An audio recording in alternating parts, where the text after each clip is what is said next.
Hello. Hello, hello. Hope everyone's doing well. All right. Here we go. Let's minimize some of these. Hello, Druffzilla in Canada, Hazuki. How's it going? Hope you're all doing well. Okay, I've got a webcam somewhere. There.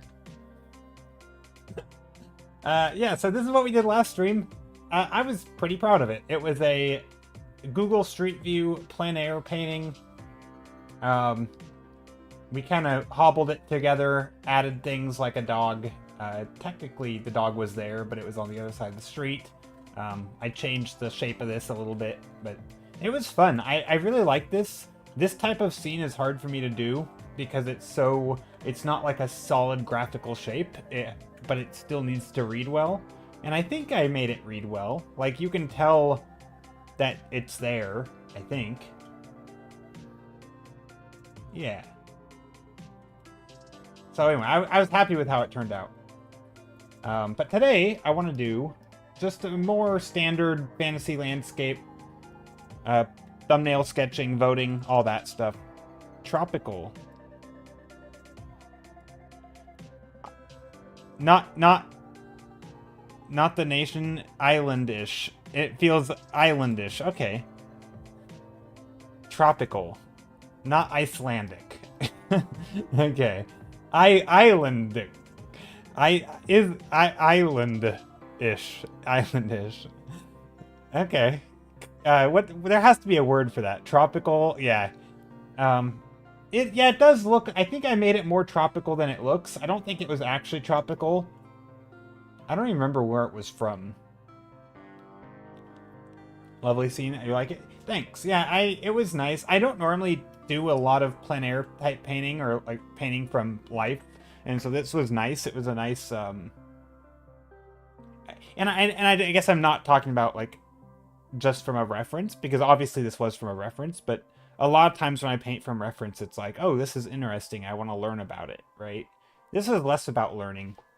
It was more just the joy of painting a place that kind of sort of exists, and then making it your own in some way. Infinite Wumbo, hello!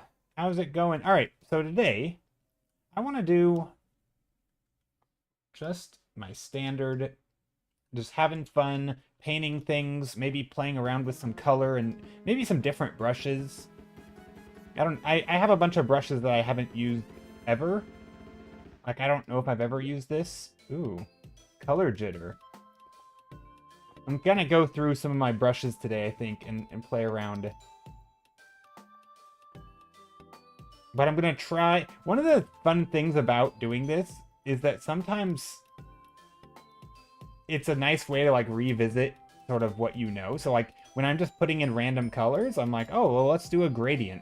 Maybe down towards the horizon line is a little bit, you know, brighter. And so I play around with different brushes, and as I work the brush upward, it gets a little darker.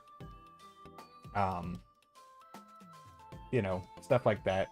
Also, that's a very weird brush. What about this brush? What's that one do? A little bit of... Actually, don't know. Ooh, some weird texture. Maybe that could be like a nice warm ground plane. But Infinite Wumbo, how are you today? Also, this brush is awful. What's this brush do? Ooh, that's some lines. Actually, these are kind of fun. We could almost do like foreground elements, like sticking up. Look at that. If these are sticking up in the foreground. Maybe we get some deep reds in there. Already trying something a little different.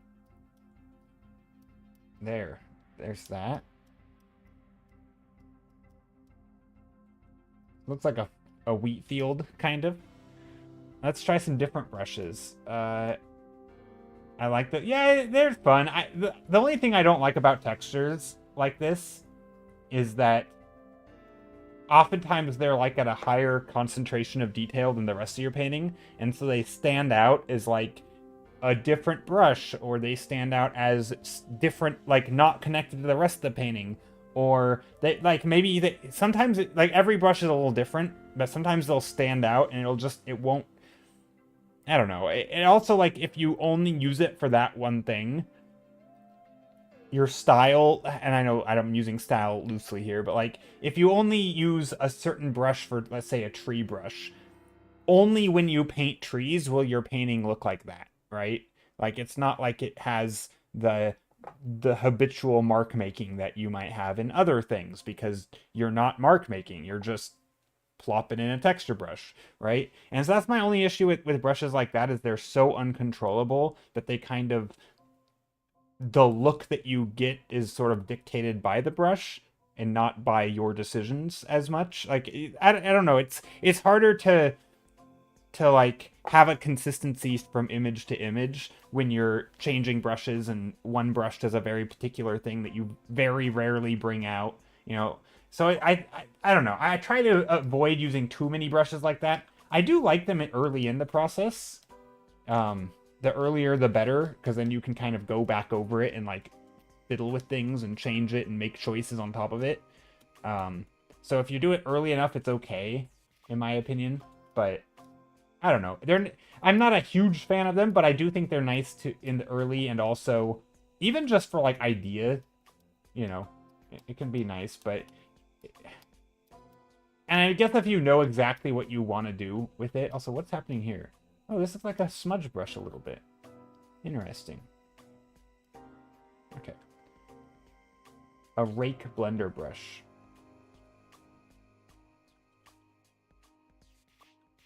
Does it pick up other color? No.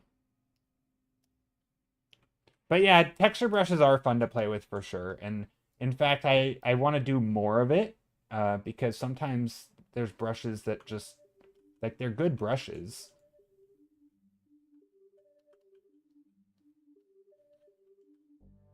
but just don't use much, you know? Even like this, like, rake brushes are nice. But how do I use them?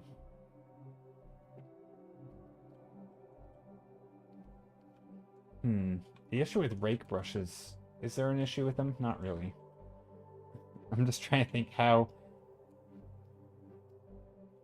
might I use it and make it, because right now it's making it very flat. How do I use this brush in combination with, like, not having it look flat? Change some value. Get a little bit of purplish color down there.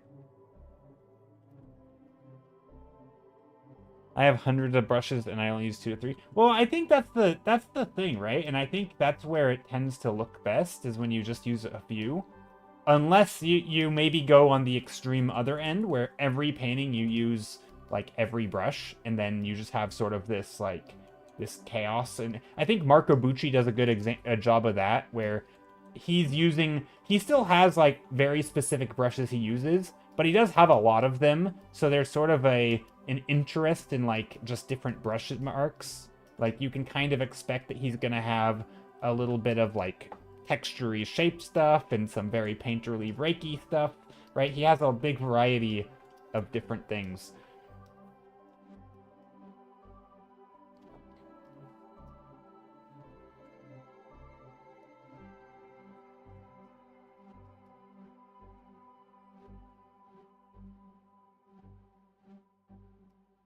But yeah, I am same. I also have hundreds of brushes, and I very rarely use more than just a handful. But today I kind of want to play around. Maybe I'll find a brush that is fun, or maybe it. Sometimes you know, especially with brushes that are made by other people. A lot of times they have shapes and mark making that is just a little different than you would normally do, because most people have some sort of habits in how they draw shapes. Um, and so sometimes you can get, especially when you start like blobby like I am without sort of any real goal in mind, sometimes you can start with some shapes that are just you never would have made. And it's such a cool, it's a really fun way to experiment and sort of play around. I mean, really just any art, right? Just with playing around with your tools, seeing, you know, trying different things. I guess it's not a whole lot different than like playing around with a crayon versus charcoal versus whatever. Like, you know, they just make different marks, and so you can sort of, I don't know. They sometimes you get like a feeling, right? Like if you use like a scratchy charcoal, you're like, oh, this would be really good if I was painting a scene that looked like somebody was in a panic, because it's very scratchy. And you know, if you had like a twig with charcoal on it or something where like it's lines but it's hard to get like nice smooth edges, and it's very chicken scratchy, and so it looks like someone's frantically drawing or something, right? Whereas if you had something a little bit more smudgy and soft, maybe it would look like, you know, it'd be better for other subjects. And like,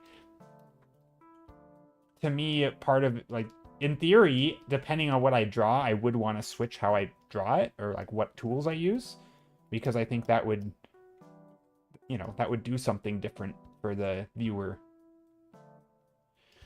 But yeah. Oh, this is a weird brush. We got some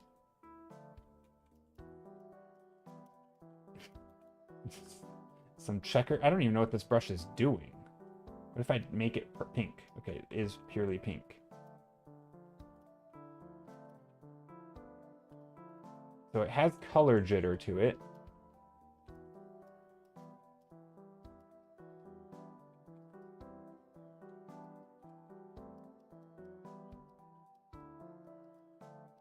That's a very weird brush. It's adding like a checkered pattern, and I'm kind of just going around my painting and adding that into spaces. I don't know. It's kind of a fun brush to get a color palette. So like, it's a very limited color palette. Might be for distant city lights, maybe. I don't know what the original intent was, but it's kind of a fun brush to like get solid color. Like, one of the issues I have sometimes when I paint is I get a little too soft with everything. So for example, if I'm painting, I don't know, let's just go back to this other brush that I use a lot, this brush. If I'm painting with this brush, everything can get kind of soft and muddy, and like, it doesn't have, like, there's not like a hard edge, you know, between this color and this color, right? Sometimes there's just, everything ends up getting a little feathery and a little blendy, and everything turns into gradients. And I think sometimes it's nice to go in. I mean, I like to do this early also to like end up mixing, but sometimes, especially later in the painting, it's nice to sort of undo your color mixing and say, okay, I'm going to make some hard edges here in my art, and like, you know, not allow these colors to mix. But you still want colors that work well. And this brush is fun in that it has color jitter. Oop, not that. Let's go back. Where was it? This brush. No, what was the brush called? Not that one. Specs. No. I've lost it. What was it called? Oh, this one. But because it has color jitter, at least a little bit,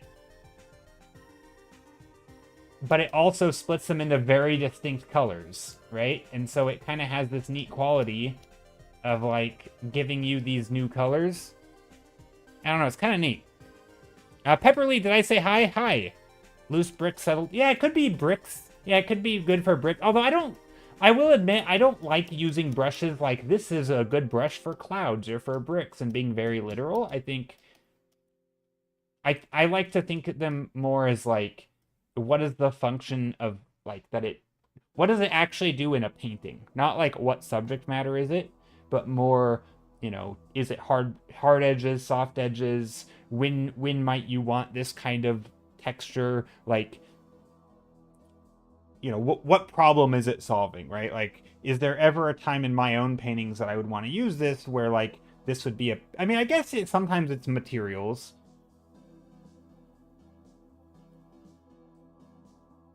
I mean, I guess it could be any sort of material, yeah, like a brick or something. But it's not even like this is the brick. To me, it would be more like it makes vertical lines and horizontal lines that you might want horizontal and vertical lines. And also it has solid opaque colors. And so you could start with something like this, and then you go back over the top, and now any brushstroke you make has sort of that texture to it, kind of. I don't know. Long time no see. Hey, Kirkin-chan, how's it going? But yeah, this is a weird brush. I'm not sure when or why I would use it. Again, other than maybe like early in to like get some fun color palettes sort of out of the chaos, where if you have a lot of grays and smudginess, it can kind of separate them into different similar colors. Like with just picking one gray in blue, it splits it into that many colors, right? So now you have some warms and some cool versions of that. It just adds some variety, I guess. I actually suspect there's another brush that is the same but different shapes. Is this one the same? Oh, this is the same brush but different shapes. This one's stars, or at least it's very similar. Oh, here's another one, but with different shapes. I guess this one's obviously meant for flowers. Which is actually kind of nice, it has variety. Although I do wonder, if I went like flowers in the sun... Okay, they are pretty distinct. That's actually not bad. I mean, again, these are all... It's a very distinct shape.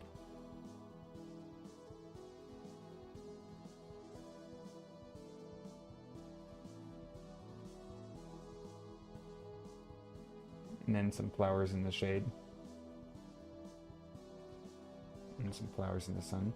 I don't know. It's kind of fun. It's a fun brush. Again, I'm not a big fan of stamp brushes too much, but I do think they have their place. Again, especially for starting out, I think they can actually... Because a lot of times when I paint, I end up having to, like, overcorrect, kind of. Like, I'll make a bunch of messy shapes, and I spend most of the time cleaning them up. So I think if you start with a little bit more clean shapes like this, you can actually go in and messy them up, and so you can sort of do the opposite. Because but I still think just leaving it... And again, a lot of these brushes, this is like for concept art, right? So a lot of times, especially depending on what type of project you're doing, you're just trying to get an idea down, right? Like you're trying to communicate and design, and you know, if you're spending a day making the most beautiful painted flower field, that you're probably not doing your job as a concept artist, because that wasn't the point, you know? It's just, the goal wasn't to make a beautiful painterly hand-painted thing. It was just to quickly get something down, slap some bird brush in, slap some flower brush, use some trees. Obviously, if the point of your image is like, look at these gorgeous tree varieties, obviously a tree brush isn't going to work, right? You're going to have to like hand paint them because somebody had to design those tree brushes.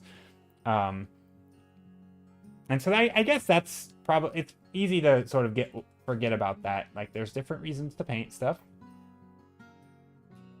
I guess I'm definitely thinking more like an illustrator at this very moment.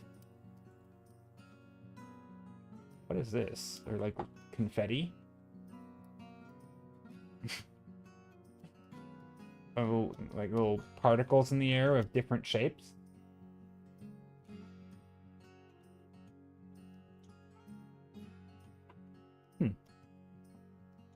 I tried to use a leaf brush for trees a few days ago, and it's kind of hard to use. I don't know. Yeah, I think the hardest thing for tree brushes is that it's hard to make it have form. If you just want like a super distant stampy brush, then it's fine. But once you start trying to like actually add form to the brush, it's really hard.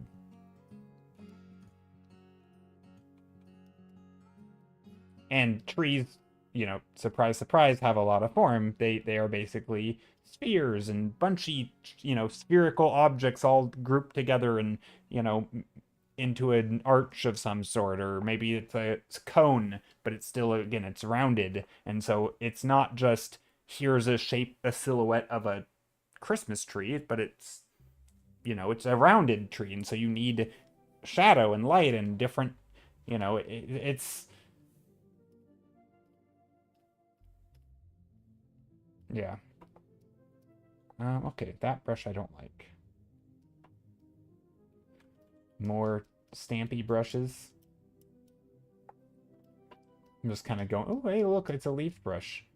This looks more like ground cover leaves, though. Like, I could see something You know, if you made like a couple selections like this,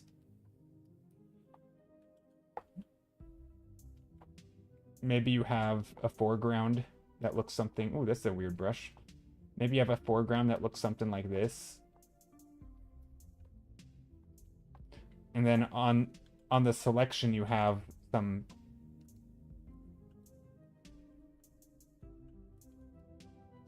Actually, we could probably just cover this. Now let's go back to this. Maybe now we can go back to this leafy brush.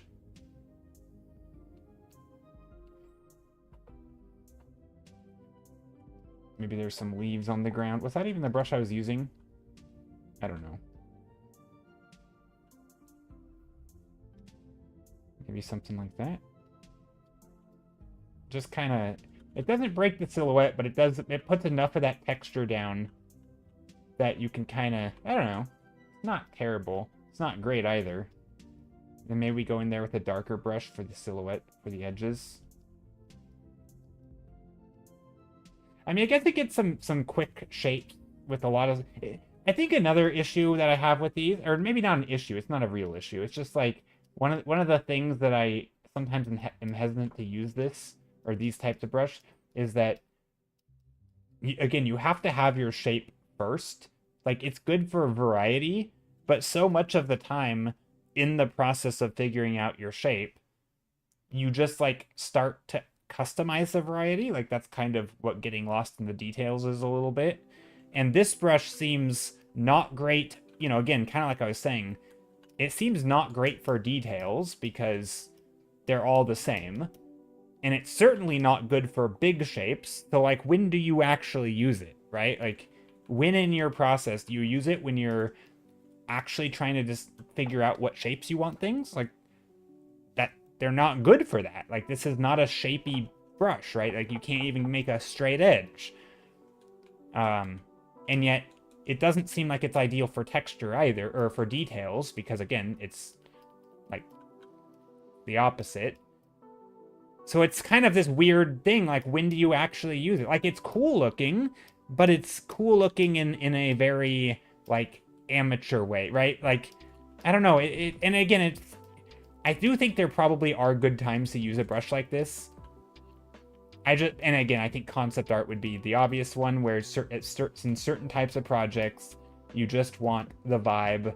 You're not really, you know, and then you can use it. And also, if you're, you know, I think if you are being careful, you can kind of do, like, you know, if you wanted to make a sphere, for example, of branches, you could do something like this, knowing it's gonna be a sphere, then go back to a different brush and, like, fill in, you know, the gaps, right? And you can kind of then make it both a sphere and brushy. So now it's a sphere with leaves sticking out, right? Like, there are ways to work around it, but it feels like you have to really have a process that you're familiar with, because it is kind of this weird middle ground. It's not doing...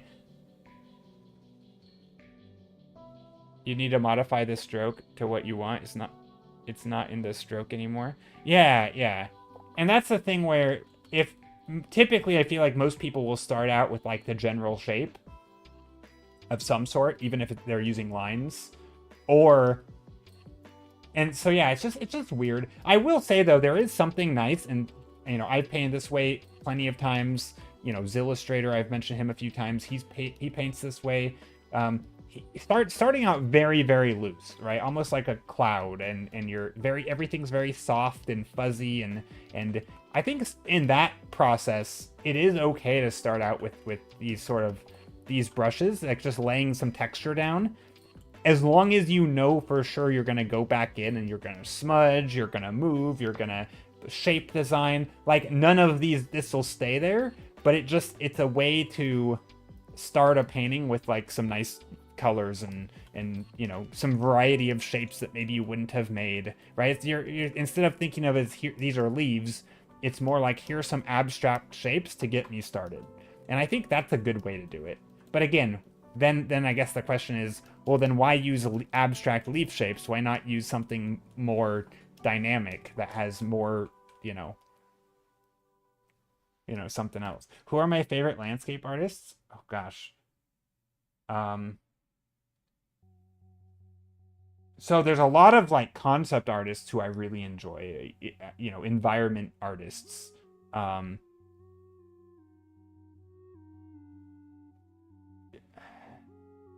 Hold on, I gotta think about this question. Because then there's also like the old-timey landscape artists, like the landscape painters of the old times. A lot of like the Hudson River School people. Um,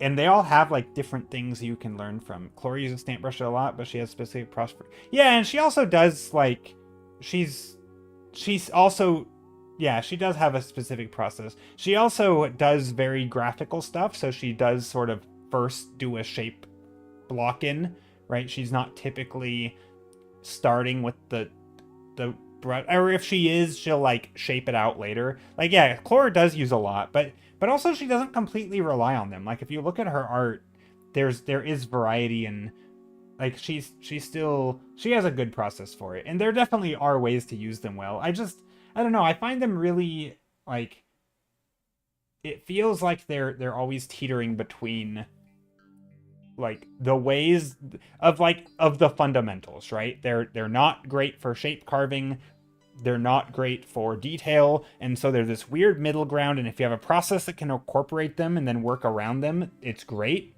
but they're never sufficient on their own, I feel like. And so you're always sort of undoing something, right? You're filling in the gap somewhere. And that's kind of, I think that's how I would describe it. But again, it also depends on what kind of art you're doing. Okay, back to the question though. What's my favorite in landscape artists or environment artists? I mean, gosh, favorite questions are hard, right? Because you have environment artists who I think of as landscape or environment artists who, like James Gurney, right? He does a lot of environment stuff. But also like, he might be a favorite because he's a great educator, not because his environments are the best, right? And then you have people like Jeremy Fensk, who's an amazing concept artist and has amazing color usage and shape design, right? But like, maybe if you're looking for realistic colors or an educational person, he may not be the best. I don't really know if he does have educational material. Like, there's always going to be bests or favorites in different areas. Sometimes it's a favorite because I think they're amazing, and other times it's their personality, right? Like, not doing or like an artist who I really admire, he does a lot of environment work and landscape art, but also tons of characters, is Ryan Pancoast, right? He's one of my favorite artists just in general. I think he's just an awesome personality as far as I can tell. He's extremely good at painting, but also he clearly has fun with it, and I like how I like what he does for painting just as a whole, right? I think he shares his process, he does a lot of like quote unquote ugly stuff, and he shows sort of the behind the scenes sometimes. It's just fun, but like that's a different reason why I like him. So like every artist I kind of like for a different reason. So it's just a hard question to ask. I've never been good at favorite type questions, like who's your favorite? But there's a lot. I mean, I named a few, and then there's a few where like, especially in a painting like this, where I'm painting with like these weird texture brushes, which I normally don't do, or these weird jitter brushes. There's artists who I immediately think of, like, the old-timey masters like JMW Turner, I think. I think he was a terrible person. I don't know. But anyway, that's not the point. Like, I think of these very soft, blendy, environments where you have a lot of these really nebulous shapes that are like a lot of atmosphere, a lot of great color usage. There's something to be learned from that. Would I call him a favorite? I don't think so. But I'm not really sure who I would call a favorite. I don't know. It's hard. It's just a hard... And a lot of the favorite artists, it's not even about environment. I mean, environments are just... a lot of them are illustrators who do in both environments and characters. Typically, it's not just environments. Yeah, it's always a hard question for me.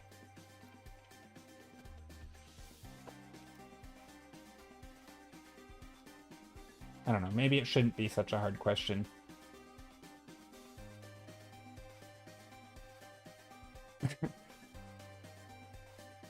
It's funny enough, it's actually probably easier to answer the question, who's my favorite artist in general, which is also a hard question for me to answer. But at least then I would include people like Cynthia Shepherd, who I really enjoy her art. And she does environments as well, but mostly she does like character stuff.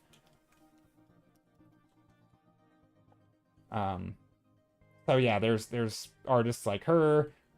You know, and one of the reasons she's one of my favorites is because I kind of learned how to paint from her in some ways. And I like that, you know, the way she talks about painting is sort of, you know, she learned traditionally, so she's talking about a lot of stuff. You know, her process sort of mirrors like sort of like a one layer painting kind of vibe. It's not like super technical Photoshop-y stuff. And I like a lot of artists who paint that way. I just find you can see it, you can see it in their work because of the way that it looks, due to the process, but also I think it's more digestible as like a person to learn from. Does she have Edge of... No, I don't. She has a few. She has a YouTube channel, but I don't think she's posted there in years and years. I think she was on some interviews that I had seen on other people's channels back like 10 years ago. I don't know where it's funny because I have a memory in my head, or multiple memories, of learning a lot from her art, but I don't know where I learned it from. I don't know if it was from her YouTube. Yeah, I did. And yeah, it was on YouTube, but I don't remember where. It could have been other people's channels. I think maybe she just didn't have that many things, but the things she did have, I felt like I took away a lot from them. It's hard to know, because it's been a while. Obviously, it's easy to say my favorite educators because those are the ones I learned from. Now I'm trying to think of like, and same with like Feng Zhu on YouTube, FCD School. Like I learned a ton from him. And Clint Kearley. Clint Kearley is a good example of one who I both love his art and his education, which is not as common as you might think.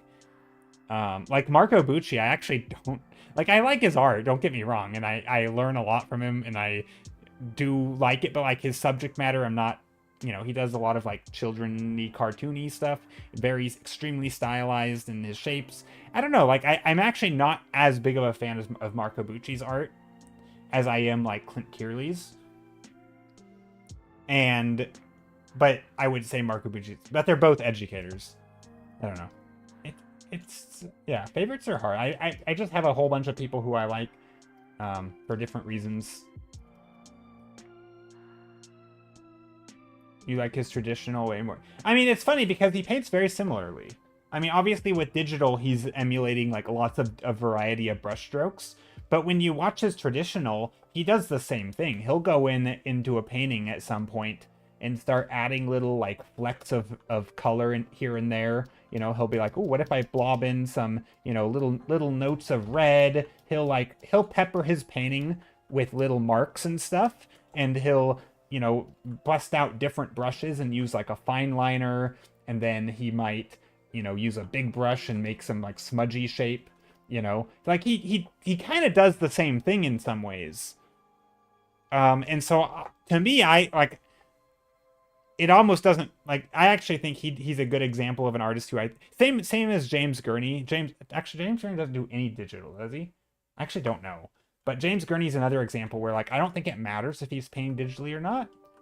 That like, again, most of the artists that I like learning from actually are traditional based. Either started traditional or maybe they do digital now, but they almost all of them have sort of some traditional foundation.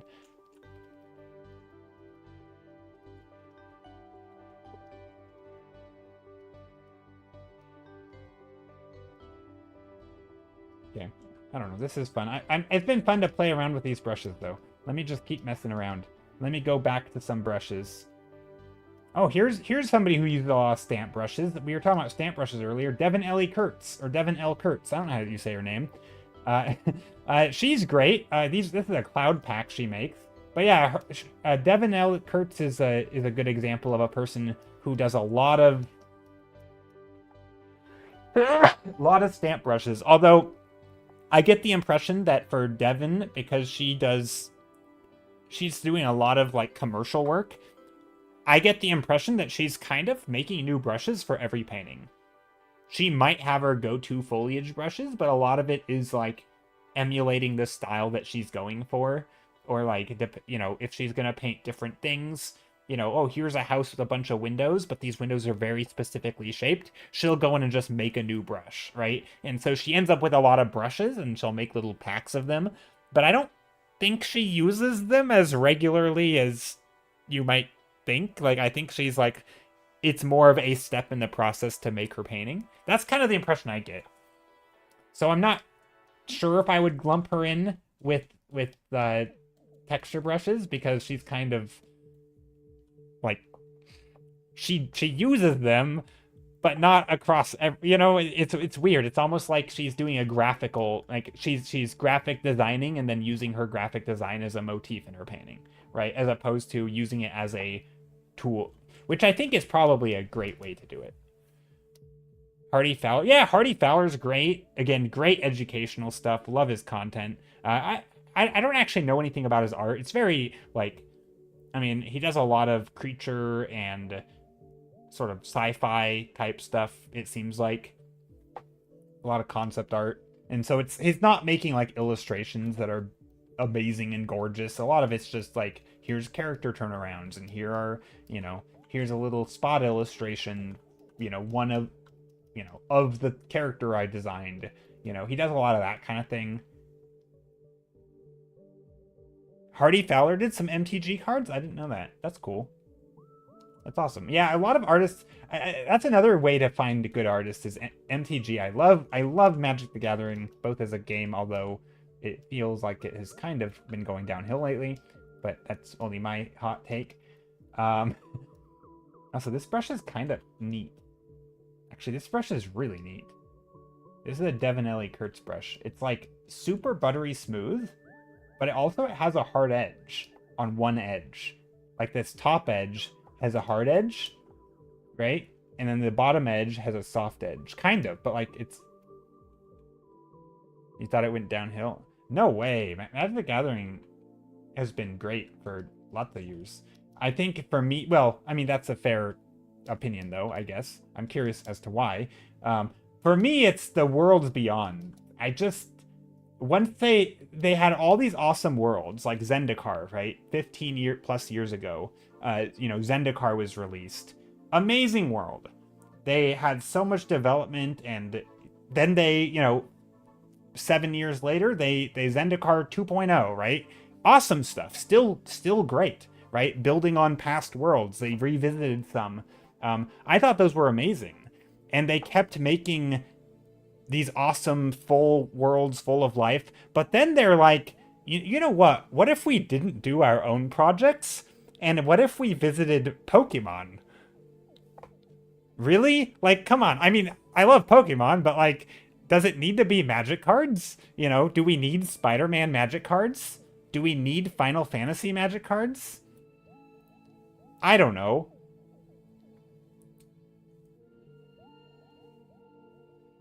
Yeah, they did well. I mean, they made a lot of money. Avatar and Sonic and Monster. Yeah, it just to me, it lost some of the magic. I mean, don't get me wrong. I got into Magic the Gathering because of the game, not because of the art. And so for me, it was more about like, was the gameplay fun? Was the card design fun? That kind of thing. And like, did I enjoy the mechanics? And obviously now I think a lot about, you know, the worlds, the storytelling, you know, the design. I think the mechanics are still probably pretty similar. I think they have had some issues with like making too broken of stuff lately because they're trying to play to like secondary markets a little bit, and they're trying to design for multiple formats at once, which is a change. They haven't always done that. but now that they have all these like EDH specific things, they're trying to like, their design philosophies or goals seem a little split. Like, we want to design for this and this, and then, oh, what do you know, these two things make some cards in this camp way more powerful than this camp, which means the set feels awkward and wonky and off balance. But anyway, that stuff aside, yeah, I just nowadays I don't like the idea of the Universe Beyond. I feel like it cheapens the whole product. Like you know, one of the things about, again, I realize it appeals and it's a way to get more people into a game that is very complex, right? Trying to have, you know, I know people who have gotten Magic cards who have never played Magic, still haven't to this day, but they own Magic cards because they're of IPs they enjoy, right? And so there is something to that, right? If from a money-making point of view, but I think in terms of like overall quality of the game, it's hard for me to even think of an argument that makes it, oh yeah, what a better quality game. Especially from like a world design, artistic point of view, like, yeah, I don't know. So it saddens me a little bit. I tend to enjoy a lot of random crossovers. I find it fun. I mean, it is fun. It does. I will say I've played quite a few of the Magic the Gathering crossovers. They absolutely are fun.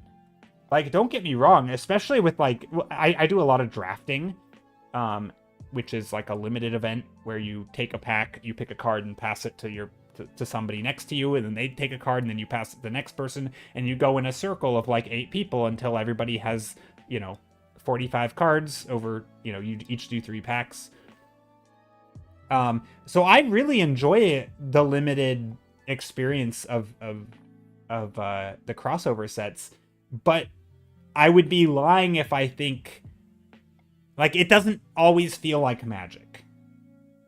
I mean, it kind of does, but to me, it's still like, it's certainly fun, right? And I guess if that's the only metric we're using, did I have a good time? Yeah. I mean, again, this is where I think there's a lot of debate over whether or not this is good for the game.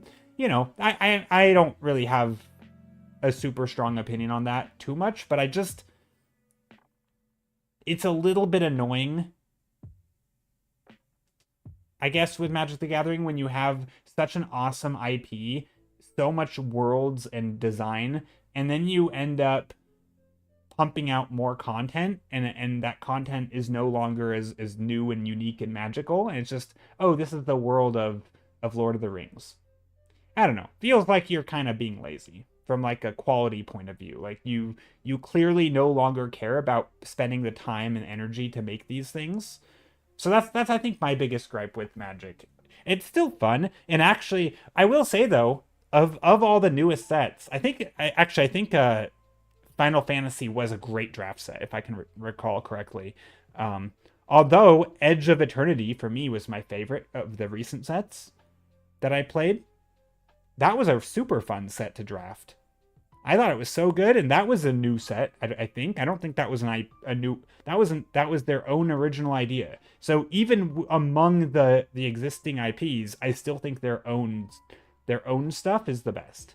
So, Rosie, hello. It has been a while. Hello, Rosie.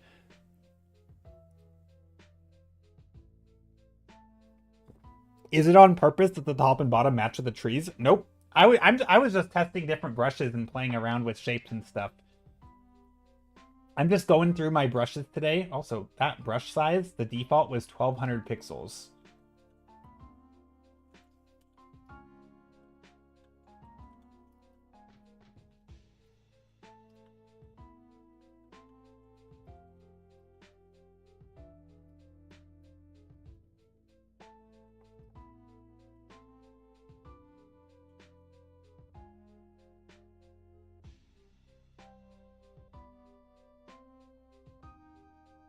Wait, MTG has an Edge of Eternity set? Yeah, is that what it's called? Is that a real thing? What is Edge of Eternity? Is that their own IP? Edge of Eternities. Yeah. It's called Edge of Eternities. It's a sci-fi set. I don't actually know if it's their own IP or not. All I know is it was a really good draft set.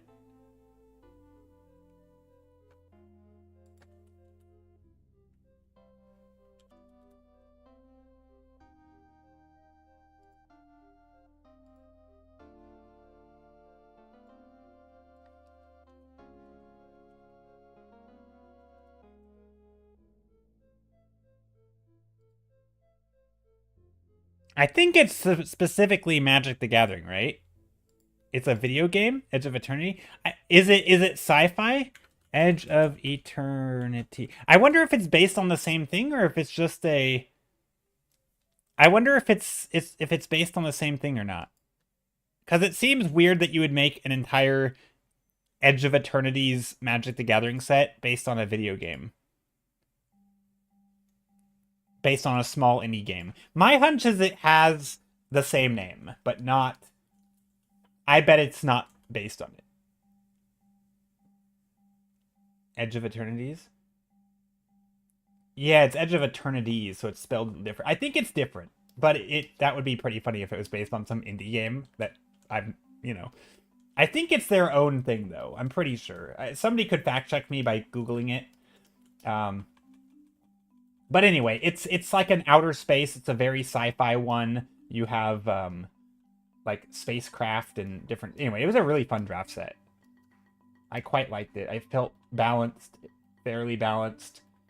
Yeah, it was neat.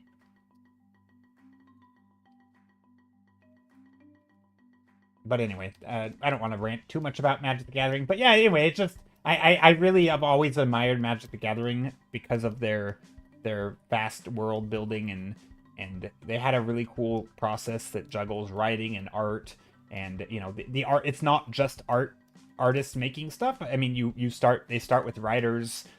Oftentimes, sometimes they start with mechanics. There's lots of different ways they start, and it's cool from like a.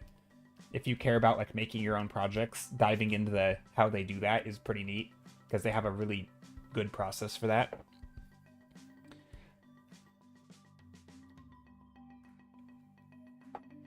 I have a sneeze coming along.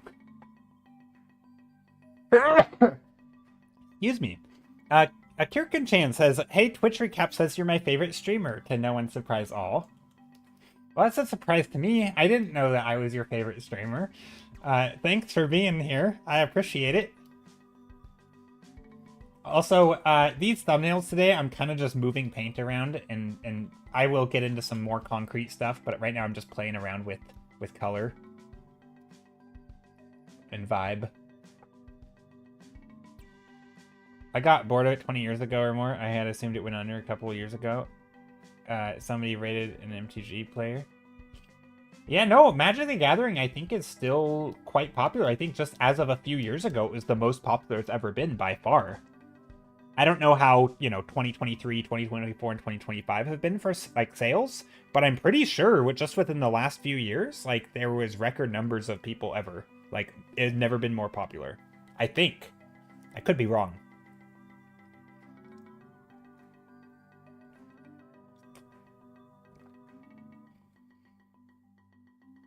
But I think Magic the Gathering has had like a major demographic shift. Or not demographic, but like what do you call it? Like how people play the game has changed. So yeah, I think it used to be like a lot of tournament play, but now you have a huge community of Commander play. Also, one second, I need to go blow my nose. Yeah, 1 second.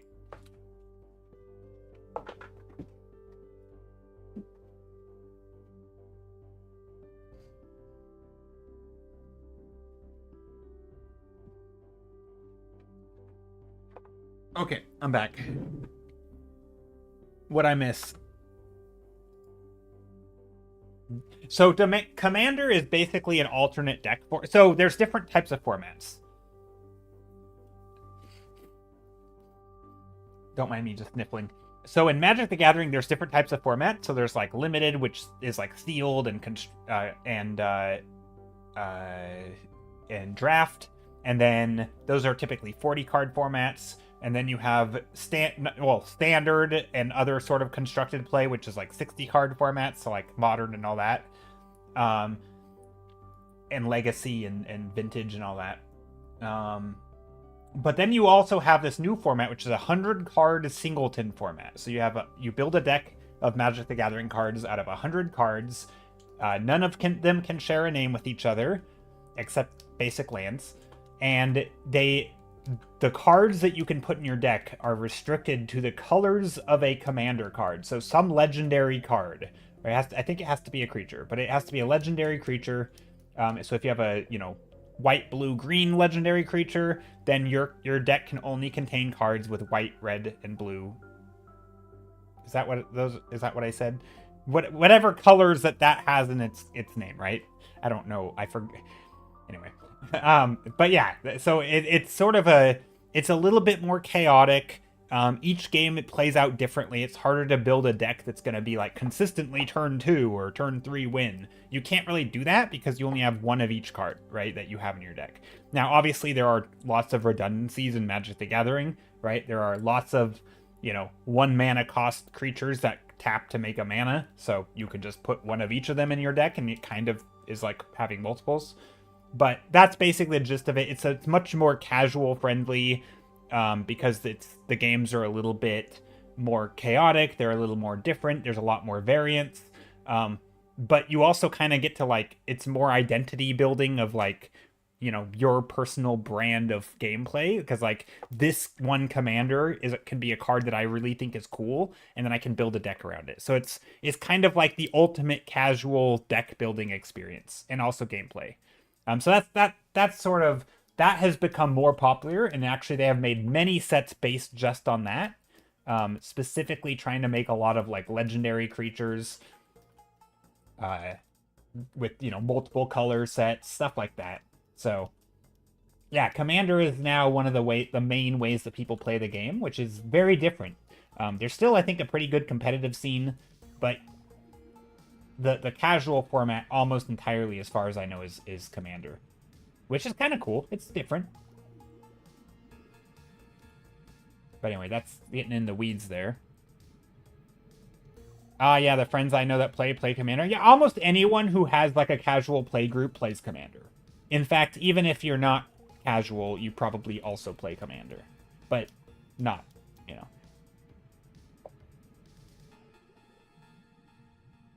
Most legendaries I remember were single color. Yeah, I mean, most sets were single color. There was Time Spiral. No, not Time Spiral. There was gosh, I know the mana symbol. The one that looked like this. What was it? What was the set called? Scapeshift. Scapeshift, maybe. Was that multicolor set? That was a multicolor set. There was a bunch of multicolor sets. Or not a bunch, but there was a handful of them. But yeah, most of the Magic the Gathering sets were single color sets. They weren't bait. And then you as time went on, you had more Ravnica was a 3-color, or no, Shards of Alara was a 3-color set. I think Ravnica was a 2-color set. I could be wrong on some of this, but over time they invented the guilds, so every 2-color set had a name. Then over time they added every 3-color set would have a name. There was 10 of those, I think, and then maybe, I don't know, math. Maybe my math's not mathing. I don't know. But anyway, every 3-color set got a name and sort of an identity. And so over time, they've built out all these different things. So they've added a lot more multicolor to the game, which I think is a good move. Yeah, there's a lot of 4-color cards nowadays, especially, yeah, anything to do with, yeah, absolutely. Aang was 4 colors, that would make sense. Yeah, I didn't ever play the Avatar set, but you can play it for free on MTGA, Magic the Gathering Arena. Okay, I'm gonna jump into doing some shape stuff. I played around with color. We have a lot of soft colors in here, or not soft, cool colors. Planescape, maybe Planescape. I think there is Planeshift, Planescape, and Scapeshift. I think maybe Scapeshift was the name of a card, though. I can't remember. It's been a long time. But yeah, there's one of those. One of those was two color. A lot of the gold bordered cards. Yeah, but a lot back in the day though, a lot of the mana base didn't support that. Nowadays, almost every single set has like dual lands of some type. So in the common and rare like category of cards, there will be multicolor land that'll tap for two, one or the other color. And so now if you made a constructed deck, you could have four of a. But here, maybe it's easier to draw it. I'm getting a little into the weeds on Magic the Gathering for an art stream, but you could have.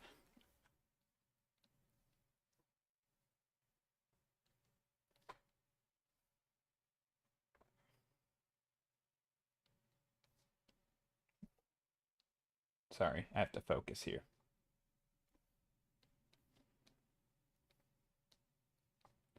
Okay, so you could have two lands, one of which is a black white land.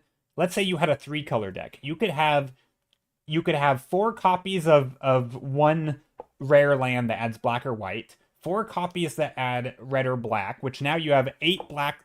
Essentially, it's the same as having eight black sources, but now you also have four of each of these. And then you could have four copies of a red white, right? You're not even missing much.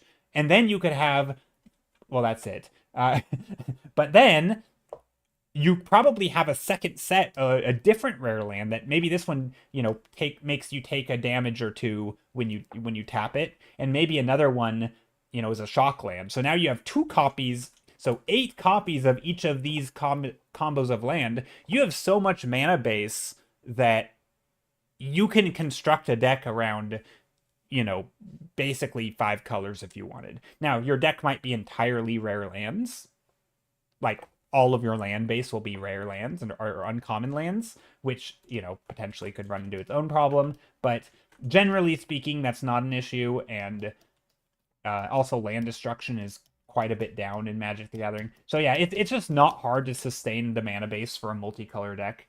The sheer number of mana like mana symbols that your deck will make, you can support a color deck and have more efficient mana than a two color deck in the old days. Because in the old days, if you had, let's say I'm gonna shoot high, and well, let's say you had 24 lands, right? 12 of each of two different colors. That's 12 mana symbols to tap, right? Nowadays, if you make a two color deck, you could have like, I don't know, 20, right, of each color, because half of them are more than half are dual. And so on any given land, the chance that it can make a certain color that you need is so much higher, right? So just mathematically, you can support many, many more colors of decks. And also there's there's tricolor lands, right? So yeah, the game has progressed a lot. There's been a lot of new cards. Things have generally gotten more powerful. But anyway, that's I don't know where I'm going with this. That's not art related. I'm just talking Magic the Gathering now. Only whales or whatever they were called back then really had much in the way of multi. Yeah, back in and yeah. Nowadays, every single set has some.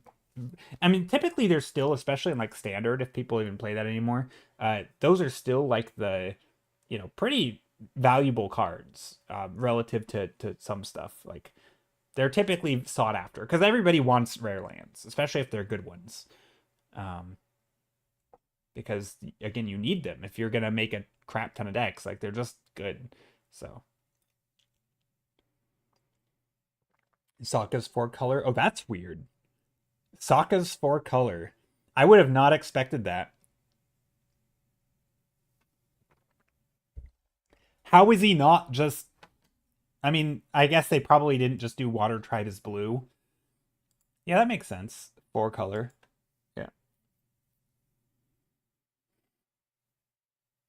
And then air would be white, earth, fire. Yeah, that makes sense. I don't understand if the colors represent the elements, how the heck is Sokka not blue? He's Water Tribe. I'm so confused. How is Sokka 4 colors? Now I've got to know. Is he? Is it based on like personality? Like,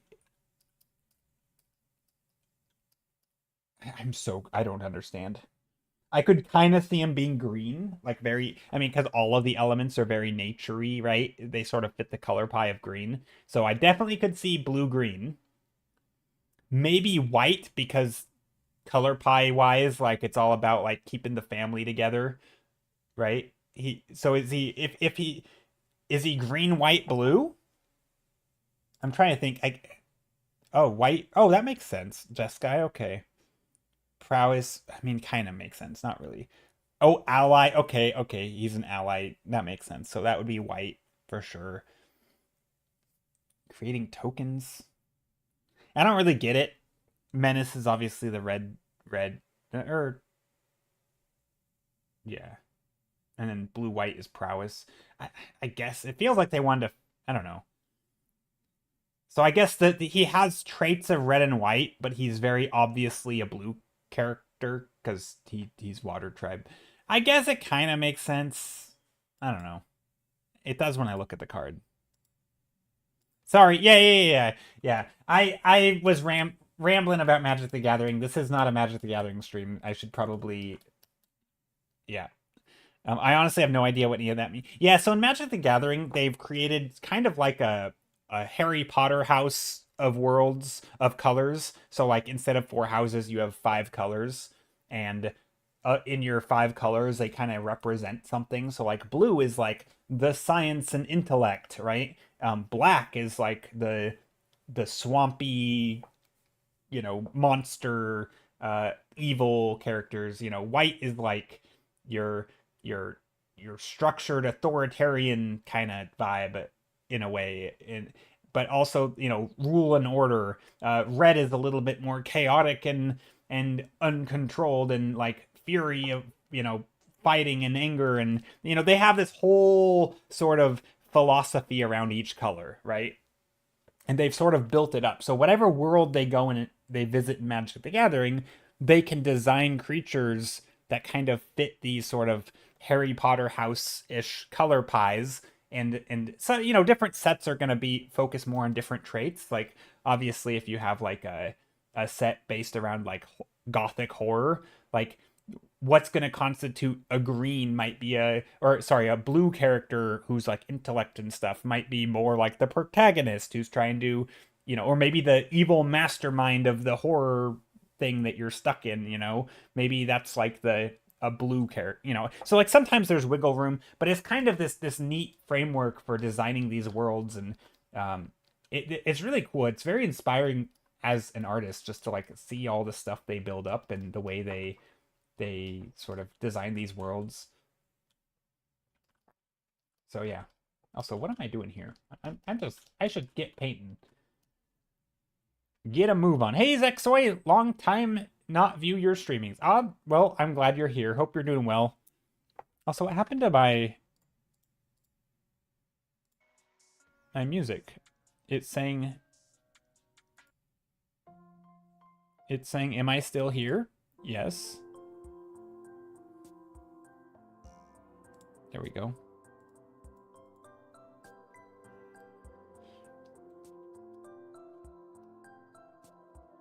But yeah, big projects like that, whether they're from a company or from an individual. I know like we get a raid quite often from Ronald P. Maxwell, who actually I think in my stream end of year recap, I think he actually was the most supportive. So thank you, Ronald, if you are here. I think he rated me more than anyone. And he does a lot of world building and stuff, and I really enjoy that. I enjoy world building. I always have.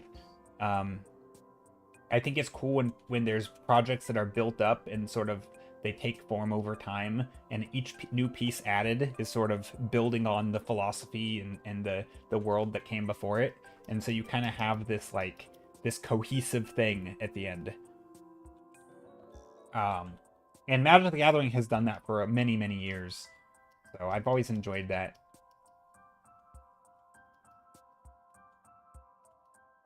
But anyway. less about that.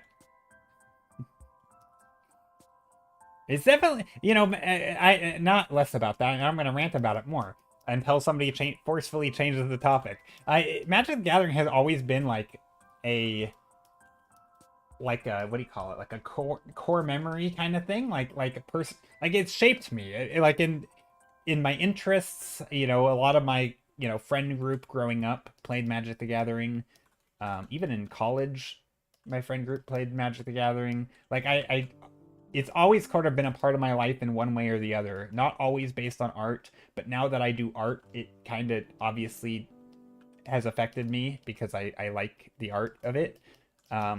You know, a lot of the, you know, I've met people who've worked on Magic the Gathering, right? Some of them stream here on Twitch, and it's great, right? It's just such a, it's sort of, for a long time it was like it still kind of is like the pinnacle of fantasy illustration. If you do you know, high fantasy or low mid fantasy, whatever that means, it's kind of like top tier. Some of the best artists that I working today have, like, Magic the Gathering is sort of the gold standard in many ways, or it has been. I don't know if it still is.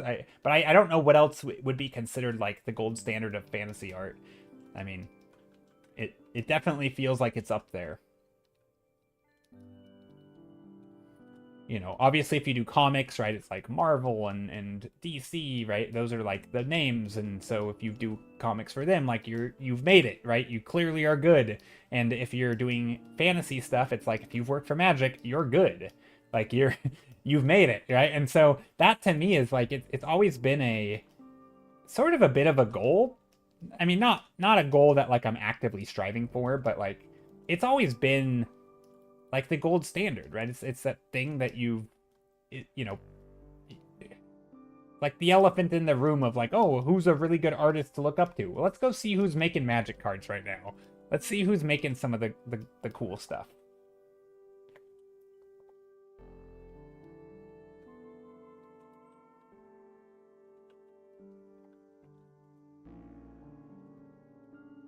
I don't know what I'm painting right now. I'm just moving colors around.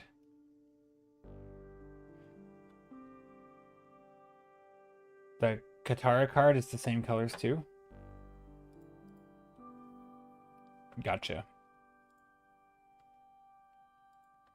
Also, did I say thank you for the follow? Thanks for the follow. Hope you're doing well today. Okay, so this does not have a nice graphical read. Kind of just playing around here. Maybe I'm spending too much time playing around? I don't think so.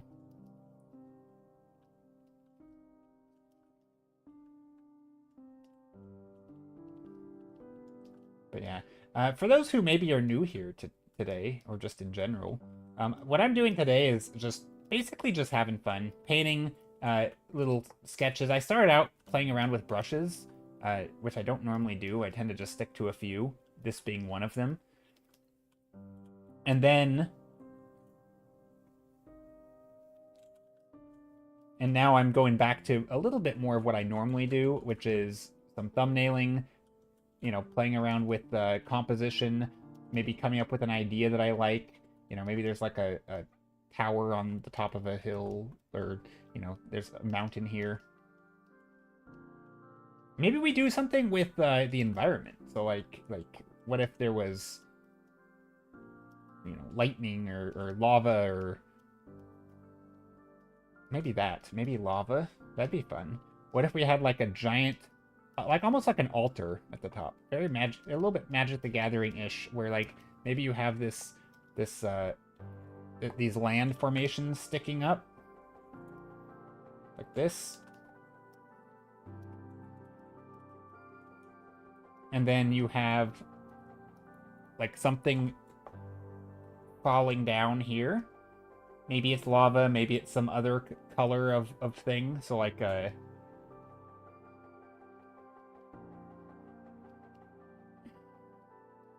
to think what's a nice color for this. I'm thinking maybe something that isn't red. I mean, you could go like red or orange. Is something very... I mean, that's kind of fun. Obviously, we'll get a lot of smoke. And I'm not sure why that looks like that.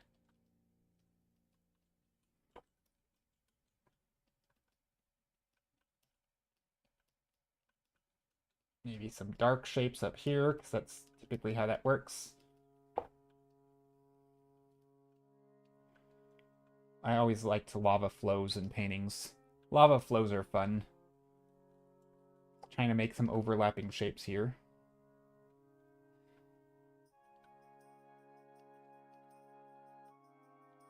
And maybe there's some more down here. This almost looks like a hand. Like fingers sticking up into the ground. Is there a thumb? Do we get a thumb in here?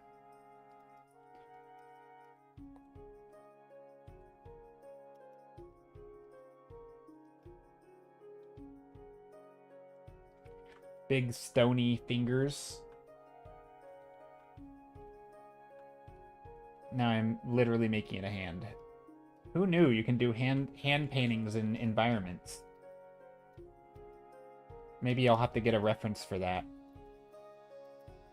I don't know. Maybe I don't like that idea. I'm not sure I do. Maybe something like this, where we... I think I might head off for now. I might be back later. All right, see you, Vegas. Thanks for stopping in. I appreciate it. Good to see you, as always. Okay, so there's that. Maybe a hand with lava. I don't know. I'm not sure if I like the color here of the lava. So I might come in here with like an overlay. And maybe I'll play around with like a color to sort of harmonize them. I'll take like a red or something. That's not good. Maybe a purplish color and sort of push the colors together. Although I feel like we would need more gray. If we're going to go this route, I'm thinking more gray. Gray is a nice color. When in doubt, gray things out. Is that the saying? Maybe I made that up. I don't know. Get some smoky. Also, it would make sense if we have lava that there's a lot of smoke. I'm just playing around, seeing this early sketch phase I really have always liked. But also thinking of composition. I mean, that's part of this early sketch phase.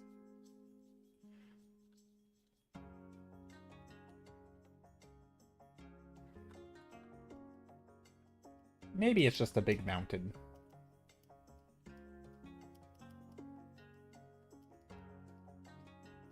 But maybe we still have these rocky spires sticking up.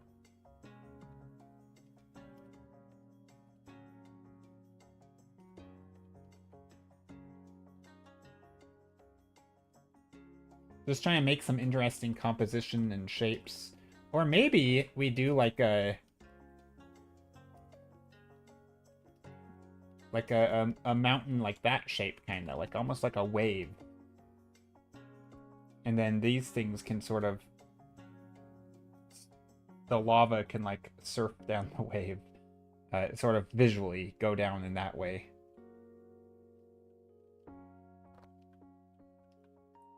Lost over there, found back over here.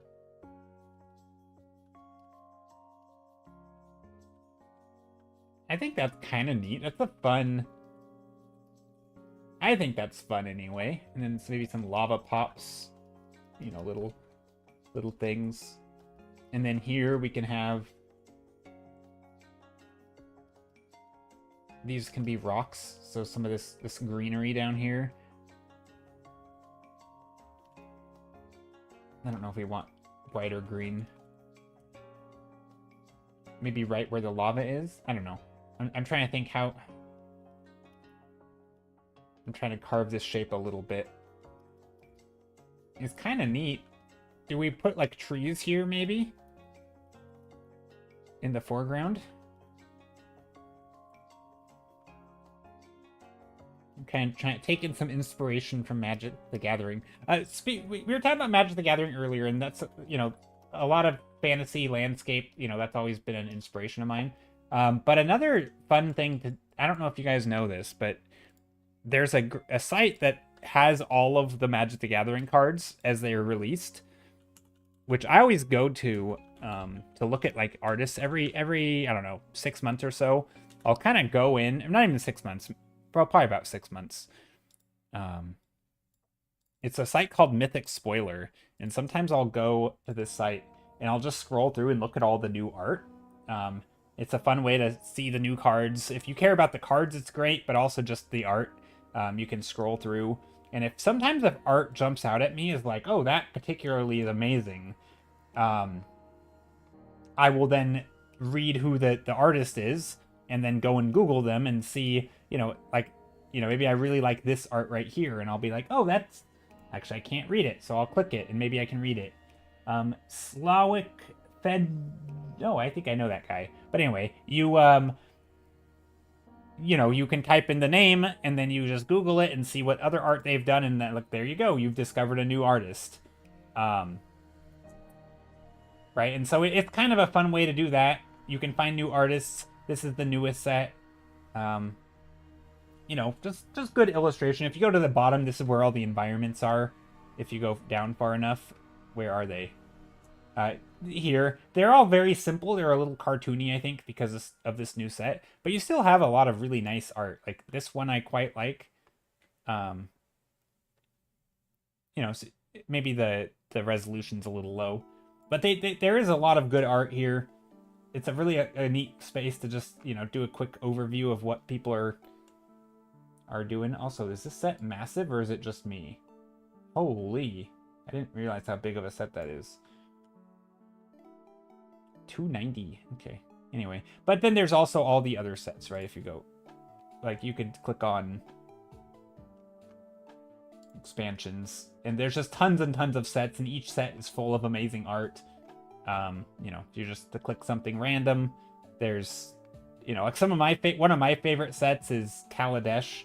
I don't know if I'm going to be able to find it. Oh, like Duskmourn's also neat. A lot of cool stuff, but they're very different vibes. You can even see it just in the style of the cards, like, as a whole. But yeah, there's a lot of cool stuff. This is kind of neat. But anyway, it's a fun way to find new artists that I do sometimes.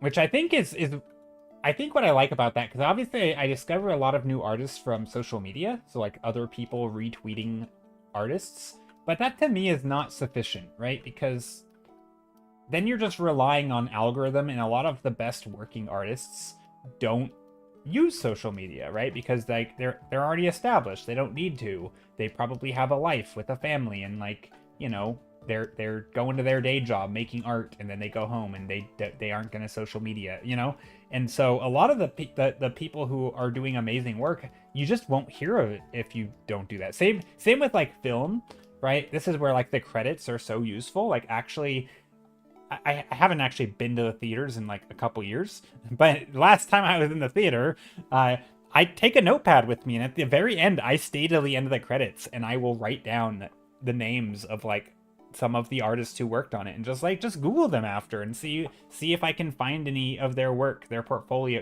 Most of them will have portfolios on ArtStation or somewhere.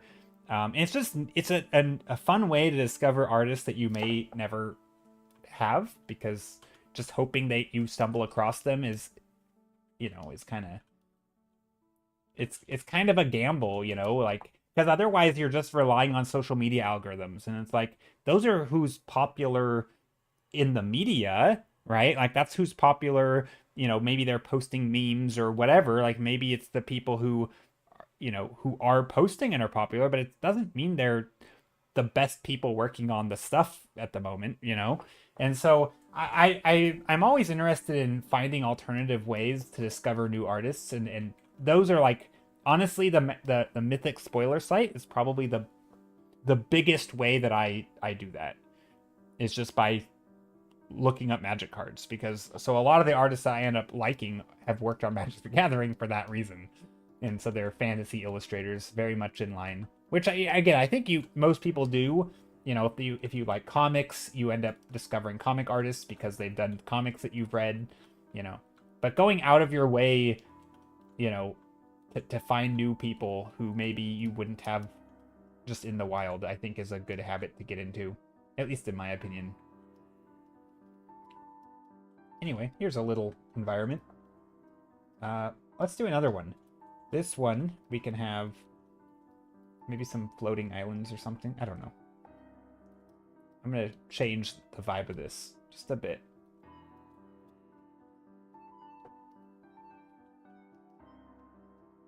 It's very smart. Yeah, I mean, I don't know if it's smart, but it definitely feels like the taking a notepad in the theaters. Yeah, that's something that I started doing. Funny enough, I have this memory of going to the theaters as a kid with my dad. And I know, so he always made us stay till the end of the credits because for him it was like he didn't want to manage, you know, 4 or 5 kids running around, you know, trying to like get them out of this crowded theater with all these people and like make sure we don't get lost. So I think he was just like, we're just gonna stay until the end, right? That was his solution. It's like, we're gonna sit here and we're gonna listen to the credits and the music at the end with the credits. And you know, if it's like Marvel or something, maybe we'll see the after, you know, thing, like the additional little bit. But we always stayed till the end, always. And we hated it as kids because we were like 10 and like 12, right? But it's funny, and so I kind of just adopted that. I've always stayed till the end, and now that I do art, I'm like, I like this practice. Like it's good, and so that's kind of how that came about for me. Is like I had already been doing that, not because of the art. My dad didn't. He wasn't an artist. He didn't care about the names of the people probably. You know, he just wanted to get the full experience, and for him, if there was music, somebody chose that music, and therefore it was part of the movie, right? Until the lights come on, that's all part of the movie and the experience for him. So he's like, I'm gonna stay, and it was. I kind of appreciate that now. So it's funny that so now I always stay to the end of the credits in movies if I can. Obviously, if I'm with like a group of people and they don't want to, then you know I won't. But yeah, I always try to now. And it's sort of, it is funny that like lights come on before the credits though. Do they? Oh, not at my theater. They never did.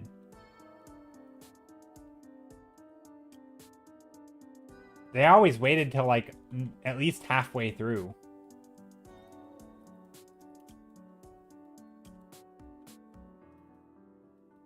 But maybe they do nowadays. Oh, they do here. Oh, interesting. Yeah, maybe they do. I mean, it's very possible that they do nowadays just as a whole. Because I haven't been to the theaters in so long. But yeah, it's sort of, it is funny though. And you know, I think especially now with like all the Marvel stuff, you know how they always have stuff after the credits. Or not after the credits, like after the initial credits, and then they have the thing, and then they have the real credits, you know. They do like the big mentions first.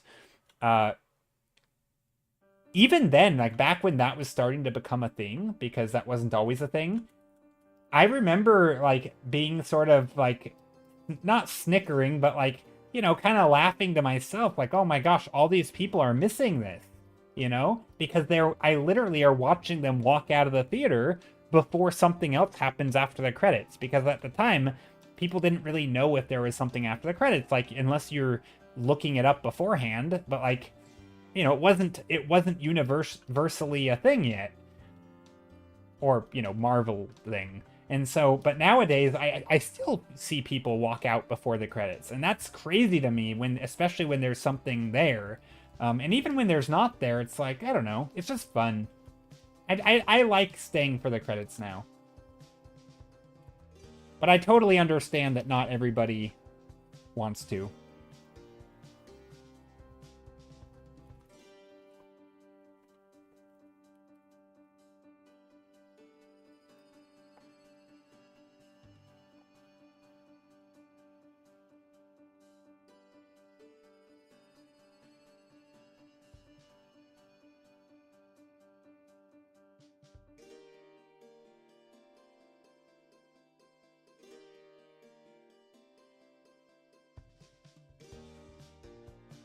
But yeah, does anyone else stay till the end of the credits, like always or mostly?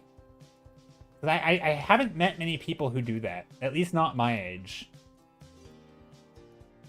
Most of the time, people feel like they're in a hurry to get out. So now it's like, for me, it's like a double whammy of good. It's a win-win.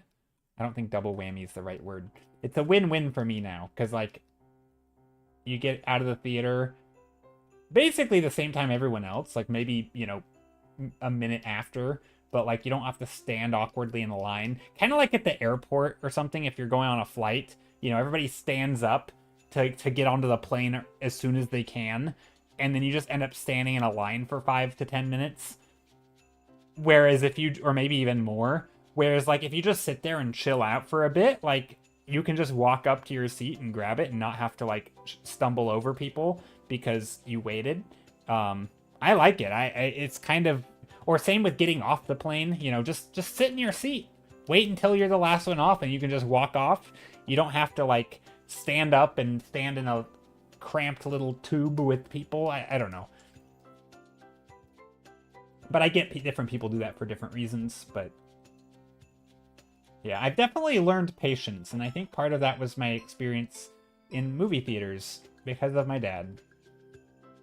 Not that he would be listening, but if he were listening on YouTube or somewhere, thanks, Dad.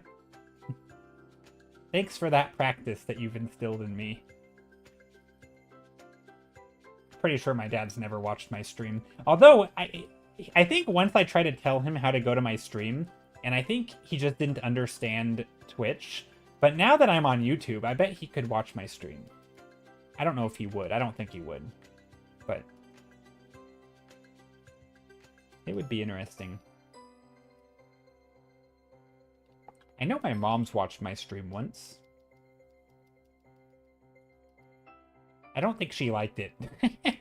She was like, "Oh, I saw your stream." And she's like, "I made it through one of your streams. It took me 4 watching sessions." Like, she wanted to watch one of my streams, and she watched it like a movie, kind of. Like, she'd pause it and come back to it.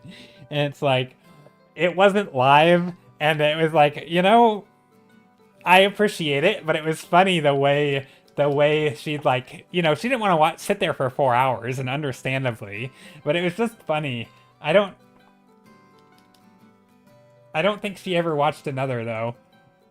Which is fine. I wouldn't, you know, unless you're into art and you're, you know, part of the fun of a stream is like the engagement. That's not how streams work, but thanks, Mom. Well, I mean, hey, for some people it is, right? Some people, they do watch the VODs. They do like to see what you paint, especially when it's more art focused. Today's a little bit all over the place. We're not really staying on topic of art too much. So, you know, there's probably, it's not as enjoyable to watch. But hey, I mean, there's nothing wrong with watching art VODs. But I also understand that it's a little bit more, like, the conversation's a little bit more chaotic, it's unfocused, and unless you're the one here being in the conversation, it's probably not as likely to be, you know, as enjoyable for you. Anyway, there's a little environment there. Let's do some more. Kirka-chan says, "My parents follow my social media, but, like, don't actually engage because they don't actually use Instagram." Yeah, that's how most of my family is. Although actually, I think my brother does use Instagram. And my mom will use it, but I think she only uses it because she'll get notifications when I post. Although funny enough, I've discovered that she is now following a bunch of people who I follow. Like, so I think she uses it in that she just does what's recommended, and because I was one of the only people who she followed, it started recommending her people that I follow, and then she follows those people. And it's like, that's like her way to keep tabs on me, is to see what I'm up to on Instagram, kind of. And I don't know, it's kind of funny. I don't mind it, you know. She supports me. She'll sometimes leave comments on my art. She's not super engaged, you know, she doesn't stay super engaged, but that's to be expected. Wouldn't, you know, she has her own life. I wouldn't expect her to. But yeah, it's sweet. I appreciate it.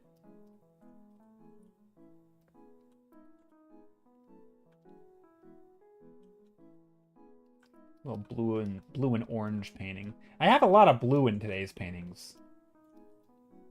We've got a lava mountain, volcano. That's what they're called. Maybe we have like the top of it. I don't know. Maybe there's like an opening here. That'd be kind of neat. Do like a. This is where the caldera. Is that what that is? Where it's the center where the thing spills out. Although typically it's like a pit, I think. I don't know if that's actually what a caldera is. Also, I was on the wrong layer. Whoops. Maybe it's called a caldera. I don't know how you say it. Maybe we'll do some rocks.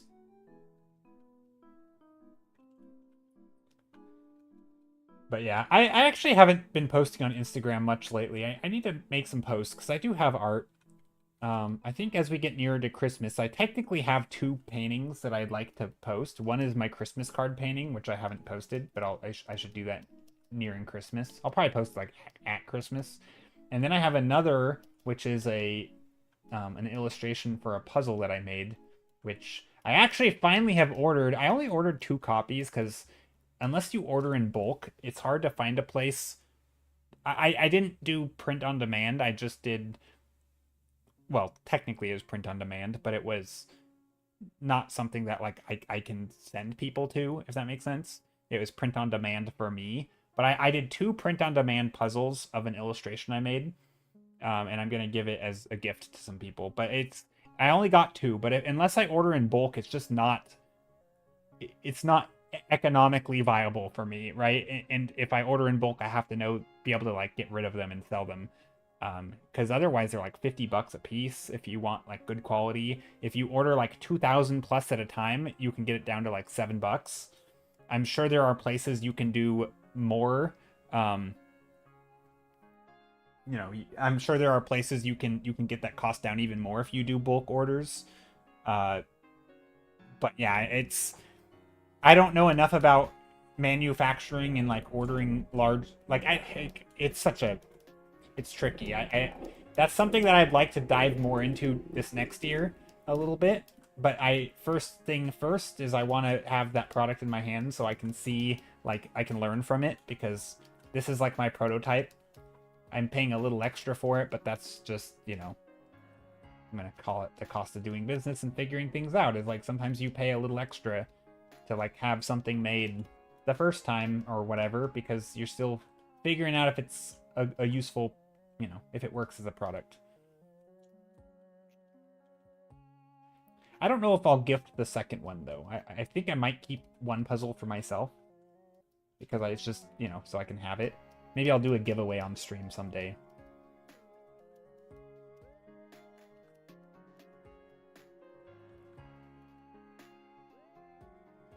What do I want to paint here? Let's do some floating rocks.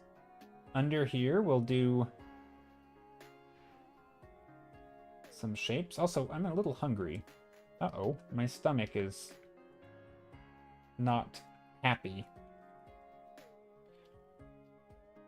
It be a rumbling a little bit. It's okay. I can tough it out till the end of stream. I don't need to take a break. I don't even think I have any snack food in my house.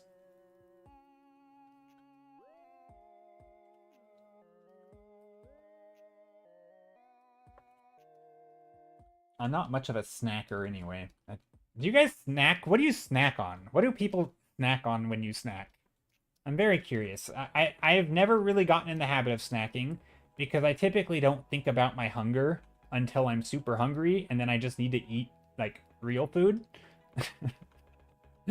And then by then, and so like when do I snack? Like I don't think about food unless I'm hungry, and then I need to actually eat like a substantive meal, So snacking just never made a lot of sense for me. Like I don't understand how people do it. And like same when I'm streaming, like when I have my tea, I'll forget that I even have it. And so it'll just sit on my desk all day and I won't even drink it. And so same with snacking. Like I won't even think about it, even if it's sitting right next to me.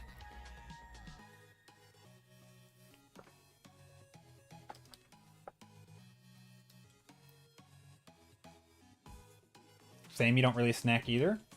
Is there anyone who does snack, and what is your ideal snack food? I will say, when I do snack, or when I try to, it'll be things like mixed nuts. I enjoy, you know, cashews, almonds, that kind of thing. And also, if I'm trying to snack, like I intentionally want to snack more, grapes. I really like grapes. Grapes are great. The problem with grapes, though, is that if you have to, like, know that you want the snack beforehand. You typically don't just leave them out all day, because they typically need to be refrigerated, I think.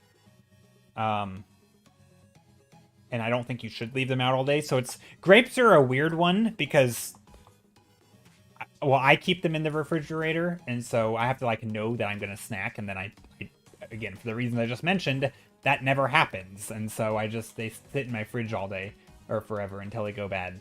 But grapes are a great snack food if I'm actively thinking about snacking, because they're bite-sized and they're clean. They don't get your hands all dirty. I don't like snack food that gets my hands dirty, because I'm always at my computer when I'm snacking anyway, so, like, I don't want, like, gross keyboard and mouse.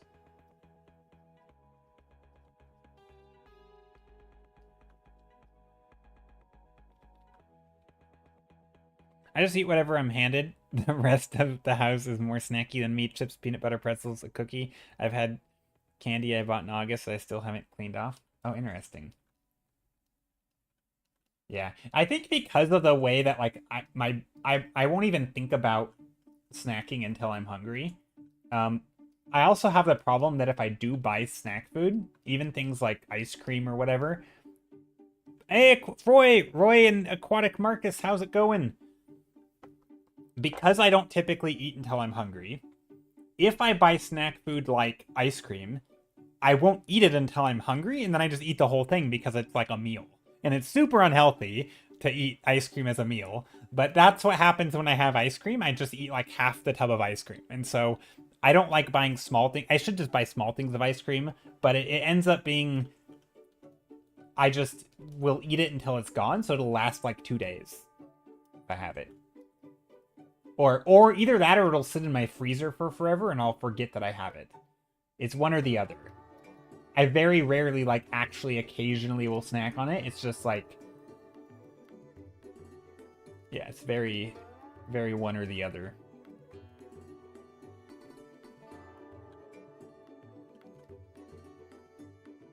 So I'm trying to make some shapes here. Shifting the conversation to art for a second. When I paint these rocks, I try to, like, I'm trying to, like, shape them based on perspective. So these are rounded at the top, right? But I don't just want to draw a round thing. So I'm kind of adding some, like, rocky texture, or like cracks maybe. But I'm trying to do it in, like, you know, if here's the bottom of a shape, you know, I'll just draw some of the edges that kind of make our brains, you know, if here's some rocky shapes and maybe a crack, they're kind of following that perspective, right? You know, maybe there's the top here is catching some light. So I'm just kind of adding in some scribbly marks to help shape these things. Same here, right? The top of these I'm carving out. Also, there's kind of a 3-point perspective thing going on. This one should probably be a little lighter. It's going to be smaller. So when I'm doing this kind of painterly style thing, that's something I think a lot about, is just making the marks confined to the form. Hey, Skittle, how's it going? Howdy, howdy. How are you? Hope it's going well. It is going well. Aquatic Marcus says, I have a tub of almost finished ice cream from half a year ago. Oh no, it's probably like freezer burnt and has all the little icicles all over it, and it probably is like not as good as it once was. That's funny though. But yeah, no, Skittle, it's going very well. I'm painting. I was inspired by some different brushes that I was using. Now I'm just back to the same old brush that I always use. Also, we talked about Magic the Gathering a bit, which maybe got me inspired for some more, like, you know, dynamic scenes with lava and floating rocks, and maybe the floating rocks have something, you know, maybe they have frost on them or something. So there's some like frosty, snowy floating rocks, which isn't something I think I've painted before. Although this isn't very dynamic. Maybe that works though with the frost vibe. But yeah, it's I'm having a good time today. I think these paintings are working out quite well. Also, maybe I should make these go inward a little bit.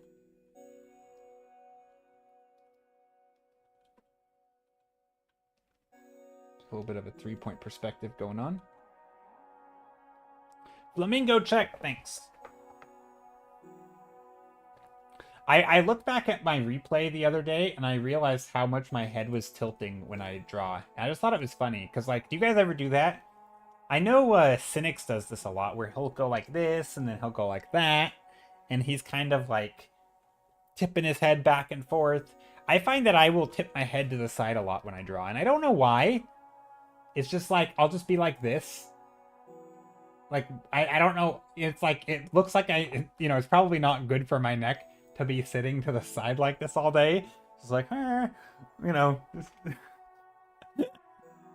don't really, I think it's like an alternative to flipping the canvas, where it's like, it's just another shifting of angle, leaning back, leaning in, leaning to the side, flipping it one way or the other. It's just anything and everything, just move, like jittery movements to sort of get a different perspective, change how you're seeing it, because so much of art ends up being like trying to see things from different perspectives. Not literally, I mean, also that, but like, you're trying to think about things differently from different ways, right? And it feels like the embodiment of that thought process of like, if you're trying to think of things differently, you just kind of move randomly to like, add noise to your process, kind of. Why flip the canvas when I can flip myself? Yeah. See, I don't actually know why I do it. I think it has to do, because I don't think I've always done that.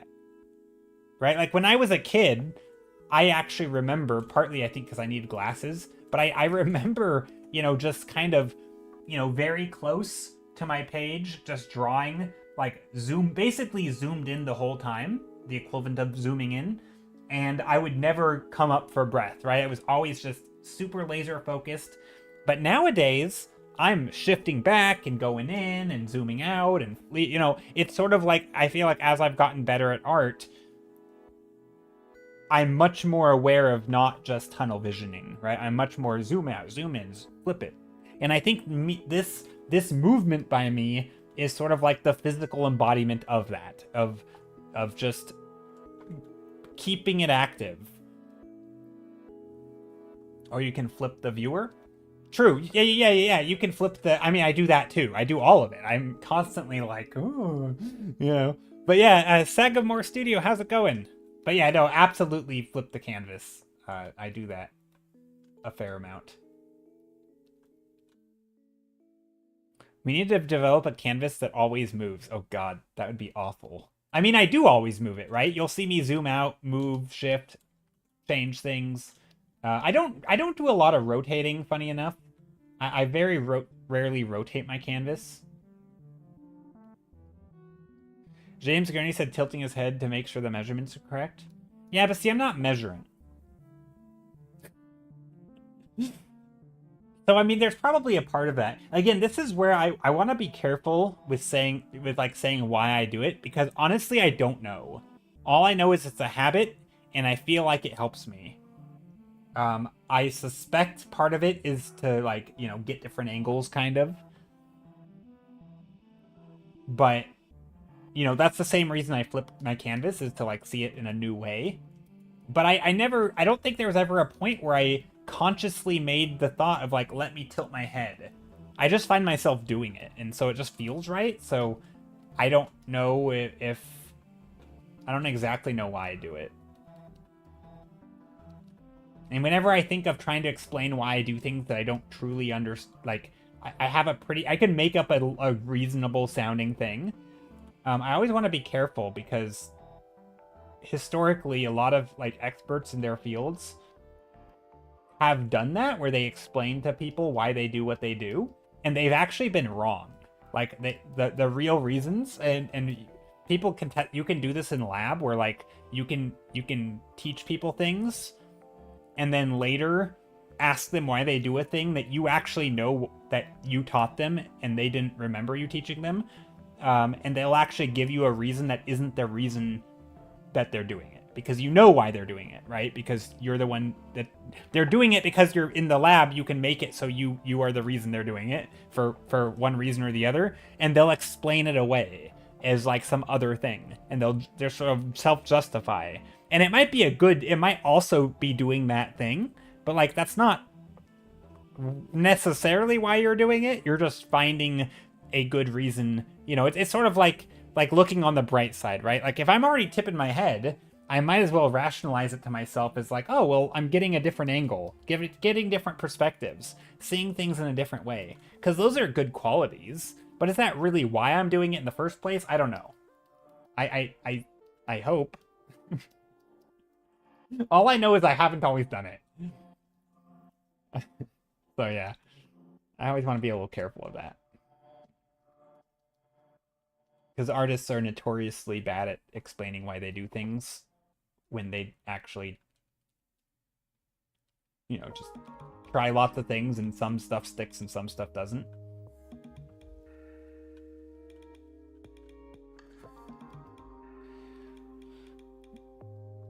Skittle says someone made a plugin for Krita that makes it so the canvas can rotate constantly as I draw it, and I joke about it, and it's absolute chaos. Wait, really? It constantly rotates? Oh, that's awful. That's actually kind of funny, though. That would be fun to play around with. Does not sound like a good time. I'm very bad at explaining things for sure. Yeah, I mean, just even explaining like your own intent, right? Like, why did you buy this thing that you buy? I don't know. I always buy it, you know? Like, it's just the thing that I do. That's where I go. I didn't put thought into it. I just went on autopilot. And like, so much of our life is going on autopilot. Although some animals also tilt their head when they are focused. Yeah, it could be a focusing thing. You know, maybe it's like, you know, again, this is where my armchair biologist comes out. And it's like, you know, maybe by tilting, you're getting a view of like, you're sort of abstracting things because it's not the thing that you normally see, which means that the thing that you actually want to think about is easier to focus on. Whereas if you're upright, maybe everything is so immediately recognizable that like all that visual noise is, you know, clouds your view. Whereas if you tilt it, everything isn't quite as you know, it's like it makes it less likely that you'll just focus on random crap. Maybe, I don't know. I'm just making that up. I have no idea. But like, there's probably a biological reason or explanation for why we do that. Yeah, maybe it's to focus. Maybe it's to. Yeah, who knows? I don't. I mean, probably somebody. I don't know. And I don't know if I tilt my head for the same reason. Art advice, I got no clue on advice, but I want to try making mega structures. They're so cool. Mega structures are cool. Mega structures are cool. I haven't done mega structures in a long time. I wouldn't call these mega structures. These feel very like small, actually. I do though that for mega structures, it's always nice when you know, extreme perspectives, lots of atmosphere, also things going off the canvas can help. Especially in the foreground, you know, having lots of structures that go way over the canvas, and then also showing how big they are further back helps. But yeah, getting a new perspective in a way, I guess. Like in academical setting, teachers always recommend to regularly step a few steps away. Yeah, so I mean that's definitely a thing, and I mean that's why like I flipped the canvas for sure, because when I started painting, I didn't flip the canvas, and I intentionally made a habit of like seeing things and rotating. And again, I'll zoom out, I'll zoom in. So I definitely do that to get a new perspective and see it in a new way, right? Same with taking breaks, right? Take a break, come back with fresh eyes. A little trick that I like to do is sort of set my painting that I'm currently working on as my desktop background so that like, and then just take a break and maybe I'll come back or maybe I'll minimize a tab randomly and I'll get a fresh look. And in in the first few seconds, I try to like, can I tell what it is when I wasn't thinking about it? Like, obviously I know what this is now, but if it just randomly pops up on my screen at some random time in the day and I'm not thinking about it, can I still understand it, right? Are there things that look off to me?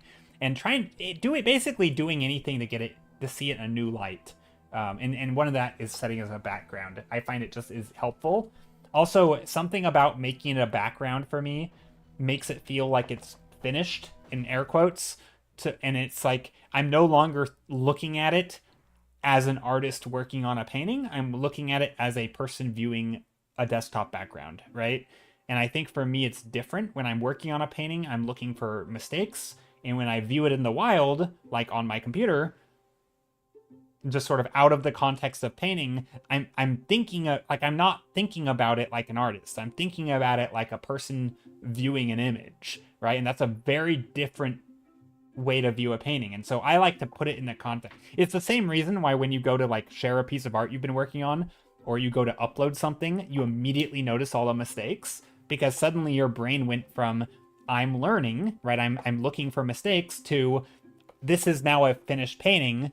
And then you see it as a finished painting and you're like, oh my gosh, it's terrible, right? Like as a finished painting, it's not a good painting, but as a work in progress, it's perfectly fine. And you're still looking for, it's just a different way of viewing it. And I find it so useful to do that sort of, shifting context. But yeah, I don't know if that's actually why I tilt my head.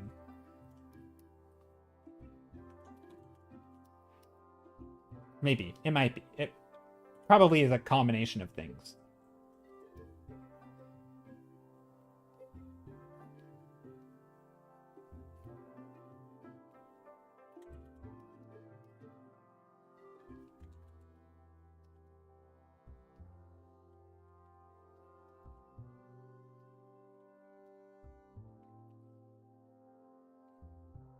Aquatic Market says, but I need to find some resources to learn from most likely architectural books for said structures. Yeah.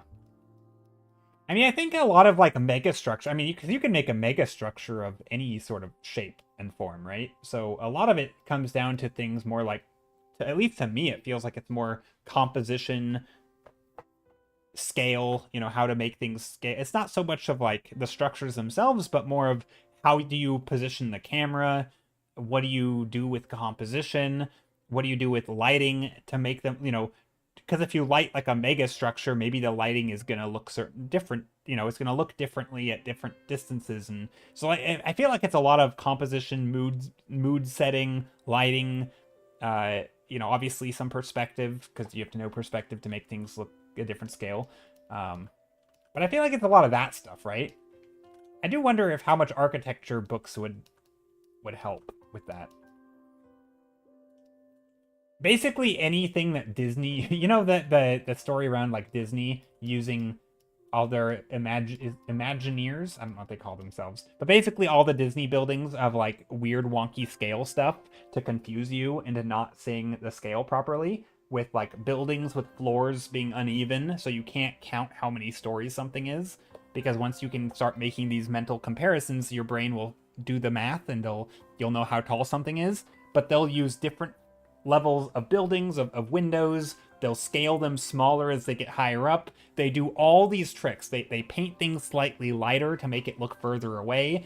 Lots of artificial overlapping shapes, and then they paint the thing behind the overlap as a lighter color so you think it's further away than it. Like they use all the tricks in the book. And like those are the things I feel like that you use to make a structure. It's not let me know architecture. Sometimes it's like let me ruin architecture.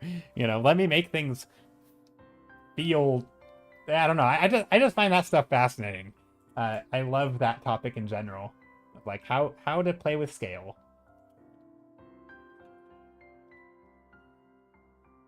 Yeah, ways to trick the eye, exactly.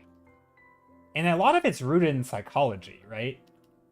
Which is, I think what I like about art so much is that there's this crossover between like how do you make the illusion and why does the illusion work? And if you understand why it works, then maybe you can use that to your advantage. And like, you know, our brains being fooled by simple illusions is like, understanding that to me is that's like a psychology, and it's a psychology problem.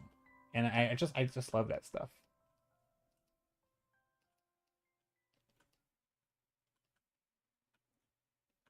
It's definitely one of my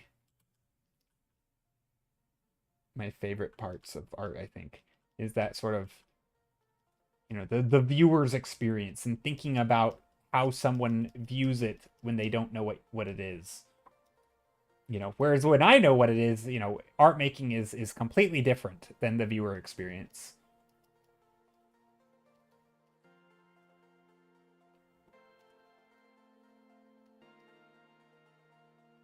I don't know. I think reading, lately in the last, you know, 5 years or so, I think reading has had a similar effect on me, where I've really been enjoying paying attention to how the authors of various books will describe things and the way that they will mix it up. Just like in art, you know, they won't use the same shapes over and over and over. They'll I mean, they might, but they'll change it, right? So that each time they describe something, they're describing it in a slightly different way, so it's not too repetitive. Or they'll, like, they don't always just, you know, describe things, you know, outright. They don't always walk into a room and say, you know, the room had yellow walls, one bed, a kitchen, and, you know, a table with 5 chairs, right? They won't ever say that. I mean, sometimes they will, but other times they might, you know, that there's so many different ways of describing a thing. You know, you could explain a character walking through the room in which it's cluttered and they have to step over a bed and 5 chairs and then climb over the table, and like, their actions can explain the room to you by describing something that isn't actually the room. They're just describing a person moving through the space, right? And then what they have to like encounter. That's a way they could do it. Or you could do, you know, there's so many ways to describe a single space. And I like that because there's so much overlap with art in that. And like, you know, how do you paint a tree? Well, there's lots of ways. But if I make the same tree twice, maybe one time I put it all in light, and the other time it's all in shadow, and the other time it's partially in light and shadow, and the next time I only see the shadow, but it's coming off the page, and so you can know that there's a tree there, you know? Like, that's a way to do it too. Or maybe the shadow's being cast on another object. Or maybe these 3 trees are all a clump, and you actually can't make out any one tree, but you know they're trees because they're clumped together, right? And there's like 5 different ways to make a tree, right? That stuff's fun because it's not, I think if you're not an artist, it's not always apparent that you can know what something. I actually experienced this. Sorry, I'm jumping all over the place with my stories. Just recently, I was doing a painting of a top-down painting. So here, let me try this. Oh, didn't mean to do that. I'll go a little bit wider.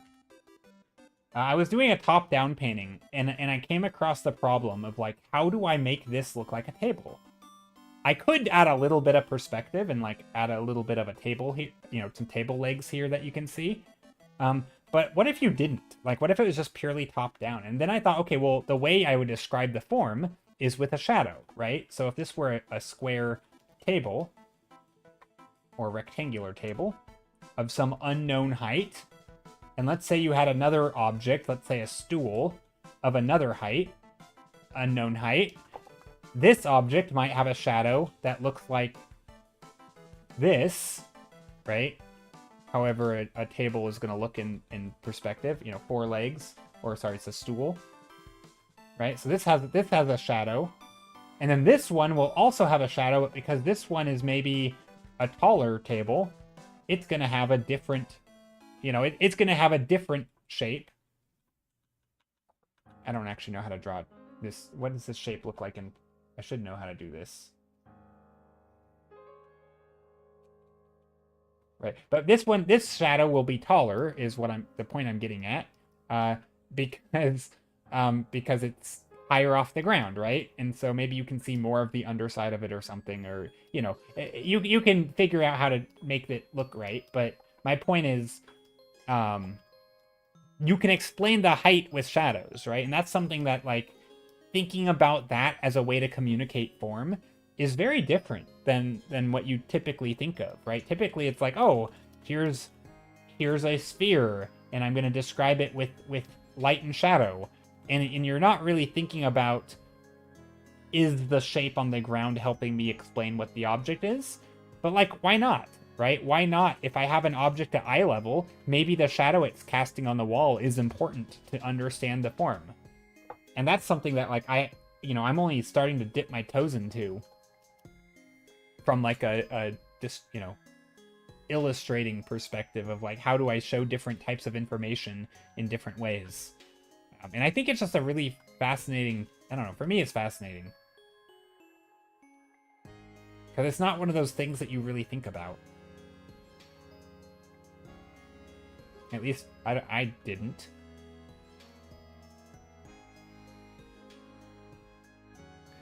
Skittle says, I learned one trick to helping sell the scale of super huge mega structures is to have a low field of view with lots of overlap as you're zoomed in on one small part of the structure from a distance with binoculars or something. A low field of... So, like, lots of foreshortening in the foreground.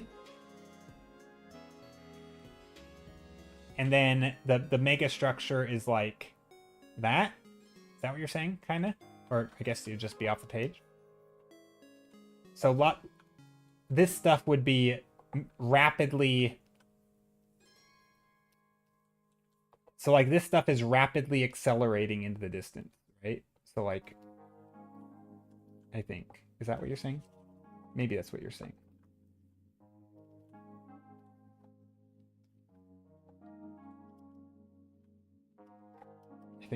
I think based on what I know how to make mega structures, that's how I would do it. Probably also an upward perspective, though. Is that what you mean by low field of view? I assume you mean just, like, rapidly, like, everything's more foreshortened. How do you draw? Is that how you draw low field of view? I don't know. That term always confuses me.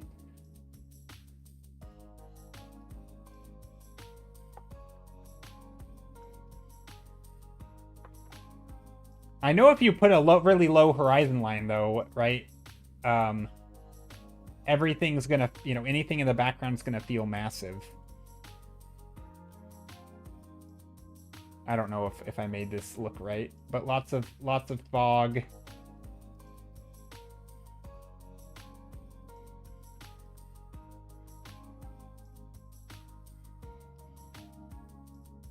Rapidly accelerating into the distance.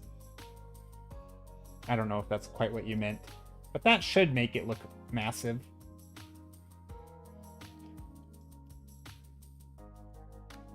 Just making shapes. Thank you for the follow.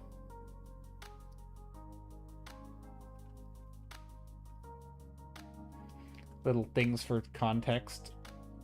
Stuff flying over. Helicopter. Totally how you draw helicopters.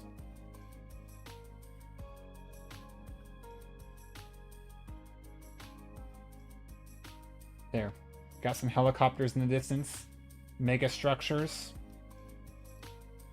I don't know if this one... Probably that's not good. Wait, let's get rid of that.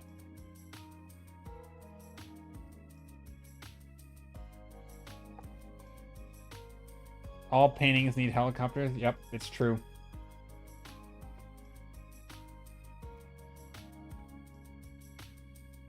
Random textures and lines to make things look industrial. I don't know if this makes it look big, though. I think I goofed up. Also, I know lack of perspective is important. Just silhouettes. You don't need, like, a lot of... you're not going to be able to see a lot of depth here. Like, you're not going to be able to see this. Right? Everything's going to be very, very flat as you get in the distance.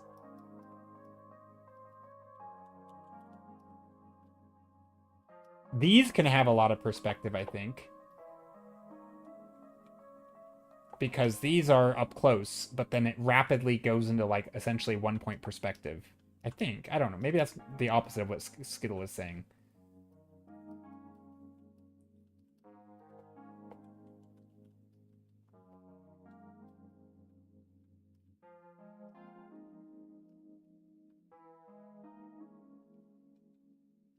But anyway, I'm not actually going to paint this one.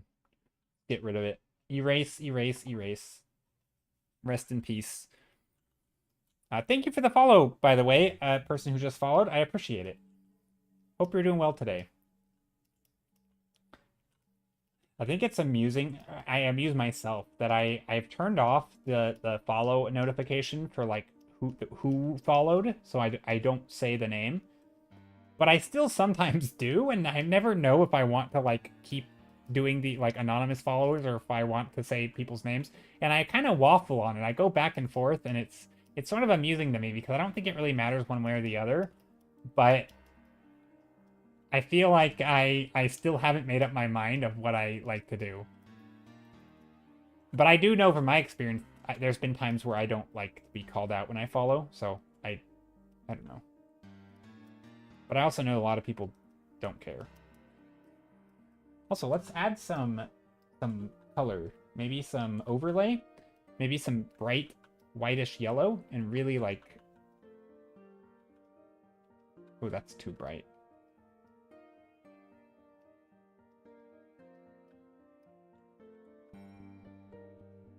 Ooh, I have an idea. What if I do a glow dodge with like a bright...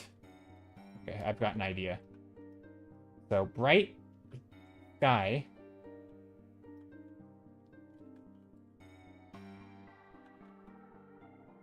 Sort of blown out. And then...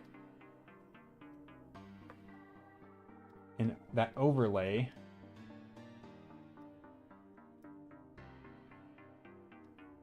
that we just had. Okay, this is a little bit extreme. I realize.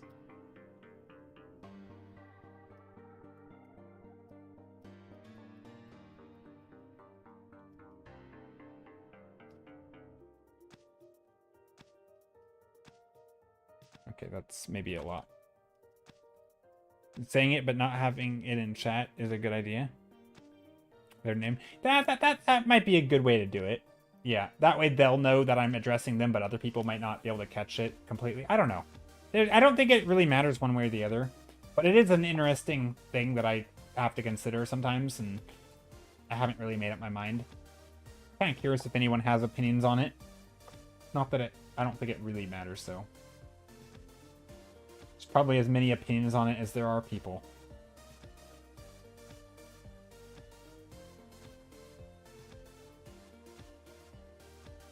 Okay, this is something. I'm changing the mood.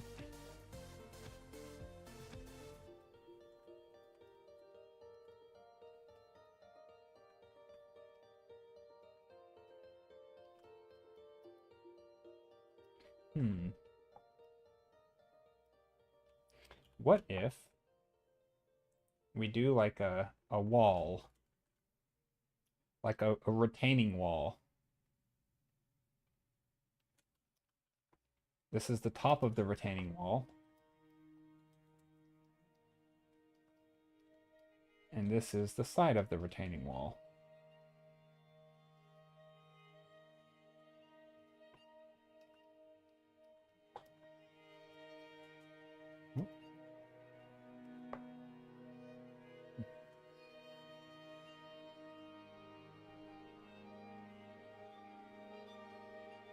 And then this is the bottom. And then we can get a lighter color right along the bottom.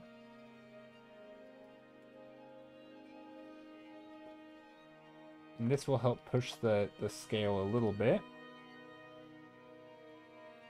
And then over here we can go a little bit back.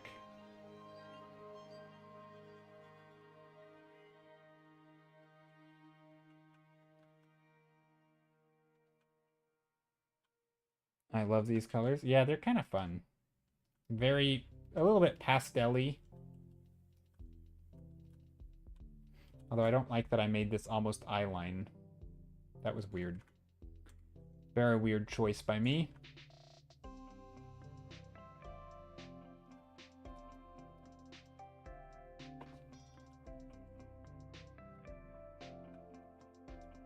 So it's a little wonky, but that's okay. Wonkiness never hurt anybody. Well, that probably has hurt images quite a bit, but that's okay. The success of an image, I guess it's hurt that, but that's not gonna be a big deal. This is about the idea.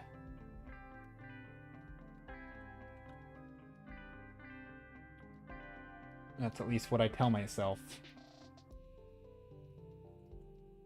How I justify questionable choices. It's all about the idea that matters. Not, by the way. The execution absolutely matters. Because as you make it, that's the... Yeah, I don't need to explain it, but that's... Yeah. That's a rant topic for another day. We've ranted about that before. But it's bothered me that, like, these days... Kids these days? No. Just in general, I feel like that's one of those things that you sometimes, on the surface, you, like, nod along. You're like, yeah, art's all about the idea. It's about the vision. And then, as you think about it, you're like, wait, actually, sometimes the vision's really basic. It's actually the choices made along in the process of the execution that actually end up mattering. You know, little callbacks in the story that add that layer of depth that you probably didn't start with in your idea.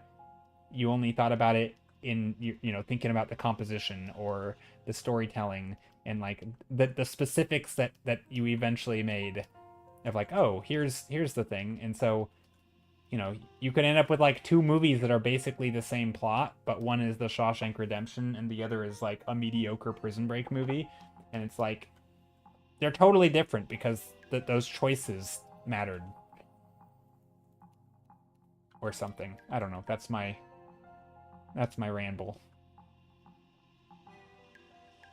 I don't know. I think there's a lot of art advice that sounds like that, where, like, you kind of nod along. You're like, yeah, that must be right? And then as you think about it, you're like, wait, no. That's probably not accurate.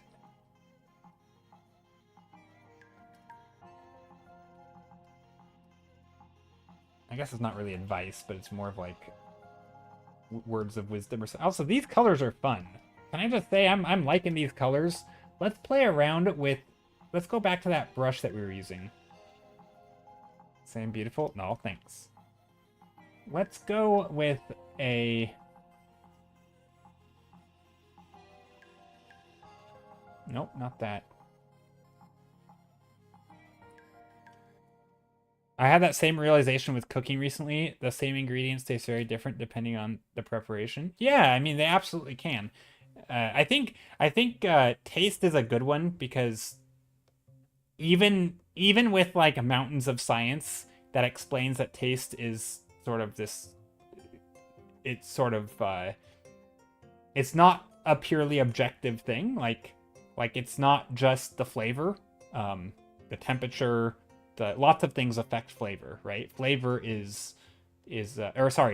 taste is different than, like, the flavor, right? Like, you can have, like, basic flavor components in different amounts, right? But, like, the taste of it is dependent on a lot of other factors, like the smell, the context, the color, right? The temperature changes how we sense how it affects the taste of it, right? Flavor is more objective in that, like, there are specific parts of the brain that are, you know, like, certain amino acids that like, you actually pick up these certain things. And it's always amazing how, like, you know, there's all these studies on, like, wine tasting where changing, or butter, where if you change the package to, like, a fancy shiny gold foil thing with a big star that says premium, and then some other thing that looks like garbage, right? People will literally claim that it tastes differently. And, like, we know that's true, right? And we know this is true with sound, right? This is why, like, auditions and blind auditions are so much more important than seeing the person, because if they meet your idea of, like, there was those studies with vision or with sound where, like, if you have a little person, like a smaller, let's say a small woman who is playing the tuba, you might hear it as different because you're like, oh, well, surely she doesn't have, there was like this prejudice of like unconscious bias of like, oh, well, maybe it's because they're very tiny, they probably don't have the lung capacity, and like, you're not really thinking about this, but you literally don't hear them the same as if you can't see them at all, right? Your brain puts together all the stuff that it knows and formulates an idea, right? And you're not in control of that always. Like, your brain does all this work automatically, and one of those things is sight. Sight matters. It affects how you hear things. Same with taste, same with vision. We know this with vision, right? This is why optical illusions exist, color illusions exist. All of this is so context dependent, and it's always fascinating because a lot of these are, I think people know, like color. I think people are pretty aware of the illusions with color. They may not understand why or how they happen, right? A lot of non-artists probably don't have the understanding of like hue, value, saturation differences, right? Sort of the parts that make up color, but they kind of understand that color can be weird. I don't think as many people understand that with taste. I think taste is even more like weird. I think if people are like, oh, I don't like that thing, that they assume that it must be because the thing in and of itself tastes bad. And like, that's I feel like that one's gotta be up there in terms of like controversial. Like, even though there's good science around this, right? There's tons of studies that can demonstrate this effect of sort of the subjectivity of taste versus flavor. People are like more resistant to this, I feel like, than some other things. And it still blows, like, the sound illusions always blow my mind also. That you can hear different things based on if you're reading a word or not, and you literally cannot unhear it. Like, there will be certain, there's a lot of classic examples, but where they'll put a word on the screen and play a sound, and that's what you'll hear. But if they put a different word on and they play a sound, that's what you'll hear. And you can't hear them both at once, and the words don't even sound alike. And you're like, how the heck is my brain doing this?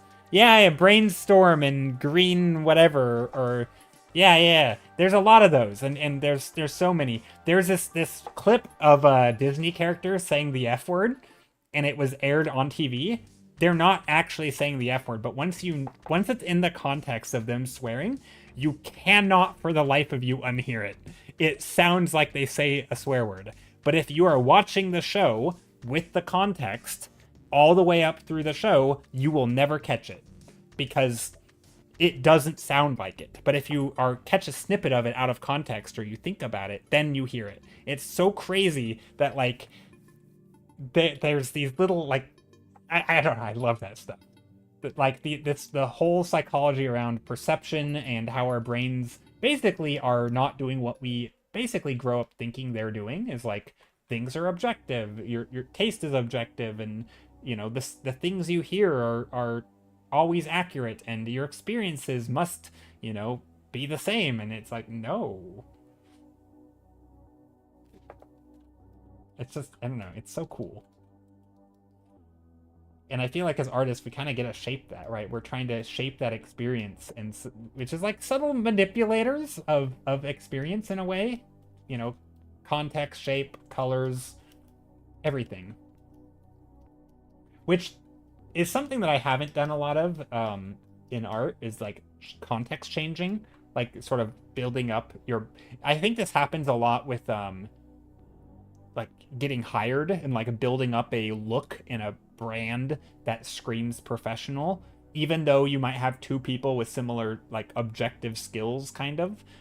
They both could do the same work to a very high quality, maybe one better than the other, but if one brands themselves as I'm a professional, and the other one just throws the work out there and says like, oh, here's a Sunday afternoon doodle, right? That might like actively affect how people view your art. That's something I haven't dived into really, but like I suspect that makes a pretty big difference, especially with like social media of like how people perceive you and like the branding around your art. And like if you tell, I mean, it's the same reason why like a random sketch from, well, actually, it's not the same reason. Social media is tricky because there's so many other factors. Obviously, existing follower base is a huge one, but like I sometimes will think of like a random doodle by some random artist, and like I look at him like, it's good, and I know they're extremely skilled, and so like they were probably exploring some really cool stuff, and like it was useful for them. But like if I just looked at the art, I don't even know if I would have followed this person, right? And yet this art will be getting thousands of retweets because people are like, oh my gosh, it's so cool to see all this stuff from you. And it's like part of it's the name recognition, it's not really the art, but like you don't ever feel bad about retweeting something because you know they have the skills to back it up, even if it's like maybe not their best work. But like it's not, you know, I feel like, I don't know, it's a weird, maybe I'm jumping topics here, but it's there's some really interesting effects with like branding and perception of things. I don't know. I feel like there is a point though where like if you take it too far, it gets really like manipulative-y, and like it kind of puts a bad taste in my mouth, and it's sort of like gross. I don't know. Because then you get into like the whole, you know, the artist, you know, the fancy artist with the whole look, right? Like if you think about like probably what people thought of as an artist in like the 1950s or something, you know, you had your you looked very French. And it's like the whole look of like being the what's the word, the sort of out there quirky artist vibe, and like it was the whole look. It was very performative, and I never liked that. I always thought that was dumb. But on the other hand, I kind of understand it now, and I kind of get it, and like, hey, if that's what it takes to succeed, fair game, I guess. But also, I don't really want to do that. It feels like I'm always at a conflict of like putting on the performative side of art because it actually does make people like your stuff more. But at the same time, it feels cheap, and there's a huge conflict in me, and I never know. So I try not to do the performative stuff, but at the same time, I do understand that it really does make a difference. So I don't know. I don't know. Also, this is a rock brush, apparently. A rock texture brush.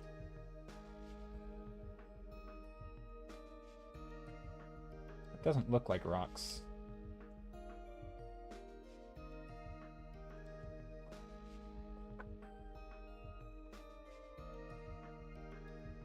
All right. Oh, it's 120 already. All right, you guys want to...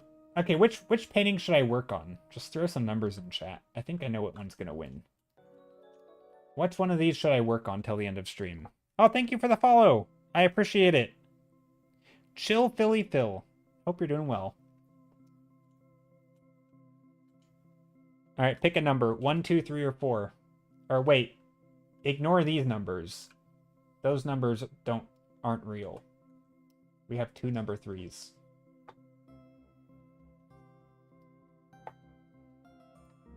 If you'd like to pick which thumbnail I work on. Chill Chili Phil says, oh, I love your art. Followed you on Instagram. Oh, thank you. 6. You're not allowed to pick 6. 6 is not a number.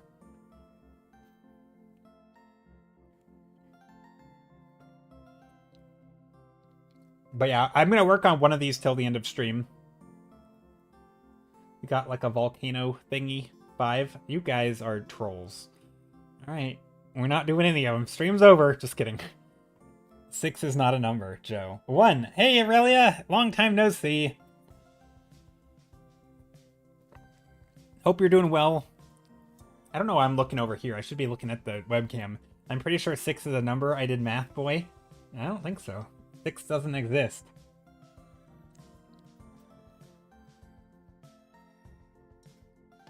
I do like 1 and 2.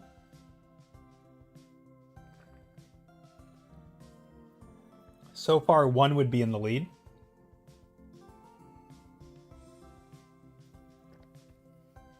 But yeah, I hope everyone's doing well. Also staying warm this winter. Is it winter yet? I don't even think it's officially winter. Winter starts on the 21st, right? It's technically still autumn, I think. Maybe I'm wrong. 4. You like the floating islands or floating rocks. That's not a bad one. You want to see the colors of 2? I mean, I don't know what else I would do with the colors of 2. Like at some point there just would stay blobby. I'd probably just add more variety and shape design. I think 2 would stay pretty simple. Your 22 degrees says winter. Yeah. I feel the same sometimes, Aurelia, but also winter lasts until like March though, I think. It's like December to March. 2 is just ruins on some shrooms. Wait, shrooms? Oh, you mean like on shrooms, like yeah, gotcha. On psychedelics. I was like, I thought you meant like literal mushrooms with ruins on them. I thought, no, I don't think that's what that is. I mean, if we really wanted, we could make these.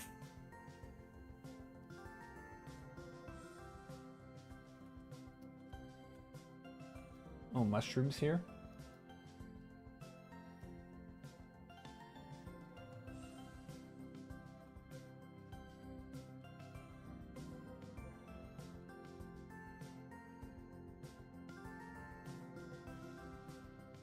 There.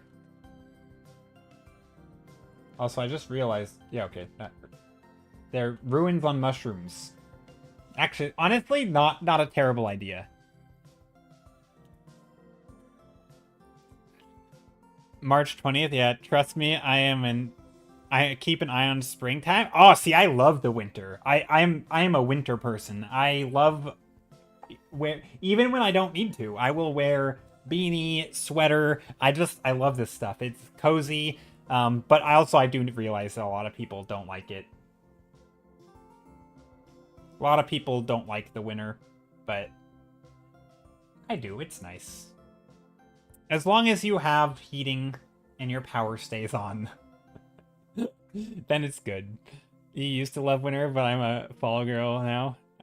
You're getting progressively more like yeah.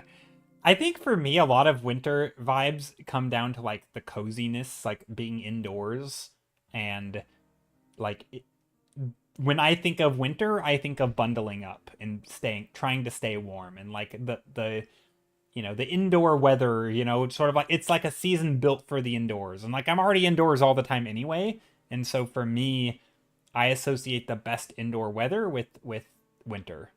So like I'm in my environment. Okay, I think we're gonna go. Let's see. We have 2, 4. I mean, it's pretty even. Maybe I need to do a real straw poll. I kind of feel like 1 has the vote, which there's a lot to work on in 1. One would be a fun one to work on. A little bit of volcano. Maybe we'll do that. Maybe we'll do one of these another time, like next stream.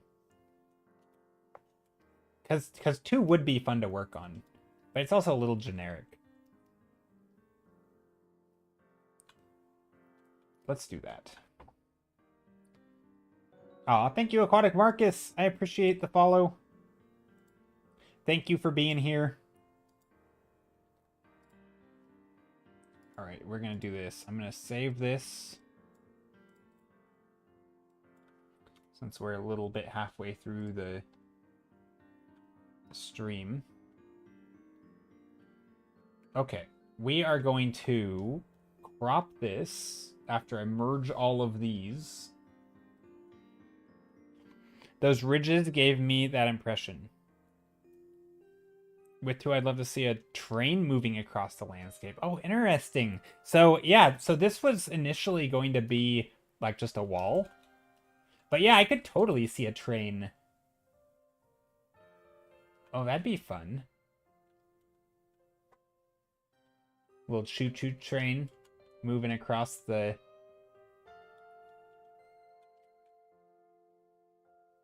Moving across the scene. That's not what a train looks like. Anyway, you guys know what... I don't know how to make trains. But yeah, no, that would be kind of fun. And like your classic little tunnel. Train tunnel in the mountains back here. or something. I don't know. That'd be kind of interesting. Very, very strange. That would be an interesting one. But yeah, let's work on number 1.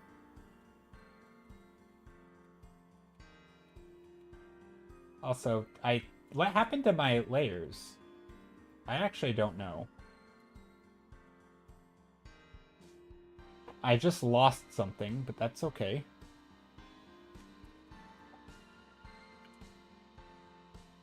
Making it larger. We're gonna crop it. I think this is good size. Yay! It's actually a little small. Connect all 4 with a train, so it's just a path. I love it. I love that idea. I'm not gonna do that, but that is a great idea. You know, that would actually be a really fun, like, art challenge idea, is to basically have wacky prompts where, like, paint 4 pictures, like a almost like an improv type thing where you, like a 2-part art challenge where there's part 1 is like paint 4 separate images, right? And make them all unique. And then without the person knowing, part 2 is like now connect them all with a train going from all images and make them flow together and like more like it would just be, it's so silly, but at the same time I feel like it's like a good exercise. It's kind of great. Actually, speaking of a train connecting things, and we were talking about Magic the Gathering a little bit earlier, because that's one of the things that got me into art. A little bit, kind of, sort of. Um, and Magic the Gathering actually does this a lot. They will... Also, this is what we did last stream. I only say that because that happened to be on my screen.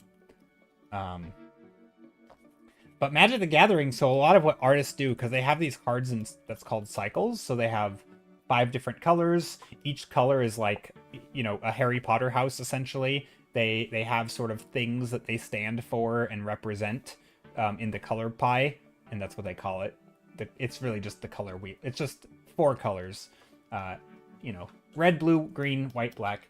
But what a lot of artists do is if you get a card, let's say there's a creature, you might have what's called a cycle of creatures. So maybe they're like, you know, maybe there's like a trident character who, or maybe there's like a god, and each color is going to have their own god. And so there might be a god cycle where each color gets their own thing. And what a lot of times they do is they'll commission a single artist to do all of that cycle. So here's a certain spell that does something, but it's kind of changes depending on what color it's in, right? And so each card will have its own cycle, or there will be a cycle of cards. But what a lot of artists will do when they get a cycle, or not a lot, but it's happened a few times, the artist will paint one big picture that is sort of divided into, and also I realize this is not quite how the cards are, but they'll divide them into their respective color pies, but the image will actually flow throughout the whole thing. So this might be like a swampy painting that flows into, and of course they won't be arranged in this order, but you know, the swamp might flow into the islands, and then the islands will flow into the plains, which will flow into the mountains, which will flow into the forests, right? And so you kind of have this like this thing, and the vibe of the painting changes as it goes through. So kind of like the train sort of going through the environment, this is like the environment is, or the, you know, it might not be an environment, it could be a whole story or something, right? Characters and stuff. And it'll change throughout the entire cycle, which I think is really cool. And you kind of go through this color pie of you know, representing different things. You know, this one is island, mountain, forest, right? So, and each of them are like represented by, you know, different traits and qualities and mood. Anyway, I thought it was a really cool thing. I've never done a painting like that, I don't think, where you take like a distinct like mood and setting and sort of change the mood with each piece, but also it stands on its own, which I think is a really cool, that'd be a cool exercise. Okay, let's find some references of lava and stuff. One of the ways that I like to work is after I do my thumbnails, which I will open right here. After I do my thumbnails, because I started with no idea at all, I like to go and find references. So like if I were painting this one, you know, finding pictures of rocks would be really important. Or maybe some trees in the background, maybe some fallen logs or whatever, right? Or snow if this is going to be a snowy environment. And same for this, like, you know, trees, rocks, lava, you know, clouds, anything that might be relevant or that I may not know about. Because sometimes you'll get additional ideas just from writing references. It's not just about, like, how do I paint a rock, but it could also be what types of rocks are out there. And so that's how I like to use references a lot, is you wait until you kind of have the idea in your head and you sort of have done a preliminary sketch to then actually go and figure out, you know, what the things might, you know, what your options are. So, like, rocky, what kind of like jagged mountains, you know. See what that gives me. And like there's a lot of things, right? Maybe there's some mountains like this, which are kind of jagged. And again, maybe this gives me some ideas. This is very low resolution. But an image like this, which is now high resolution, actually has a lot of, like, I like this. Look at this stuff. Is this like lichen on the side of the rock there? That's pretty neat, right? It's sort of these green things. I don't even know. Like, this is extremely cool to me. And like, maybe I hadn't thought of that, you know? And as we get higher up, maybe there's less of it, or maybe there's not. Maybe there's still a lot. Like those are nice shapes, and some of the interesting, like, you know, just how many smaller shapes are built. You know, it's one big form with lots of small shapes. Maybe that's something I hadn't considered.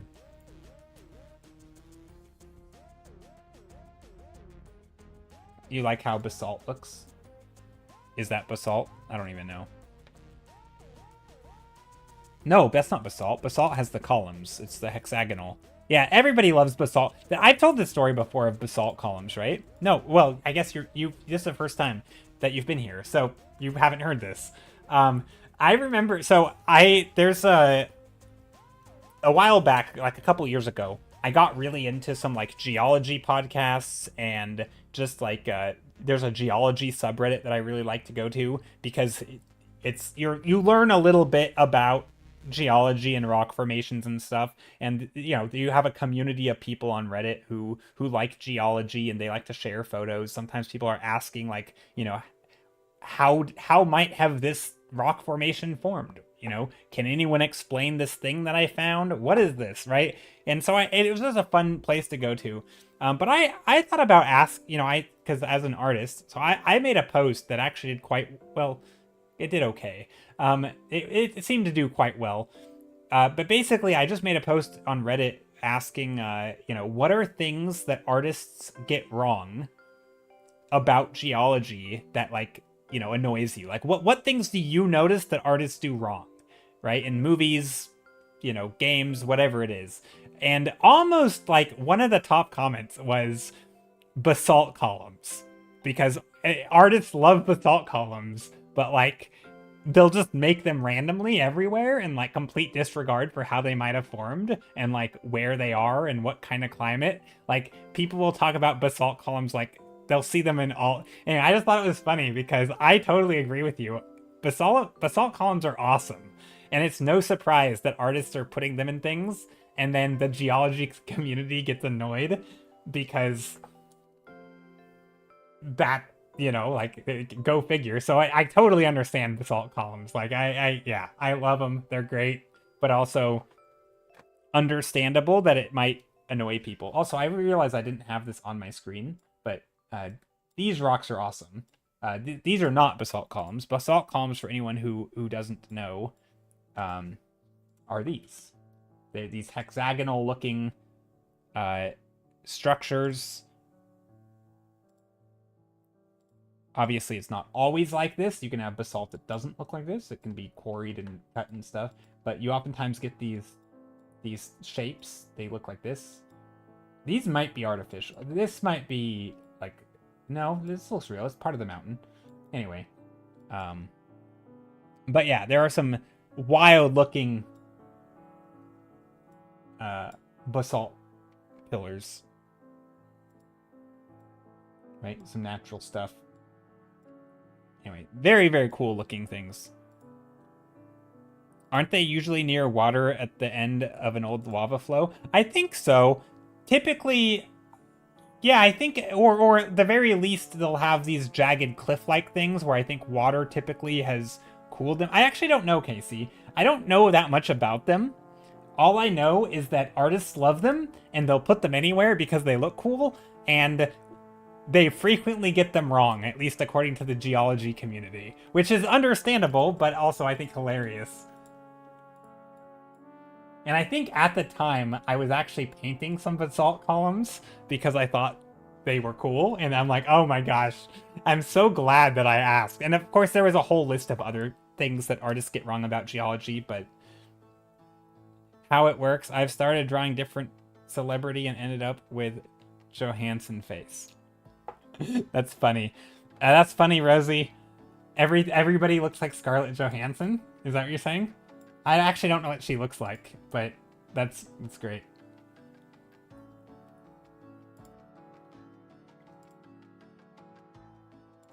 Casey says, I actually got to see Giant's Causeway in person, and that was your first exposure to basalt columns. Oh, that's cool. Let's Google it. Let's look up Giant's Causeway. Giant Causeway.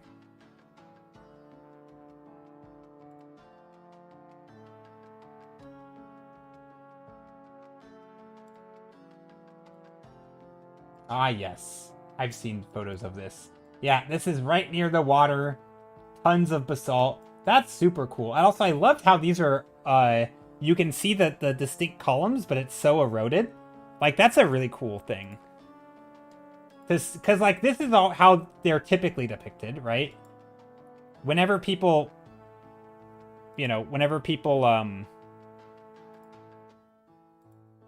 like, paint basalt columns, this is typically what they paint, is, like, these sort of very distinct hexagonal shapes.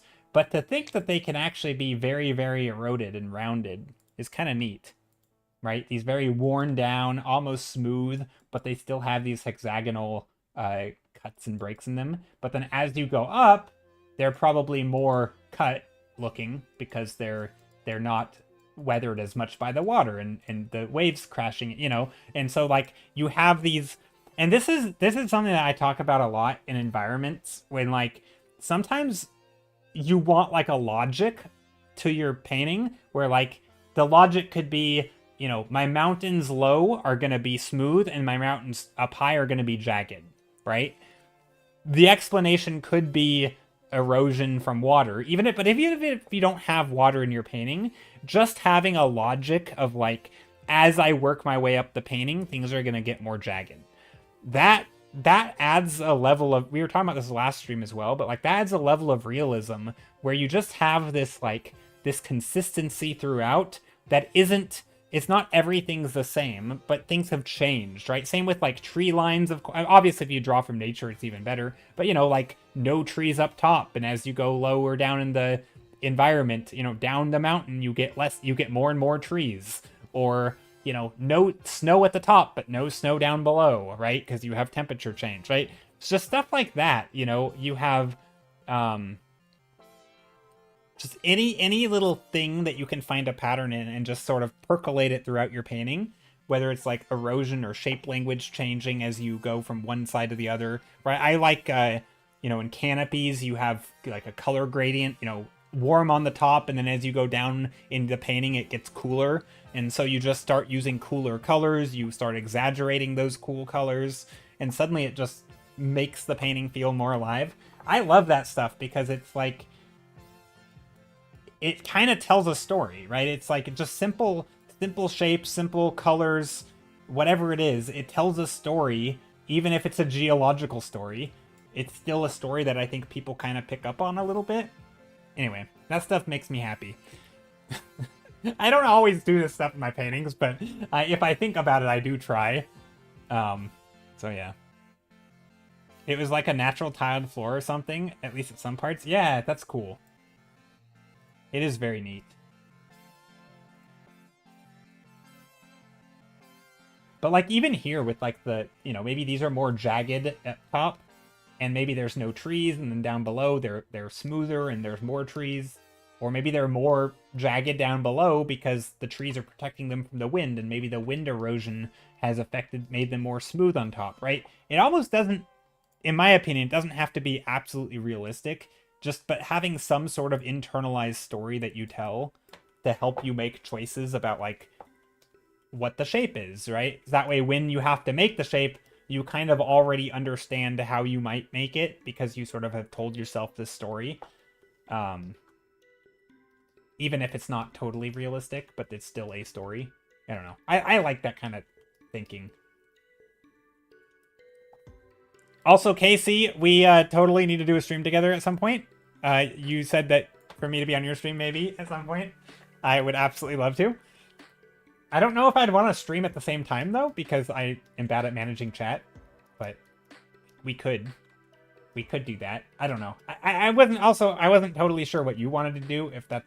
Anyway, we don't have to discuss it now, but it was, I just thought about it again. No, it's fine. It's fine. No worries. I've got all the time in the world. Ooh, I actually really like this. So these are not going to be basalt columns, but they are going to be little, like, finger-like structures that create, like, a little bit of a ledge, maybe? And then we can have stuff growing through the little fingers. And maybe it's even some lava coming down.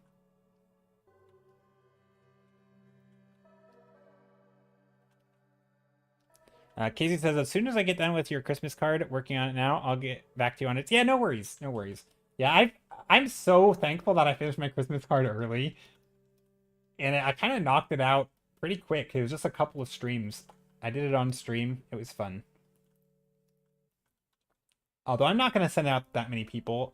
It's mostly just... Although technically if people do print redeems before Christmas, I will sneak one in there if I have any extras.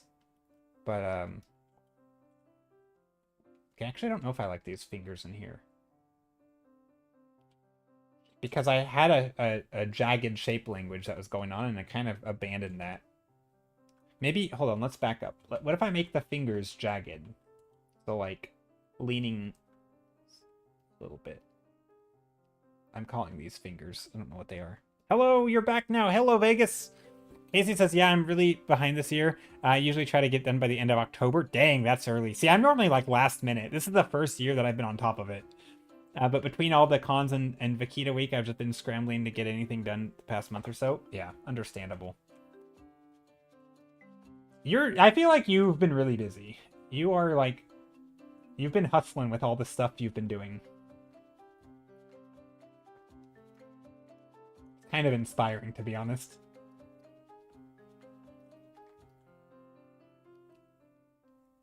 Inspiring in a it makes me feel bad about myself sort of way.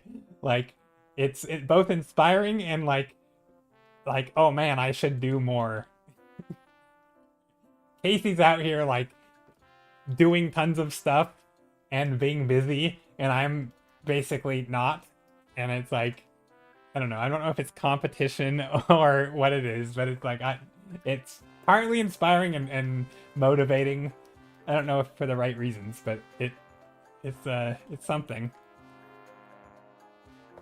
Busy is overrated. It can be, but it's also, you know, I have a weird relationship with being busy. Like, on one hand, I sort of philosophically, I think, you know, people should allow themselves to, like, chill out more, enjoy the little things, not have to always have deadlines and meetings and, you know, like, productivity culture nonsense. Like, I think there's a little bit of, like, you know, I'm not a big fan of all that. But at the same time, like, just the other day, I had, like, a 16-hour day, basically non-stop doing stuff. You know, working for 9 hours, coming home, having stuff I have to do real quick, then I stream for 5 hours, and after stream I have stuff to do, right? Just literally a non-stop, like, 16-hour day, no downtime. It kind of felt good. Like, I'm like, you know what? That was a really productive day. Like, I did so much, and yes, I'm exhausted, but I'm kind of glad. Like, it felt good. And so I have this, like, love-hate relationship. I kind of like it. Like, being busy makes me feel good sometimes at the end of the day. It sucks while you're doing it. But, like, I don't know. As long as it's, like, stuff that you want to be doing, then it's nice. So I do like busy, but I like busy of stuff that I want to do. But I also have to fight myself because I want to be lazy and I want to not do stuff also. So, like, if I'm forced to do something and I'm happy I did it, then I really like it. So it's kind of a weird... Productivity can be addictive in its own way. Yeah, that sense of accomplishment is nice. I think it's just like a matter of balance. It is a matter of balance. If you're busy all the time, the burnout city eventually, yeah. Or it's burnout city, yeah. I'm more the opposite. I feel good when I'm busy, but at the end of the day, I just... Well, yeah, I felt exhausted, but it's like, on reflection, I'm glad that I got stuff done because my normal state of being is not that busy. And so it's like, wow, I'm sure glad I knocked out all those sucky things I had to do, you know? Like, now I can relax again, right? And so it's like a... For me, it's like... I mean, again, I always use the analogy of, like, cleaning. I don't like cleaning. But looking back at a clean apartment and like, wow, I'm sure I'm glad my apartment's clean, you know? Like, there's sort of this accomplishment that Casey was talking about. The accomplishment's nice, having done the thing and also like getting it out of the way. A lot of times there's like things looming over you that you haven't done that you feel like you should. Just sometimes just, you know, sucking it up and just doing the stuff is nice because then it's out of the way and you have to worry about it. But like, I'm never glad that I'm doing it in the moment. It typically sucks. Also, why am I painting on this? This is the paint. I was gonna work on this one more, and then I zoomed in. Oh my goodness, hold on. What have I done? Okay, you know what we're gonna do? We're just gonna copy this again. I was painting on the thumbnail page, and I wanted to paint on this. Let's just go like this. Now I'm curious. What if I flip between these? Okay. So some of this I do like. I actually like...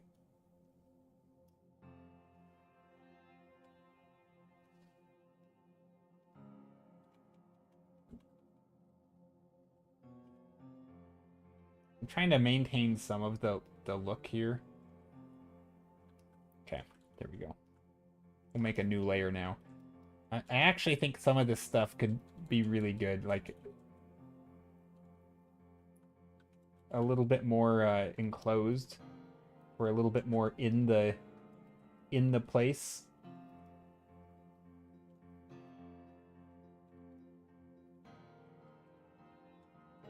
So now I have this a reference here. Let me put it on screen. Not the basalt columns. We can actually delete this. I don't need that. This one. I like these shapes. And I like the idea of, you know, these having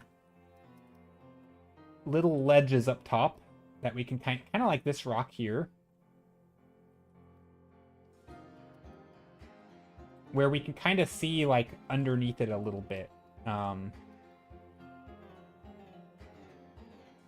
But also on top of it we can see, right? So we have maybe some shapes coming down this way. And this can, you know, catch some of that light, that blue light a little bit. Just a little bit.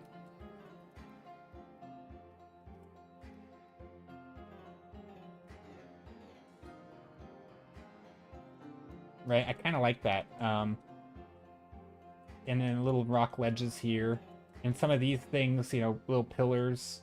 But also just the way that, like, some of the smaller bits, like, it's flatter down here. Right, as you go down. It's more just like a sheer cliff.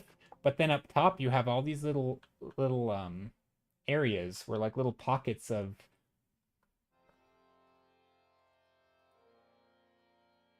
Right, like, anywhere that the terrain flattens out, you have these little pockets of rock. And they're smaller shapes. And then you have these little sheer edges again. And on top there's some some interesting things. Right? So we can carry that around. Anyway, I like that.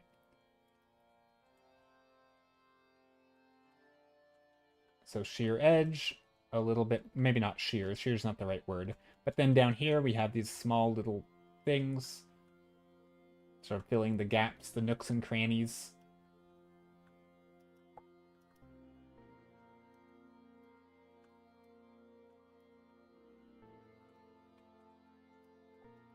Hopefully we'll feel like we're in the thick of this, right?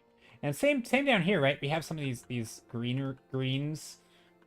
I wonder if there's a way to like bring some of this green throughout some of these shapes.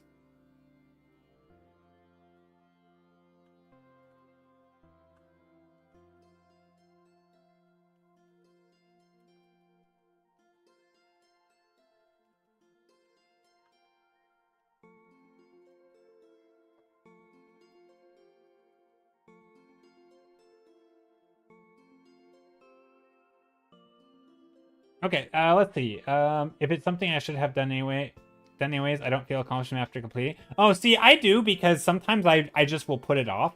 And so if I'm putting off, like, let's say cleaning, I'm just using cleaning as an example. I'm not like a complete slob, but we can just pretend I am for a moment. If I'm putting off cleaning for a long time, I do feel a sense of accomplishment after completing it, because I know that like I wasn't doing it, right? And so I felt bad about doing it until I finally did it. I'm like, oh, thank goodness I finally did it, right? And so I kind of have that mentality with things where it's like I you know, oh, I know I need to clean my bathroom, and so finally when I do it, I'm like, oh, thank goodness I did it. Vegas says, I was talking to my therapist last month how I rarely ever feel that sense of accomplishment people say they feel after completing things. I only really get that if I did something meaningful or more than what was expected. Gotcha. Are there things that you feel like you don't do, though, that you should do, that like you just aren't doing for some reason, like a motivation issue? Or do you feel like you're a pretty like active person in terms of like have a plan and then do it? Because for me, I'm not active, right? I don't have like, I have a goal in mind and boom, I jump to action, right? I will kick the can down the road till eternity, right? I mean, I am the type of person, I was in a stream yesterday and the streamer was like, I have to go to the bathroom. And then they just kept painting. And then like 40 minutes later, they're like, I still have to go to the bathroom, but I have to finish. Like they were like, I need, like, they were postponing something as simple as going to the bathroom, right? And I'm like, I totally relate to that. And that's how I am with kind of everything. Like, I will postpone things that need to be done, right? I will forget to eat, kind of. Not like in a super bad way, but like, you know, I'll sort of forget, like, holy crap, I'm super hungry, you know? And so sometimes just doing those things is like, I'm glad that I did them, because I know myself well enough that like, I don't know what would have made me do it. You know, sometimes it feels like it's a rare thing where like, you know, getting something that needs to be done. And so I don't know if I feel a sense of accomplishment. I'm not sure accomplishment is the right word, but it's like I'm glad that I did it. Right? It's not like, oh, I'm amazing, I did the basics, you know? I don't like pat myself on what a good job I did for doing my laundry. Of course not, right? Like, laundry has to get done. But it's, for me, I think it's more of like a, you know, like, I'm glad I did it so I don't have to do it tomorrow.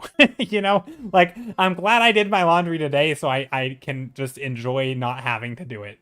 I don't know. Yeah. I just feel stupid and horrible for taking so long to actually doing it. Gotcha.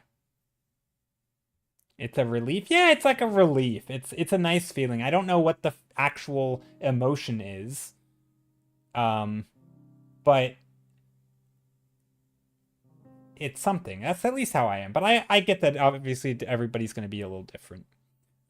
Seems like that guilt might be overpowering your ability to feel accomplishment. Yeah, maybe. Yeah, it's not guilt. I mean, this is one of those things where again, I'm self-rationalizing here, or self-justifying justificationing. That's not the word. Where like I don't know the real reason, but I suspect that like one of the things that I have a view of like humans, that like humans, I know a lot of people, especially online and in public personalities, like everybody likes to make themselves out to be like this perfect person who sorry, oh, I know that was at Vegas, but I'm just talking on the topic because it's interesting. um but like I have a view of like humans, like I don't I don't know, people struggle with like stuff, and not everyone is this like needs to be this perfect person who is immaculate in everything they do. And like I know we see that a lot, but I just, from my understanding of people and human psychology and myself, like when I do those things that don't hold up to like those sort of social expectations, I don't think like, oh my gosh, I'm a failure. Because I actually think that most people have things like that. Like not maybe not to quite the degree I do. I don't know.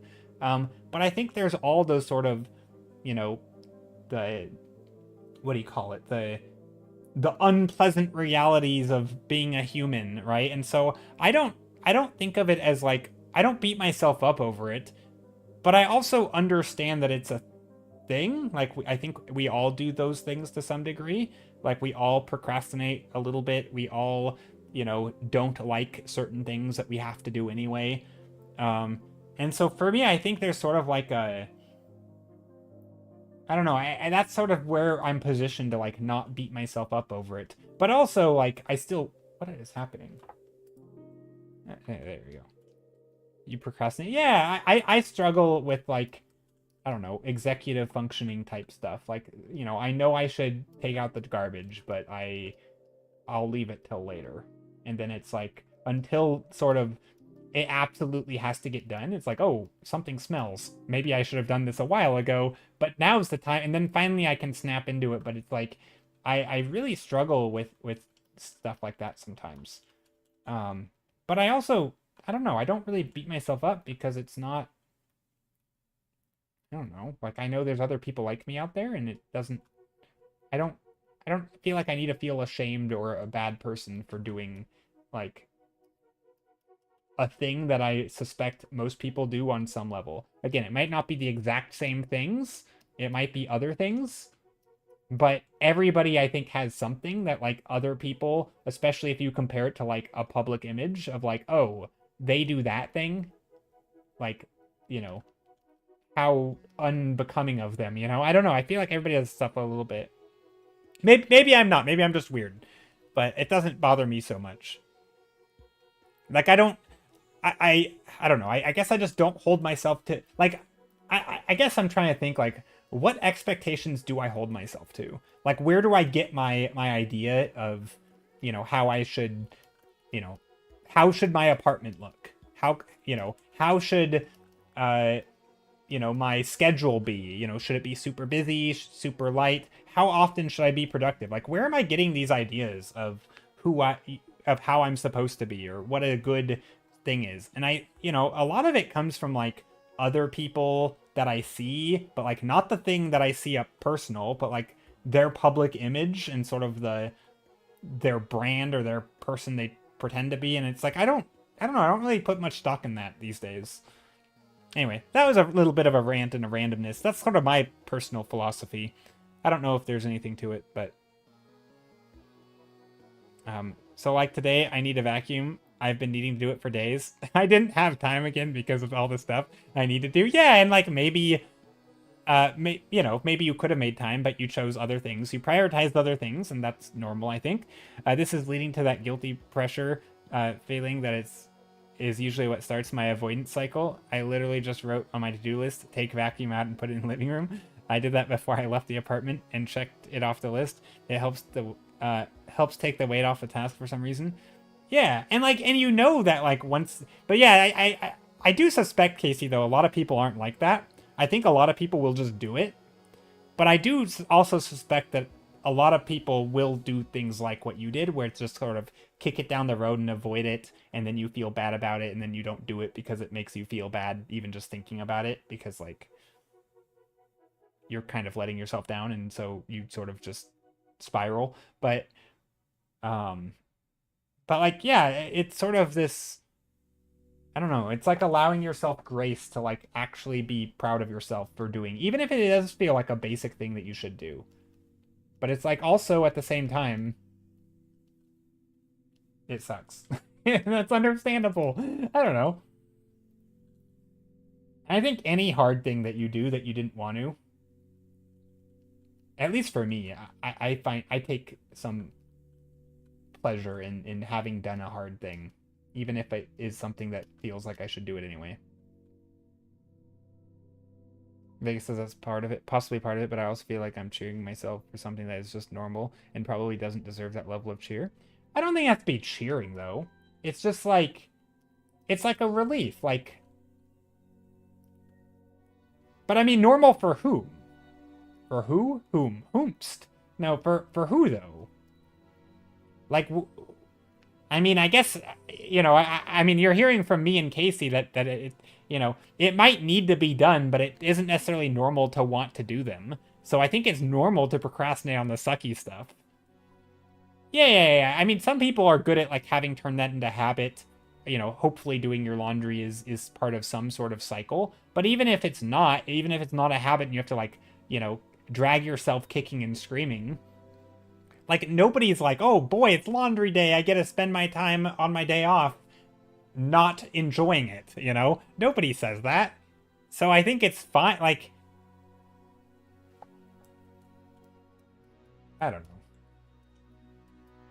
know. I'm not a therapist. I don't exactly know what the mechanism there is, but hey, if I can take a little win, even if it's something that I should have done, like going to the bathroom, because I was holding it while I was busy finishing up the last little bits of a painting. Um, I'm gonna, you know what? I'm gonna take that little win, even if it's petty and insignificant. A win is a win. You know what? Sometimes you just need it. At least for me, sometimes I need that win. If I can relish in the is that relish? I don't know if that's the right word. If I can revel in the nice clean apartment that I have for a few days after the moments after I spend the time to clean it, I'm gonna do that, even if I should have been clean in the first place. It's a relief, but not really a win relief. It's a win compared to the alternative of you not having done it. At least for me.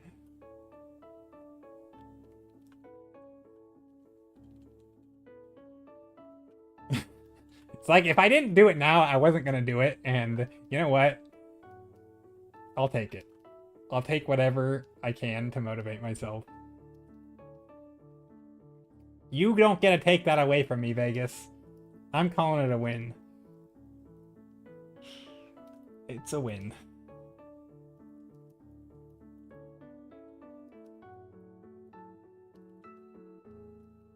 I'm obviously joking, but I think sometimes it takes a little bit of mental gymnastics to not go a little insane.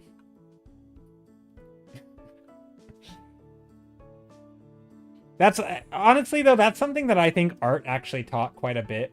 Uh, for me is like changing my perspective on things. I don't know. It's sort of I get you might be able to call it like meditation. I don't really think of it as meditation though, but it's just like shifting perspectives and trying to like, you know, think about other ways of thinking about a problem. Like, it's sort of like those it's almost like the dad jokes of like you break something, you drop something on the ground or something and it breaks and you're like, on the bright side, you don't have to you don't have to wait to vacuum now because now you have to vacuum. It's like finding little spins on a situation that like make you that like normally turning a bad situation into like on the bright side. This is the I can't, for some reason I can't think of one right now, but I feel like that is something I've been teaching myself to do, and art has taught me to do that a lot, because I think stand-up comedy does this a lot, where you try to view situations differently, and then you can make light of them even when they're kind of like, So yeah, silver lining type stuff. And I think, I think art streaming has made me do this a little bit. I think art has made me do this. Um, where you're sort of, you know, you make a mistake or something in art, but then you learn from it, right? Oh, this is a mistake, but it was a learning opportunity, right? Or oh, this thing didn't turn out the way I wanted, but I got an even better idea from it, right? Like I learned what not to do instead of what to do. Like maybe I was trying to do something and I didn't do it, but now I learned what not to do, And again, it can be a little cheesy, and I don't always believe it, but it's sort of this like, yeah, it's looking on the silver lining, and I guess I just sort of have tried to embrace that. I don't think I'm great at it. I'm always trying to get better. There are definitely things that, you know, but I guess some of it's probably just straight up coping. Like, well, I think most people probably do this thing, so therefore I shouldn't feel bad about it. Even if it's not true. I don't know. I don't know how it's true, right? That's one of those things, when you're in it, it's hard to know if it's, like... Yeah, I don't know. It's tricky.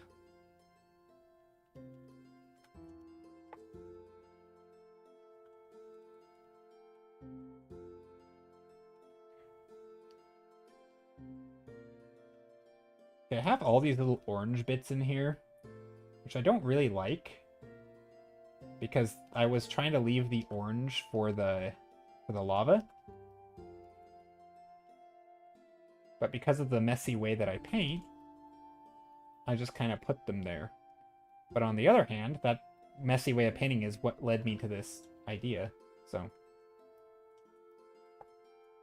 Yeah. I'll get a little bit of dark occlusion areas. It's hard to know if you have a problem. Yeah. I mean, it's the same reason it's hard to diagnose. Well, I mean, same thing, right? Same reason it's hard to diagnose stuff is like you just don't have a good sample size when your only sample is like living in your own head 24 hours a day. Like to you, it might feel completely normal, but you have no idea because you're not living other people's lives, and unless you've actively studied other people en masse to know really how, like, again, we can dilute our... There's that study where they basically surveyed a whole boatload of people, of couples, and who live together, and they asked each other, like, what percentage of the housework do you think you do? And then they take the two percentages and they add them together, and the total was like 140 something percent. So on average, they thought they did like way more than they did, right? Like, people just over exaggerate because, like, you live with yourself, you only know what you experience, and so you might think that you are way more, struggling than everyone else, but like you just don't know because you don't know what they're actually showing you. You aren't living their life, and so yeah, you can't really... It's very hard to self-diagnose things. It's very hard to know if you're part of the problem because you only have your one experience, and most other experiences that you see are being filtered through like the public, right? Like people putting on a show and people not being exactly the same way they are in private as they are in public, and like it's hard. Yeah, that's why, like, as principle, you shouldn't self-diagnose because you just don't know. That being said, you can still strongly suspect you have a problem. You can still think that, like, oh, I probably have a problem, but you might not. Compared to the general population, you might be totally normal, right? You just don't always know. I think sometimes it's easy to be like, my behavior, makes me unhappy, therefore it's bad. It might be making you unhappy because you think that other people are different and they're not, but or maybe it is a real problem, and that's where going to the doctors helps because they can diagnose you, and that's why it's good. So yeah, it's a tricky problem for sure.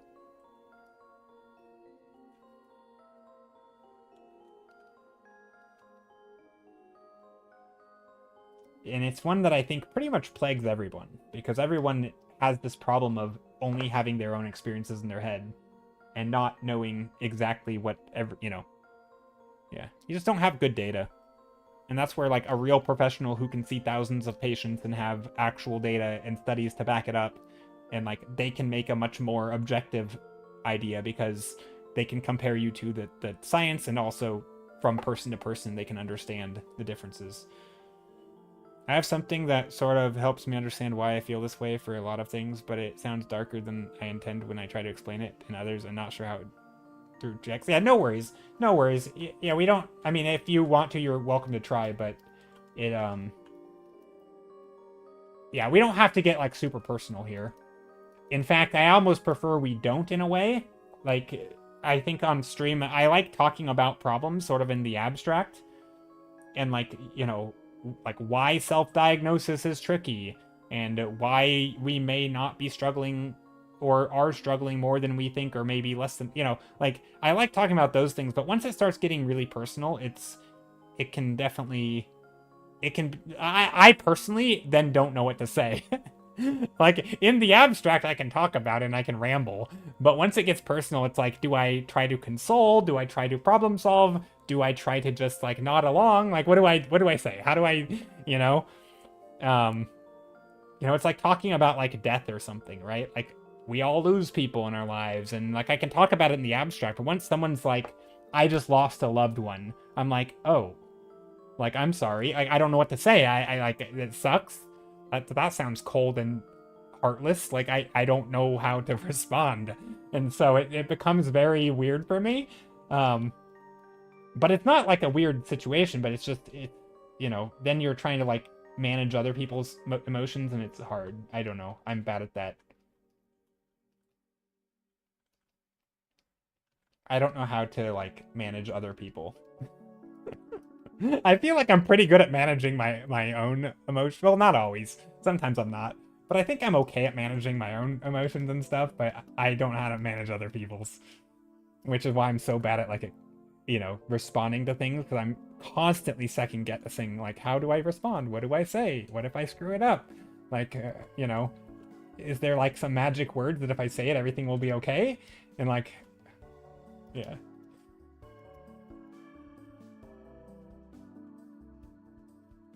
Of course, that's not the case. There aren't magic words, but that's, yeah.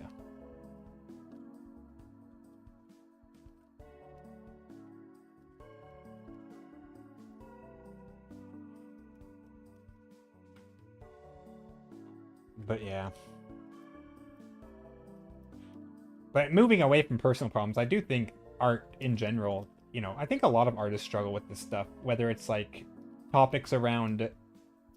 I just saw a post on Reddit, like yesterday. It was a little depressing, but it was, it just hopefully didn't get too heavy. But it was like somebody did their first show, and they invited their friends and family, and their parents flew out for an art exhibit that they had. It was like a live gallery show, and they said that nobody showed up except for their immediate family, basically. And it was like they were basically heartbroken. They're saying like, oh, I'm a failed artist, and all that, like all the sort of super negative self-talk. And like I think a lot of people struggle with, like, especially in art, right? Like there is a reality to it that, like, it's hard, and it also, there's luck, and there's a lot of failure, right? I mean, anyone who's ever like written a story, you hear stories of, like, wasn't it Harry Potter? Again, not gonna bring up the drama around that, but I think with Harry Potter, wasn't it, like, didn't she submit it to like 150 different people before someone took it and published it? Like 150 rejections is crazy. I don't know if that story's true or not, but like that's not unheard of. Like that kind of thing to me is both heartbreaking and also kind of a reality. And like if you're in it, it's gonna feel soul crushing. Like I don't know if I could do that. I don't even think I would have the gumption, is that the word? The gumption or the go ahead or the drive to send it out to that many places. I would give up long before that. Like that's wild to me, but at the same time, like, I admire people who do. There's something about that that's, yeah, that's crazy to me. That's fairly, yeah, it is fairly common for authors. Absolutely. And or even just like in the job market, just like looking for a job, like applying to loads of places, like this is common.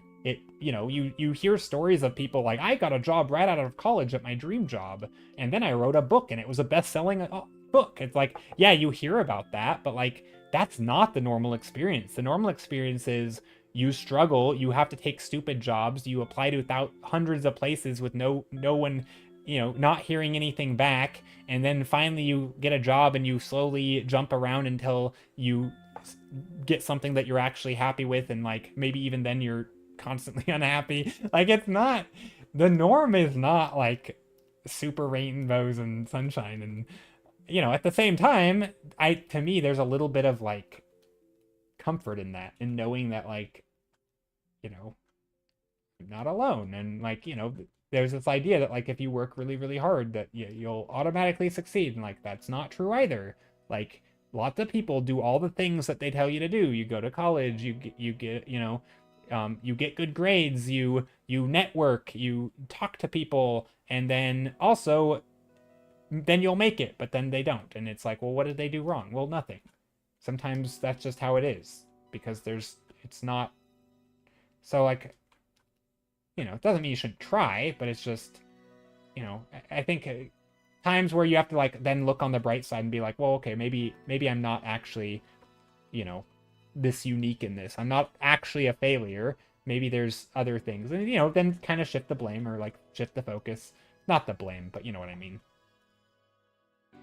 Okay, what am I doing here? Okay, so this painting, or this thing, this is not a painting. This is a...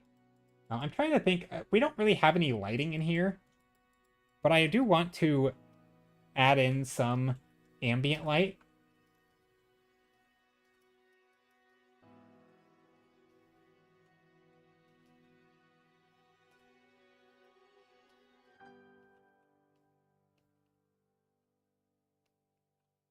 So I'm going to add in some ambient light up here.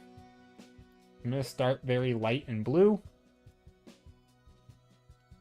Let's make small shapes.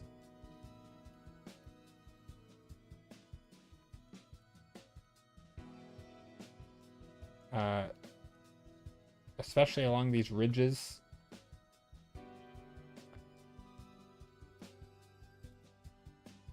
But yeah, I think that's also one of the reasons why I've sort of, I don't know if I'd say resigned, but I'm kind of not like, I haven't been like super grindy in art. I've sort of just been taking it slow, trying to enjoy the process, make stuff that makes me happy.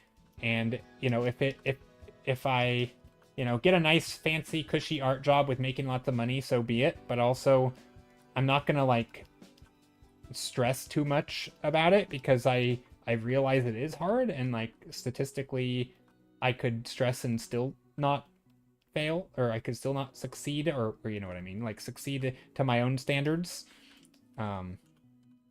if I set my standards too high. And so I don't know, like, yeah, it's a tricky situation for sure, but that's something that that's sort of my outlook. But that being said, I still want to try in terms of like my own skill and my own, the things that I make. I want to do the best I can do. And so I'm definitely focusing on like the process, but at the same time I'm not like too heartbroken if things don't quite go my way. At least that's what I try to do. Okay, speaking of not going my way, what is happening here? There is a value issue, or a, not values, maybe a value issue.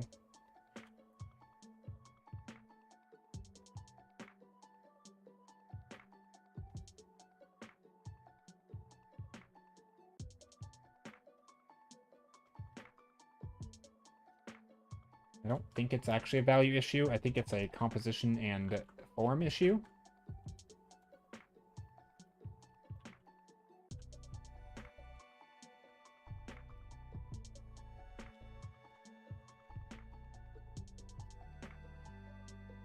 There we go. That's better.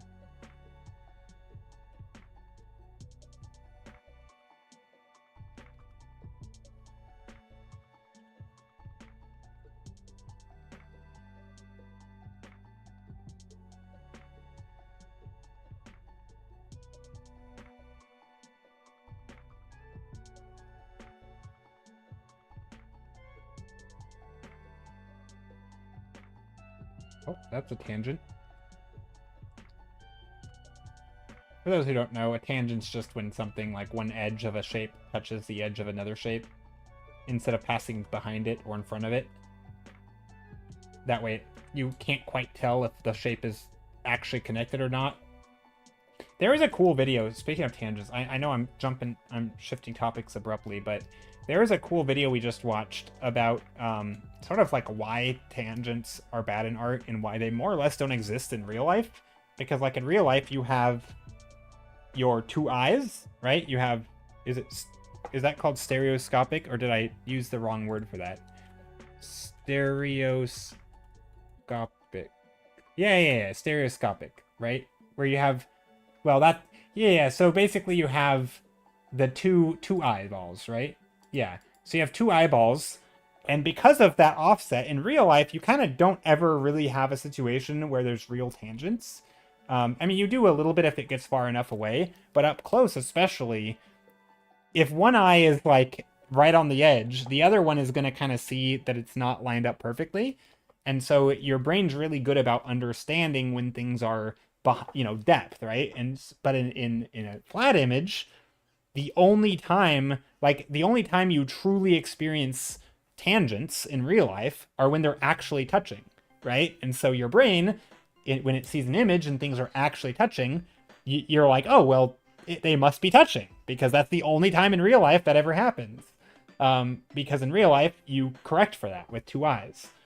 And so that's why tangents can be sort of confusing, is because your brain is telling you they must be touching, right? Even if they're technically not. Because, like, yes, you can get around it by using things like value and other stuff, but it's just not something that typically occurs. And I thought that was a really cool explanation. And there absolutely are tangents in real life, but it is rare for you to be confused purely by tangents in real life. Typically, you can sort it out by a whole host of other reasons. That just you don't typically actually get confused. There are times, absolutely, but they also typically involve other things going wrong, like confusing values. But yeah, anyway, I thought it was a cool explanation. Which it's not the whole picture, but it seems to be part of it.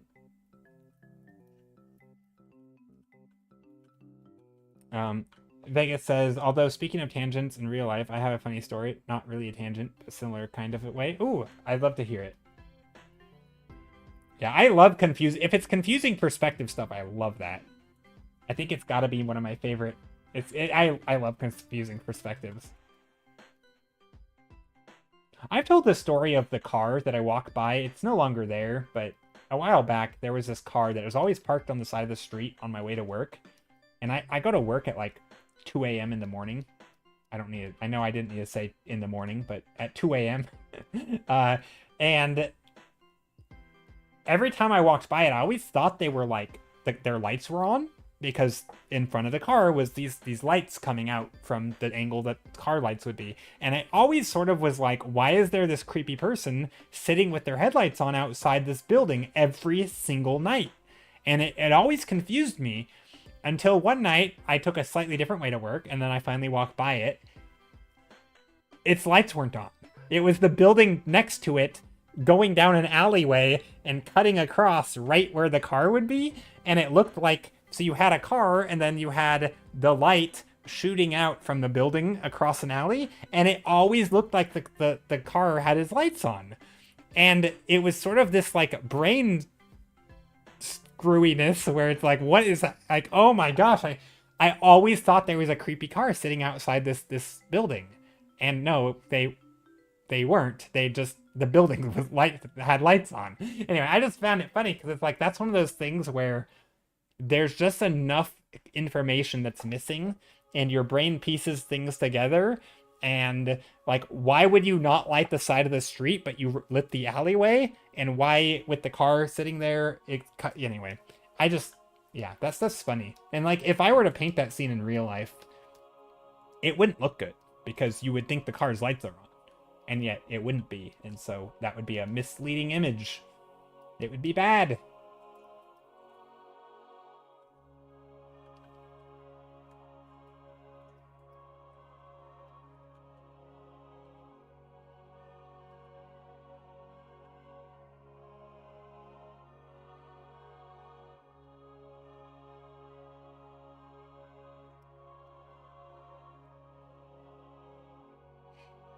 will say, I think some of these rocks here don't have the best shapes. Like this one.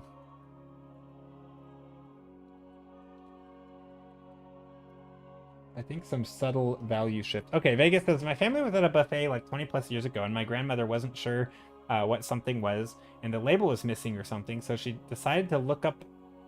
So she looked up to the person on the other side of the counter and asked what it was. She asked like 3 times with the other person not answering until she realized it was actually a mirror, and she was asking her reflection. Oh, that's funny. I jump scared I startled myself once. It was so like when I actually startled myself once because of my mirror. It's so silly, and like I never thought it would happen because like a while back I had seen a video. There was I've seen animals do this, right? They'll be walking past a mirror and they'll catch a glimpse of another animal and they'll jump, right? I saw a video a while back of some robbers doing this, where these 3 guys came in with guns into a house, and there was a wall mirror, and as they walked by it, they completely freaked out because they thought there was people standing there, and then they ended up like shooting and fleeing, but it was just a mirror. And I always thought that was hilarious. I'm like, how, not really like how stupid you have to be, but like in my head, I'm kind of thinking like, that is wild that like, I mean, it makes sense though if you're not really thinking about it, or you're jumpy, or you think it's empty and it's not. It kind of makes sense. I sort of understand it now. But I had that same experience. No, not the robbing part. I wasn't robbing someone, but I was just coming home. It was night. My lights were off, and I walked past my bathroom, and apparently I'd left like my cabinet door open, which has like a big mirror on it.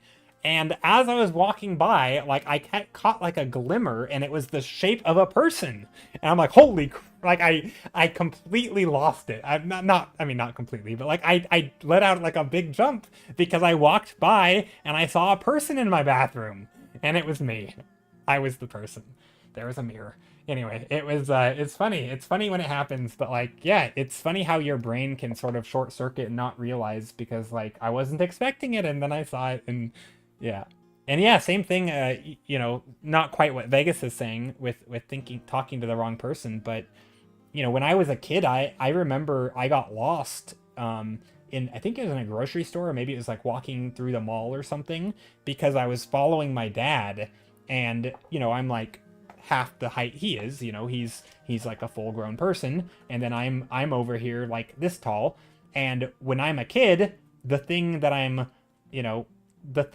looking at is like his legs as he's walking, right? And I was just following some person in jeans until I look up and I realize, hey, that's not my dad. It was just a person in jeans, because I was following their feet, and they looked like my dad's feet or my dad's legs, right? And I remember I kind of got lost for a bit because I didn't know where he was, and I this moment of panic. And yeah, if you're not paying attention, I could totally see you like, you look up, you see a figure, and you think it's a person, but it's actually you. Yeah, I totally get that. I could see myself talking to myself in the mirror, not realizing it's me because I'm not paying attention. Getting your big mirror for your house now? Yeah. Security deterrent. Or robber deterrent.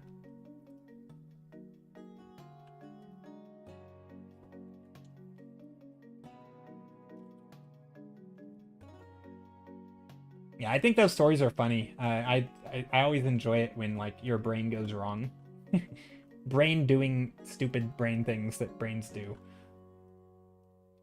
But again, not stupid, right? People shouldn't ever feel dumb for doing that stuff. Like we understand enough about psychology to understand how and why these things can happen, and yet, so like, don't ever beat yourself up because you do something stupid, or what seemingly stupid. It's obviously not what you intended, and you can laugh about it, hopefully. And we also have a way of talking about it, right? Like, I just called it stupid like 3 times in a row. Not really stupid, it's just like slight malfunction.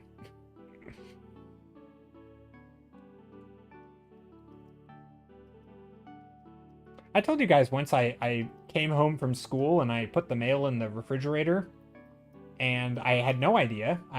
In my head, all I was doing was getting a glass of orange juice. Turns out I had put the orange juice on the counter and the mail in the refrigerator because I was holding them both at the same time.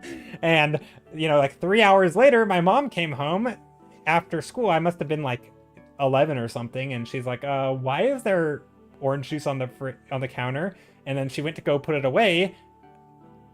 And maybe it wasn't 3 hours, I don't know, but she went to go put it away because apparently it was still cold and it wasn't spoiled or anything, but then she found the mail in the refrigerator, and then I was like, I think she thought there was a problem with me.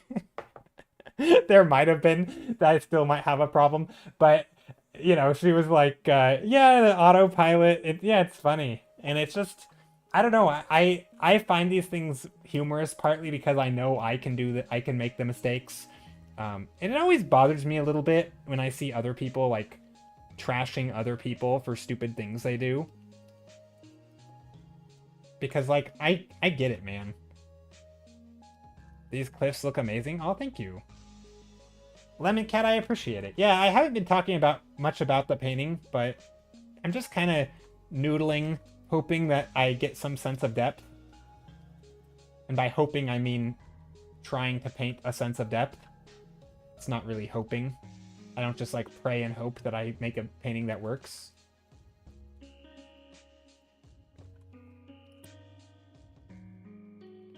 No hope involved, really, but I guess a little bit. I hope that it comes, I hope the illusion, I guess what I mean is I hope the illusion is reading, right? Because it's easy that when I'm looking at it, I know what I'm looking at. But for you guys, the illusion might not read if you don't know what it is. Or if somebody were to just tune in, they might get confused. Maybe there's confusing stuff that isn't clarified. I think right now, though, I'm pretty confident it is working. But it might not be.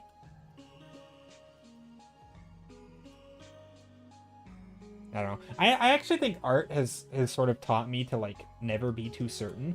Right? Like, I might say, oh, this looks really good to me, but I have this doubt, right? I have this doubt, and I don't think it's a bad doubt, but I have this doubt in my mind that like maybe it doesn't look good. Maybe it's completely unintelligible.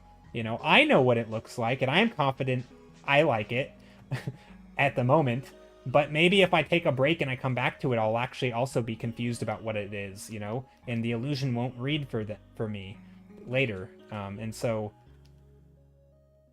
yeah, I try not to be like, I always have this seed of doubt in my head and not in a bad way, I don't think, but like, never trying not to be too confident in what I do because I know enough about these little like brain quirks that like maybe I'm just a little bit delusional at the moment. Maybe I'm too tunnel visioned. Maybe I'm not seeing things very clearly. All sorts of things could be going wrong that makes me, perfectly content with this when in fact it's not reading very well. Me reading my writing after class at home be like, exactly. Yeah, you read something or I mean, I've literally had a thing where like I will paint something and I've actually not been able to tell what it was. Like I genuinely have no idea what my vision was, despite me having worked on it for like a while. And at the time, I think I was satisfied with it, but then I look back and I'm like, I don't even know what I was trying to do. Like, it's so unclear. And it's, that's sort of this thing. I mean, again, it's very much like, this is where the communication analogy for art comes in, right? This is like when a kid is trying to communicate to you and they know what the story is in their head because it happened to them, but they never give you the right amount of words. And so they just start talking really fast and explaining stuff, and you can tell they're excited and that they thought it was great, but you have no idea what they're talking about because they haven't given you the sufficient information to understand what they're talking about. Like, they haven't told you who the subject is or what actually happened or where they were, like they didn't give you they didn't give you the fundamentals of storytelling, right? They just started talking fast and explaining that they were excited. Right. And sometimes that's how I feel when I paint, is like, I know what it is, but I still have to communicate it clearly. And so I've sort of learned to like never be certain that I communicated clearly. There's always a chance for miscommunication. And so that's why taking breaks is so important for me. Anyway, Aurelia Bell says also that the same reason to leave a piece for a few days and come back just because your brain can't get away from a specific view. Exactly. And like forget about what your goals were and what the intent was. Just get away from all that and come back a few days later. This actually, you can force this to happen to you. Let me see if I can find it. I'm trying to think of who are... Oh gosh, let's go to YouTube real quick. I only know of one person, but let's see if... I mentioned this just the other day, but I think Tucker Scott, right? Is that the guy? Tucker Scott? Is that the guy who does the flying? No, that's not the guy. What is his name? There's a guy who does paramotors. Tucker Paramotor.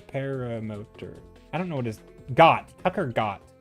I don't know if you guys know Tucker Gott, but he does a lot of paramotor videos. And sometimes he'll fly through like these really gorgeous ravines on his paramotor. And he gives this nice, like he'll fly through these canyons and different places. There's just some really cool, amazing views if you ever want like really gorgeous landscapes from an aerial view. He's a great person to view. You know, he'll fly above the clouds and different stuff. Yeah, really, really cool videos. But if you ever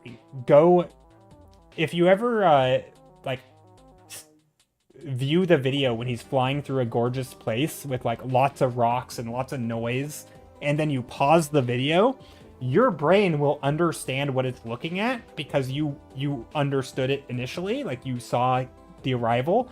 But if you take a screenshot and save it and come back to it, because it's a still image and there's tangents and there's not a lot of atmosphere, it just becomes this canvas of noise. And you can't actually make out what everything is, and it's very confusing.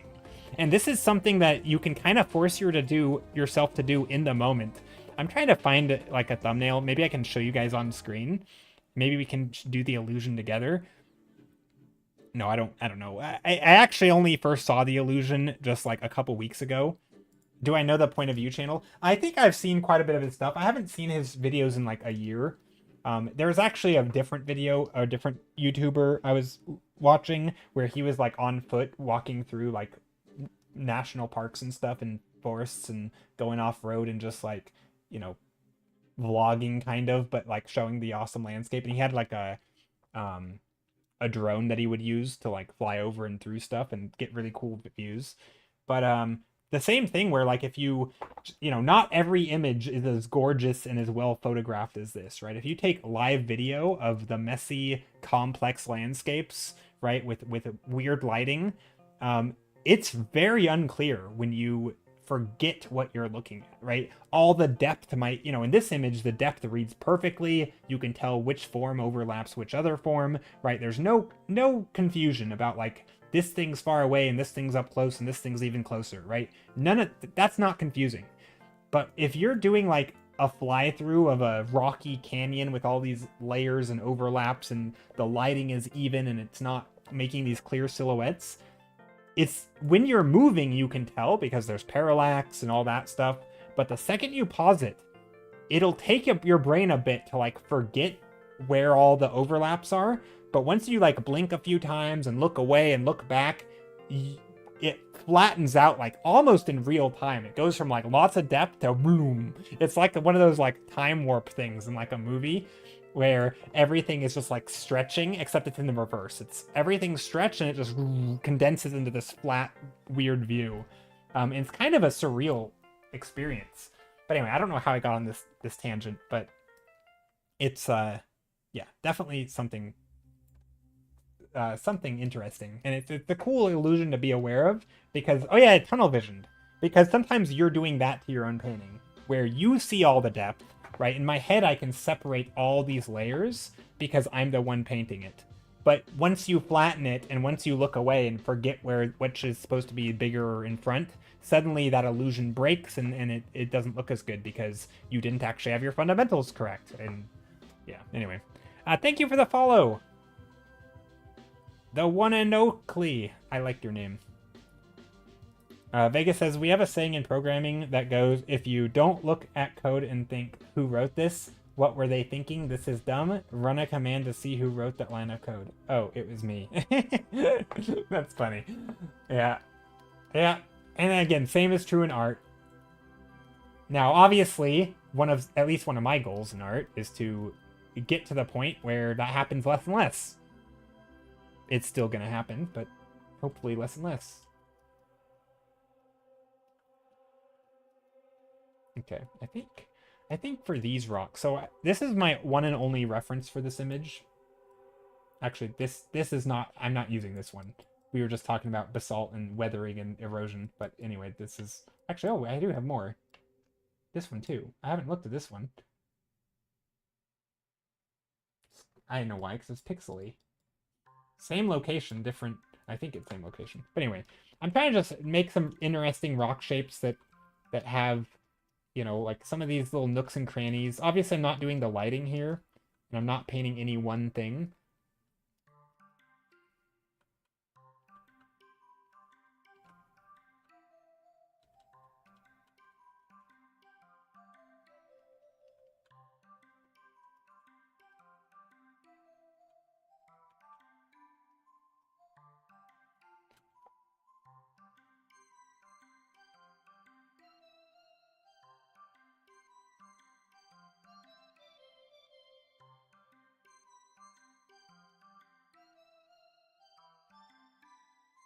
But yeah, no, I don't know if I've seen Tucker Gott's point of view channel. I will say that's we were talking earlier about you know, ways to discover artists, which, you know, that are not just like hoping the algorithm serves you up stuff. And one of my ways was like, you know, Magic the Gathering cards. Just view each set that comes out, you know, go through, view the cards and find art that pops out to you as being really neat, and then see who the artist is and go and Google them, right? Or staying after a movie till the end of credits and like seeing who worked on the movie and write them down on a notepad and then go and look them up after you get home, right? Same thing like that.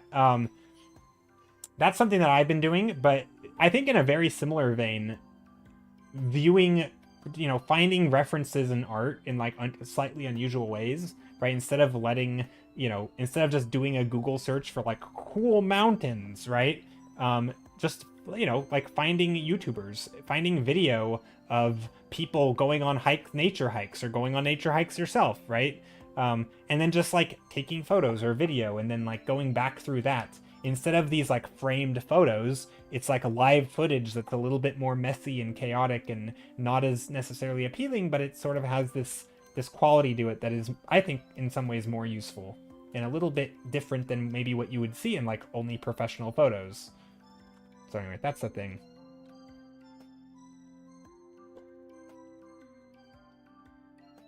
Do I want to maybe outline this? I'm trying to think of ways to add. Okay, hold on. I'm trying to think of ways to make this a little bit more. Okay, let's make a new layer. Let's take this white. Right along here, I want this white. I don't know if this is going to look good, which is why I made a new layer.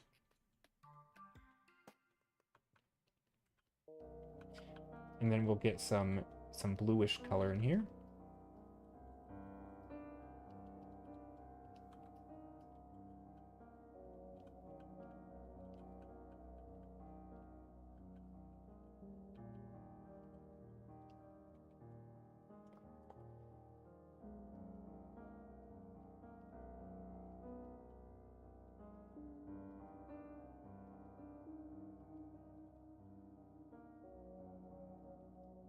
Just kind of trying to have some clouds that sort of go into this thing. Sort of outlining these shapes a little bit.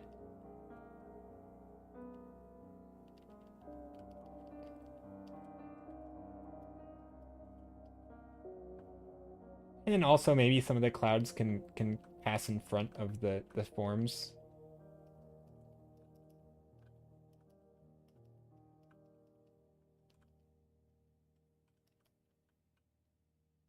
Ah, thank you for the follow. I appreciate it.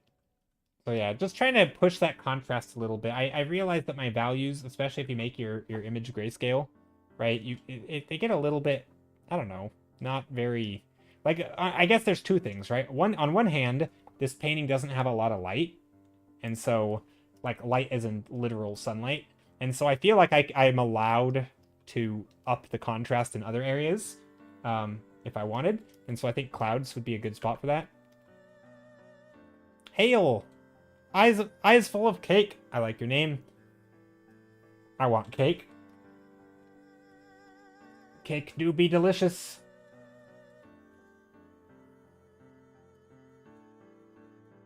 So yeah, sometimes I find that if you don't have a lot of contrast in the lighting, you can maybe go a little overboard, you know, maybe like a blown out sky, you know, go even brighter with the sky, if you want. I might even do something like that. I don't know, maybe I'll keep the blue though. It's kind of neat.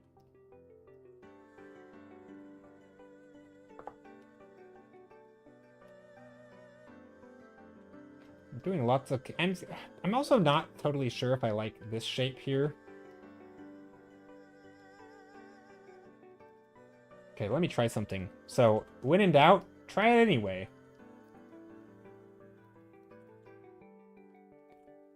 Let's try it. What if I bring this here?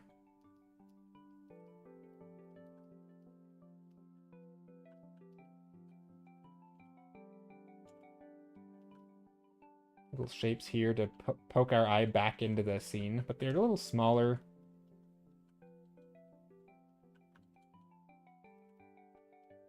Maybe this can go into the scene. We have little bits of overlap. Do I like that? I think that's better. Just makes it a little bit more uneven, a little more interesting.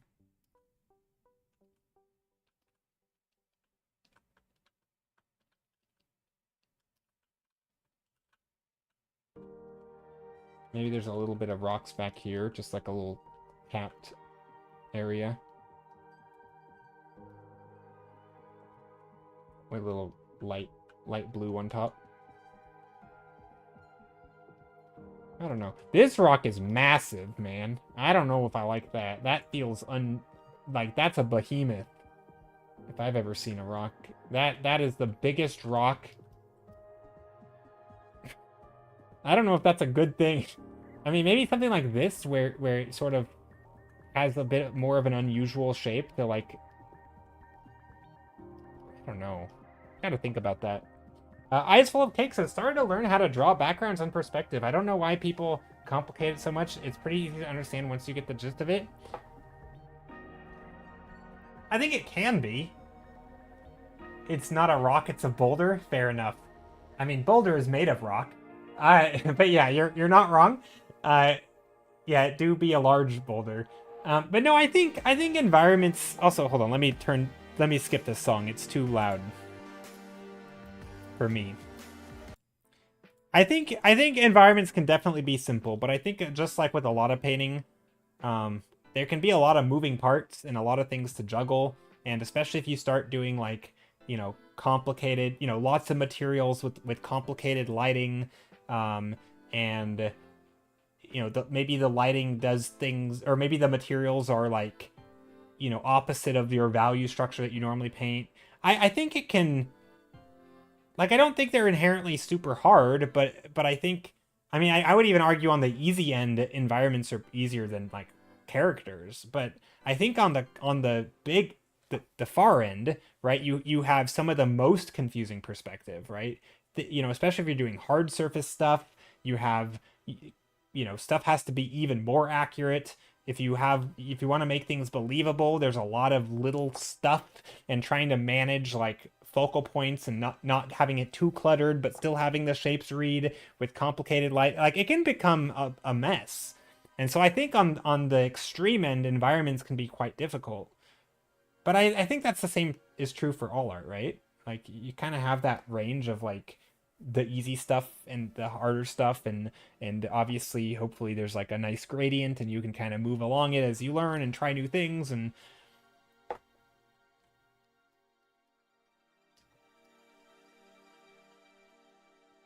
But yeah, I mean, I don't know. I mean, I don't want to. I think art in general is hard. I don't know.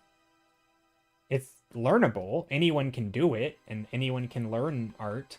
But I think it's hard in the sense that like anyone ever painting will make lots of art that doesn't read very well. Um, and of course, like I mentioned, we were talking about earlier in the stream, I think everybody will also run into cases where they're like, oh, I did such a good job. Look at me. This wasn't too hard. And then like a year or two later, you look at it, you're like, oh my God, I sucked.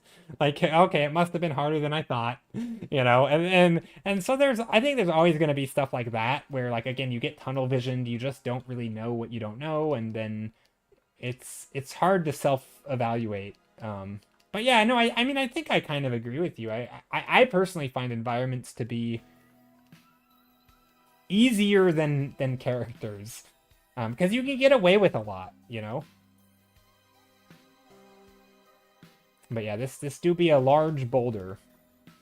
I don't know if I like it. Maybe we do like a lava fall back here.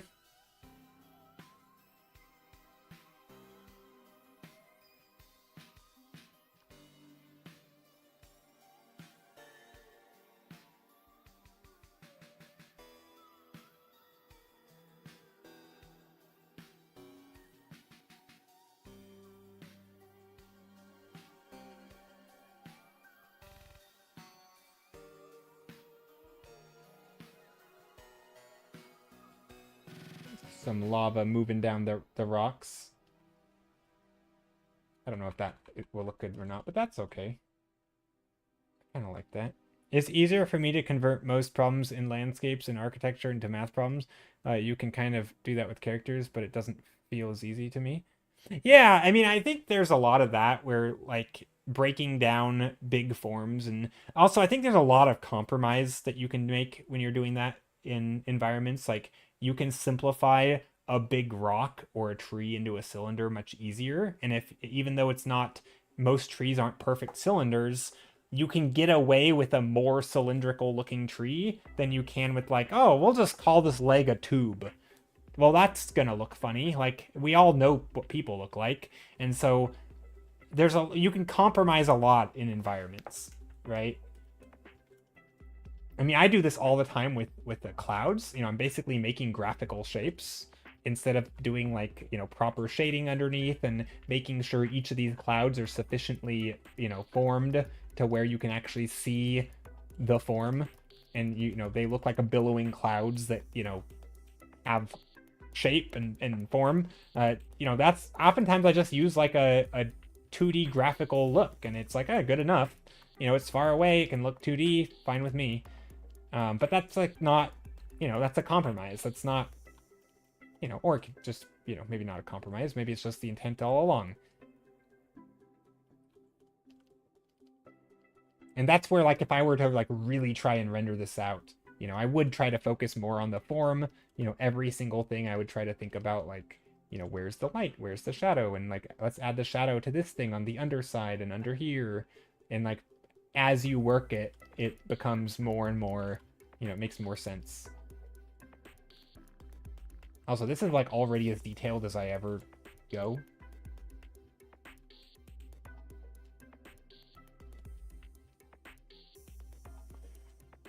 Lava. I know this isn't really how lava looks, but I like it.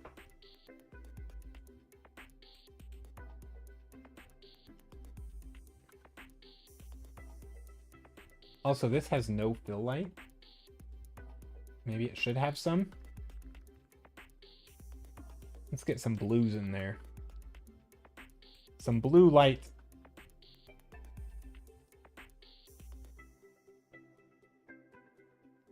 Especially on the top. These are going to be some blue rocks. Blue on top, where that light's shining down. Ambient light. Bouncing around a little bit. Or not bouncing around, but just shining down from the sky.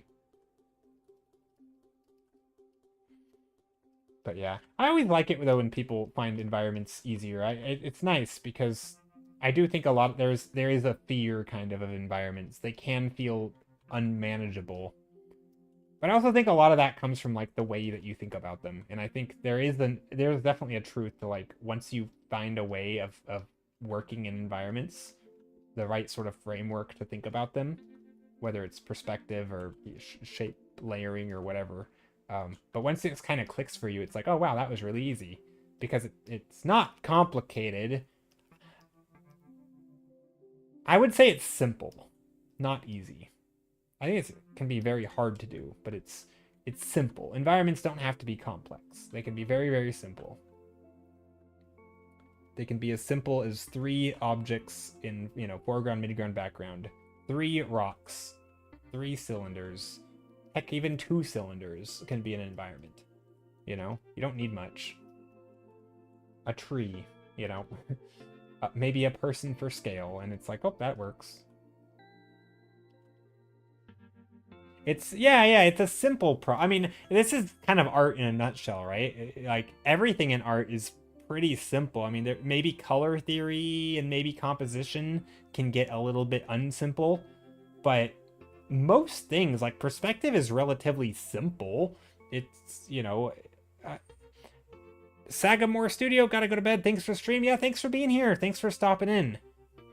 I'm trying to think, like, most stuff in art is relatively simple. It's just the ways that you combine it with all the other things becomes kind of a juggling nightmare, right? Like, I think most people, you could explain basic perspective to someone and they'd be like, yeah, I get it.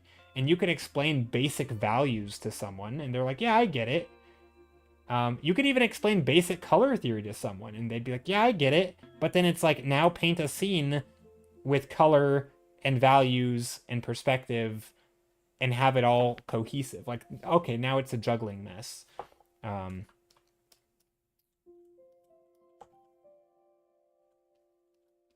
So yeah, that's my take on it.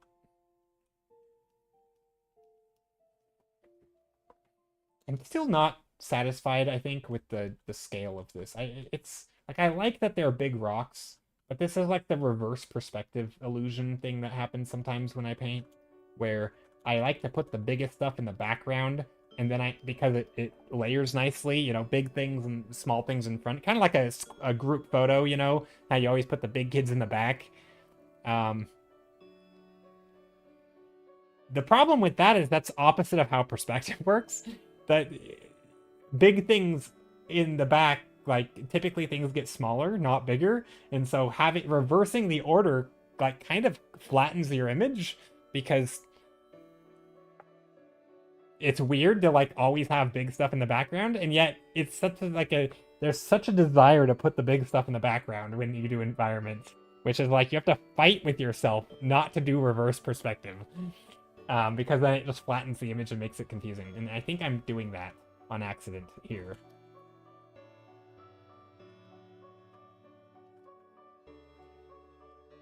And there's ways to counteract it, but it is I feel like there's a whole, I don't even know what you call it, but it's a problem. I know I'm not alone in this, because we've talked about it before on stream. The warm lava and the cool environment, you like the contrast? Oh, thank you, Just Fiction. I appreciate it. Hope you're doing well today. But yeah, I remember once we talked about, I think Sarah was in here, and she was saying that she was having, she struggled with the same thing, where, like, the big stuff in the back, you want to make these big mountains, with the person at normal human scale in the foreground, and gets bigger and bigger. The buildings or the towers get bigger and bigger. It is hard. It's hard to, like, on one hand, compositionally, it works nicely, but the readability of the perspective does not work nicely.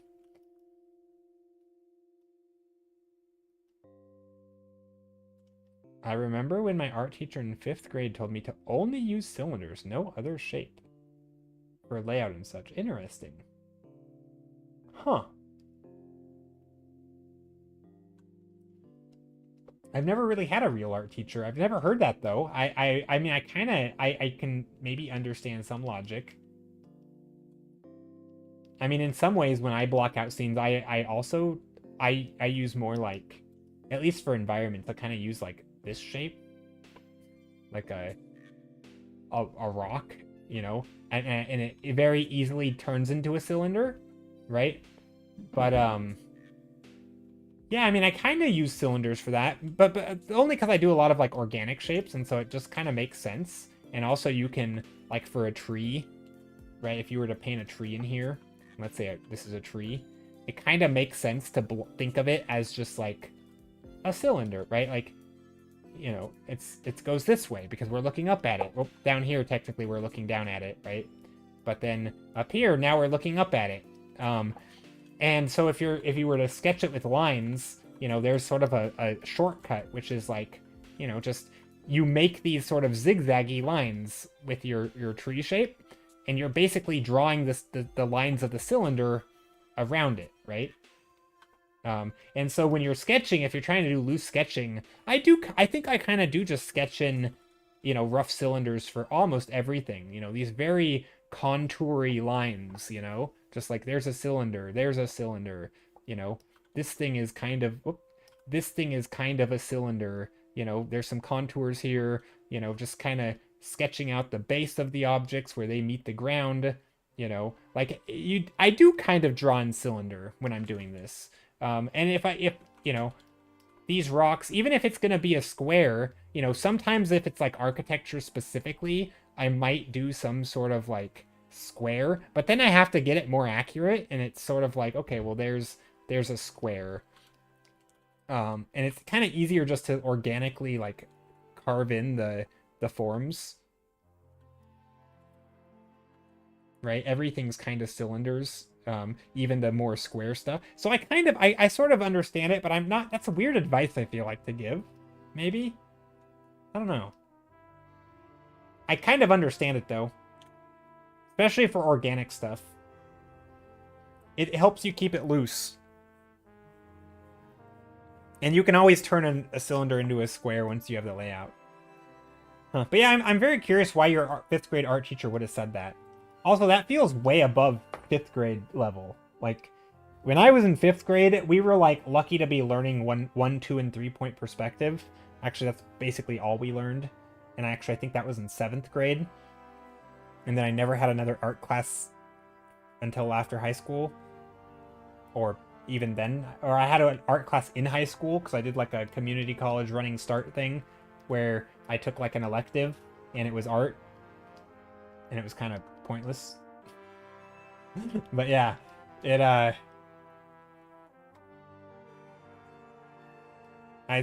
was thinking that, well, sounds like there's some more advanced logic in that. Yeah, it does sound like there's something. I'm wondering why they told that, or like what the situation was.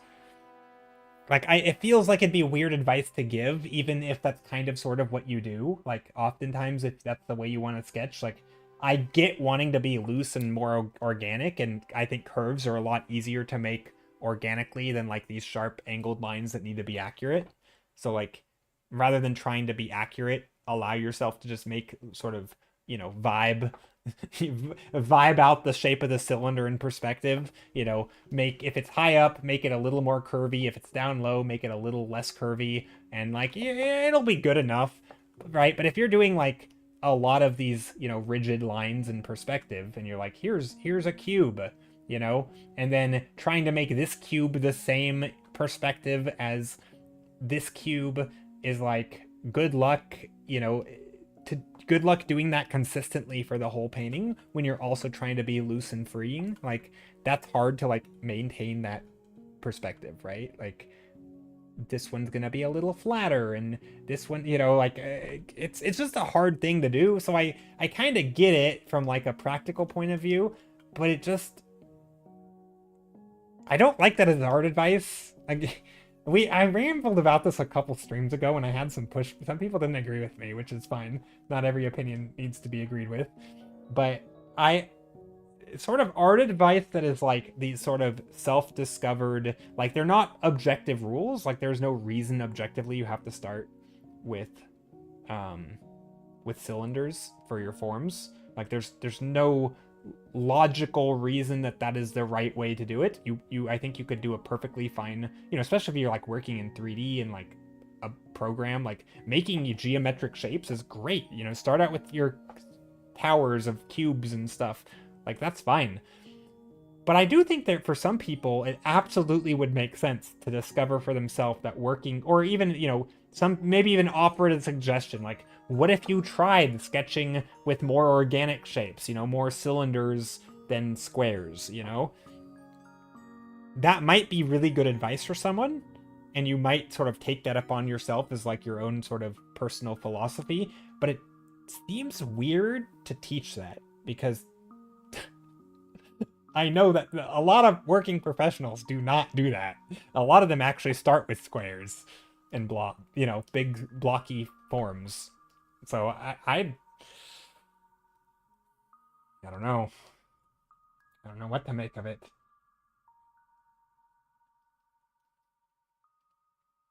But I do kind of agree with it. It's always funny. Art advice like that's tricky. So much of art is like that, I feel like. Sort of these things that you do because you like it and it appeals to you, and so you keep doing it. Like, I have one, which actually I'm coincidentally not doing in this very image, but my sort of rule, in air quotes, that I like to do is whenever I have an object, and I almost mention every stream because it's just one of those like things that are interesting, I think. Whenever you have an object of like a certain material, whether it's grass or stone or uh, you know, leather, it doesn't matter, whatever it is. Light each material somewhere in the painting in both light and shadow, right? Don't just have silhouettes of rocks, right? But maybe put a little bit of light to show that how the light reacts on this material, because then you'll understand what material, right? Is the light going to be so bright that it's reflective? That might indicate it's one material, versus if the light is much softer, right? That's going to indicate a different material. And sometimes you can't get that information without some light. So making sure you have some light in your scene to like show the materials is super useful. That's like a rule that I've made for myself to like try to follow if possible. It's not a real rule though. I would never teach it as like, you must do this. No. But if you can, it's certainly helpful. Yeah.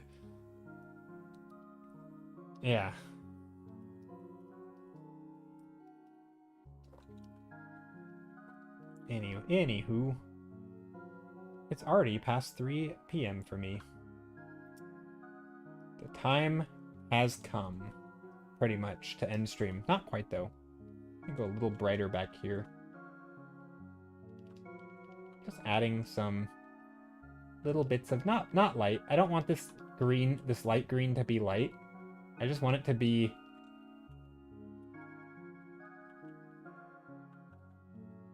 like, I don't know, a different material, not a different material, just like an ambient light, kind of.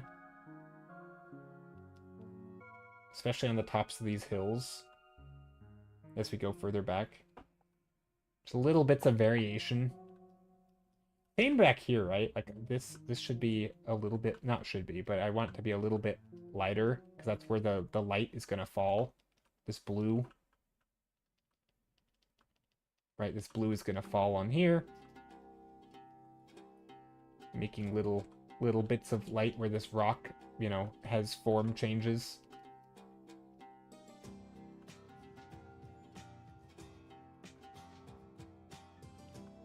And so you can kind of come in here and break up the form with smaller bits of rock. Studying anatomy as well for character design is kind of fascinating and scary to learn how much our body has. Yeah, it is. Anatomy is terrifying. It's not really, probably it's not really, but yeah, as somebody who mostly paints like mountains and stuff and rocks, yeah, anatomy is, it's not my strong suit. I can get by, you know, if I have to add like a character in a scene, or even one character as like the focal point, I can do it.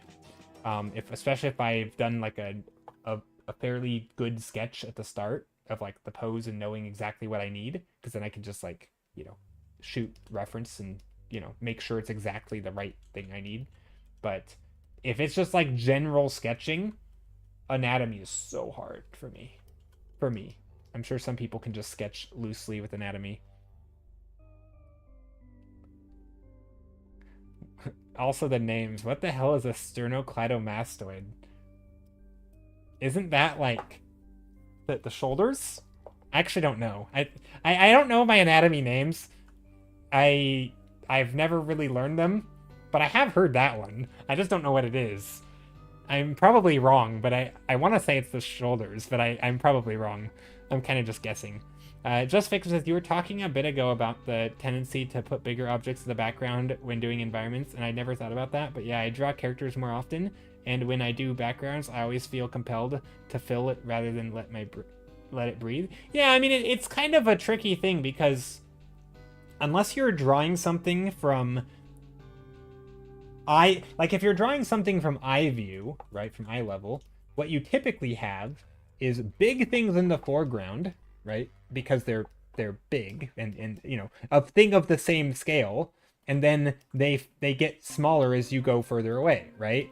Well, that's nice, and it can look really good sometimes, right? Making the scale, everything scale down. You know, this thing is bigger, but the problem is that sometimes you want different compositions, right? You don't always want everything this sort of 1-point perspective-y vibe, right, where everything just gets smaller and smaller as you go further away. Sometimes you don't want that, right? And obviously there's ways to vary it up, but sometimes you want those big cool forms in the background to, like, you know, tower over. And so yeah, there's sort of this tendency to like break this mold and sort of add these big towers and big things, but then that's counter to like what is actually happening, because you're basically like, you're not helping perspective, right? You're fighting against it. And it is tricky. It's a, yeah, maybe a being compelled to like fill it up. And also just compositionally, it's nice. I mean, because one of the sort of pillars, I would call it a pillar, of adding depth is like overlapping shapes, right? You have scale, which is what we're talking about here, but you also have overlap. It's very hard to overlap a big object on a small object, right? It's much easier to go small object and big object. That's a much easier overlap to do. And so when you're trying to do overlap, it like, this is, if you're relying too much on overlapping shapes, this is what you end up with, right? You big object, and it's not terrible, right? It's totally valid. You can paint objects this way, but it does kind of fight scale, right? It's in conflict with scale. And yeah, so anyway, that's kind of that's at least how I explain it, but anyway. Vegas said, we had a test on the anatomy a bit in class, but it was more because it's a requirement of the class, and the teacher I had said she didn't really like doing it because memorizing the names can help, but it's usually not necessary as long as you have a way of distinguishing them yourself. Yeah, totally agree. Sorry, I did not do... Yeah, I'm the same. I am... There's a lot of stuff like this where I'm kind of two minds. Especially with concepts, I think it's super important to have names for them. Individual body parts, maybe not. But with concepts, it's how you like build on knowledge, right? Is like, you take a complex topic, you understand it, you give it a name, and then you can start talking about how that complex topic relates to other things, right? And instead of having to re-explain it every time, you've learned a new concept, and then you can build on, right? Like, we do this all the time. This is how like fields of knowledge have built up, right? Is you just you discover something, you name it, and then you build on that thing. And that's true in art too, right? If you're trying to talk about more like, you know, I don't know, like, or maybe in writing, right? If you want to talk about certain things of how characters are motivated or plot devices to move the story forward, like giving names to these concepts is important, right? And then understanding all the different types of plot devices you might use. You know, now you don't have to re-explain, you need something to help move the story forward that does this, and that. Like, you know, you can just say plot device, right? It works. And the same is true in art. Anyway, so I'm a big sucker for like learning the technical language, but at the same time I hate it, because I think if you're trying to talk and teach and communicate, you don't want to use technical language. And so there's sort of this conflict of like, it's useful to learn and to study something kind of academically, but it also sucks to like, you shouldn't have to use it if you don't want to, because it should never be necessary. You should be able to explain it simply. And also, yeah, like, who needs to know what whatever that is? The sternocleidomastoid. It's a neck muscle. I feel like Harry Potter whenever I have to memorize them. Sternocleidomastoid. That's your magic spell. Amazing. It's a spell that does something to your neck. It gives him a sore neck. That's how you could remember it. You just memorize all the magic spells and what they do. Oh, this one hurts your back, so it's your, you know, whatever back muscle names are.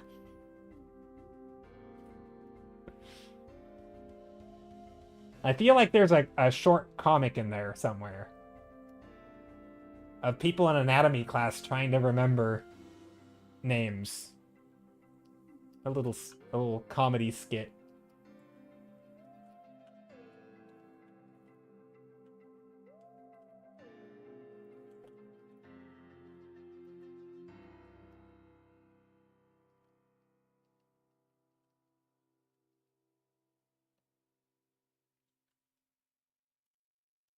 I feel like if I were a wizard, Cleidosternomastoid is a pretty good spell name.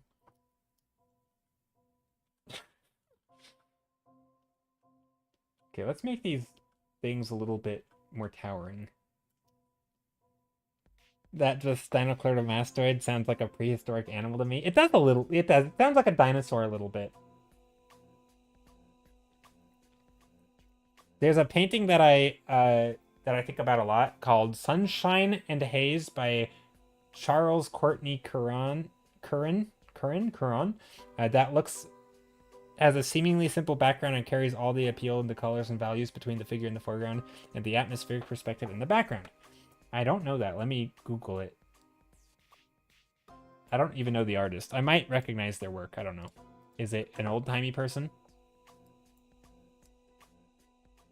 They are old-timey. Are they also Hudson River School? Or no?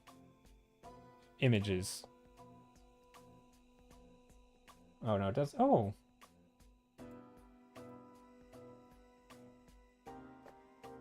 This painting?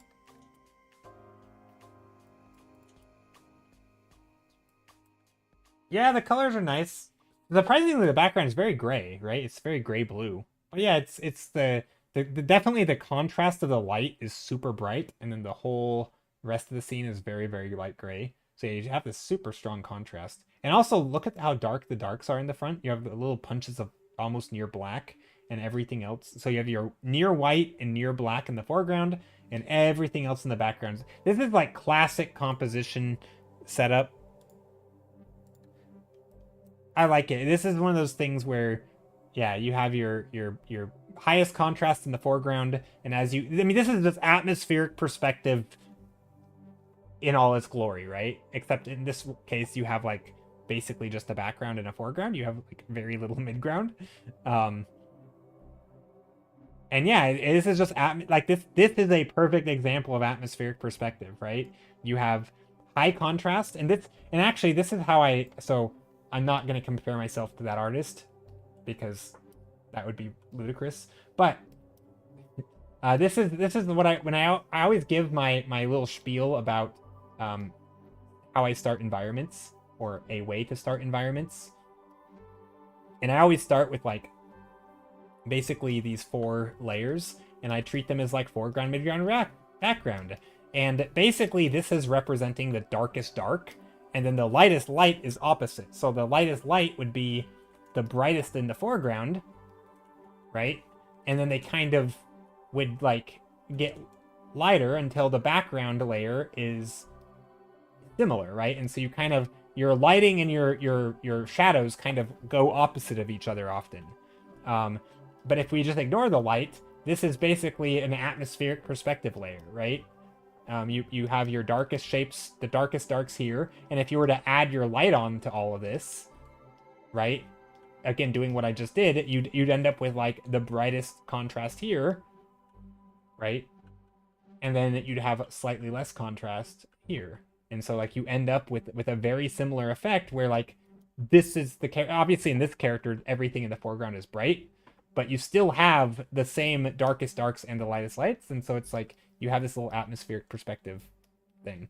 It's like very standard starting point. Not every painting has that format, but that's kind of the gist of it. And yeah, I like it. I think it's a really nice.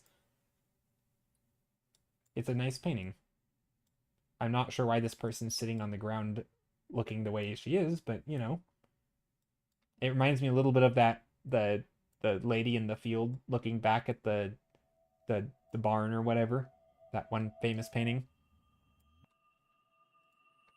which might have been made after this one. Alamy makes some great art. Yes, Alamy makes some great art.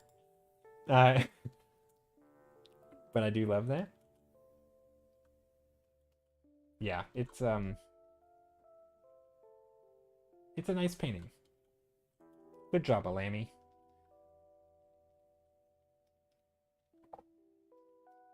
Yeah, I think this is a good example where, like, you know, it's hard to this is also what makes real life really tricky when you're trying to do studies, is that like you might learn that the foreground has the darkest darks, but you look at this painting and all you see is the brightest brights, right? The darks are almost so subtle that you don't even realize they're in it because the entire foreground is in light, right? And so, and in fact, sometimes even in real life, you don't even see this. You don't even see the darks. You know, if you're like on a concrete slab, right, and the foreground is in light, there is no dark, there is no shadow, and yet if there were, it would be the darkest dark, but there isn't, and so you still treat everything as like it's lightening up, right? As it goes further away, the shadows are lightening up, but because you don't have the shadow, it's sort of like it's hard to identify this sort of trend of like, oh look, things are start dark and they get brighter. Well, no, only the shadows do, right? The shadows start dark and they get brighter, and back here it's just like this is shadow, right? And it's just basically a gray. But up here this is a shadow and it's black, and this is a shadow and it's black. But it's hard to recognize that in real life. In a painting it's much easier because like you can look for it, but in real life you might have a dark object in the background that's darker than this thing, but you just didn't have a dark object in the foreground and the foreground was in light, and so like, yeah, it's tricky. And I think that's where environments can get tricky, is like when the value structures start breaking.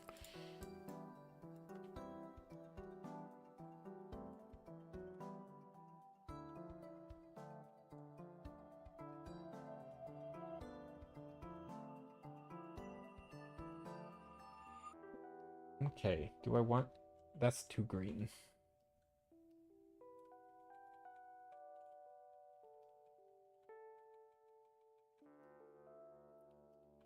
I feel like I should have a lot of smoke in here.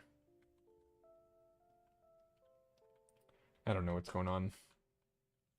I'm actually... Now I'm second guessing this. Little bits of lava poking up.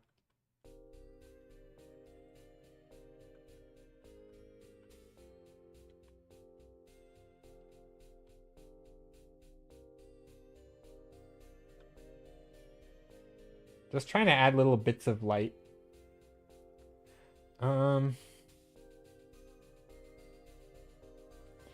Maybe this one.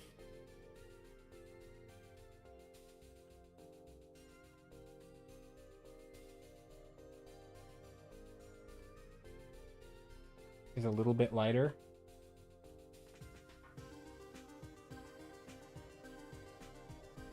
I'm trying to just push the values a bit.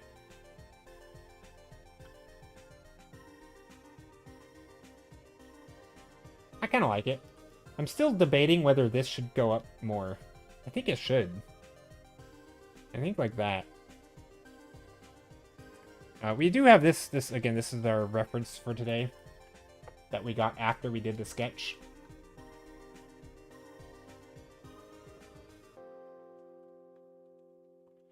Again, this rock doesn't have to be anything special, but it is in the foreground, and it should probably have some additional lines and nooks and crannies in it.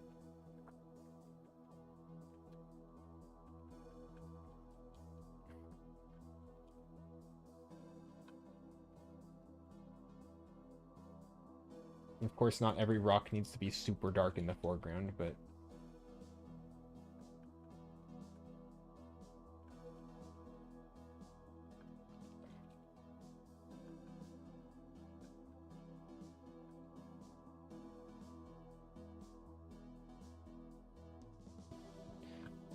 I like this stuff.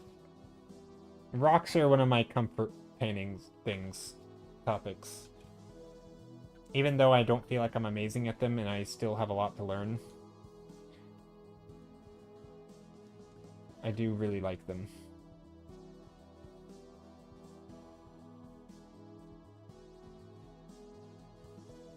Little mossy bits around here. That dark of the foreground along with the lava in that direction makes it appear as if the river of lava is leading somewhere ominous. I like it. Yeah, I mean, I tried to make it the opposite of, like, maybe that started up here and it trickled down.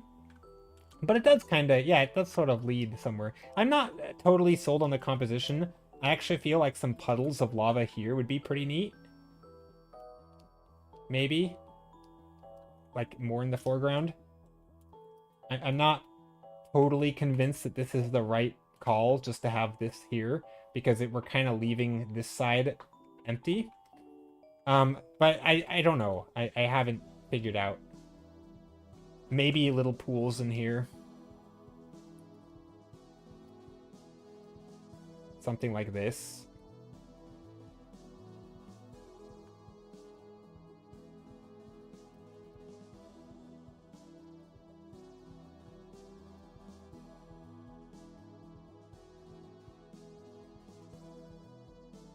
I also add a little bit of flow here. Kind of a nice little zigzag. There, much more dynamic. That works. Good. I was just gonna say good suggestion. I don't know if that's actually that's not what you said. But yeah, no, it does kind of look like it leads somewhere mysterious. I kind of agree. Whenever I see a very noticeable texture in art, I say to myself, I want to eat that, because for some reason, thick paint looks like the most delicious mousse that I will probably ever eat. I've heard other people talk about art looking tasty. I've never really got that. It always felt weird to me, but... you know. To each their own. Everybody is different, and I've heard other people say it, so I know it's not a weird thing objectively. It's just it always sounded peculiar to me.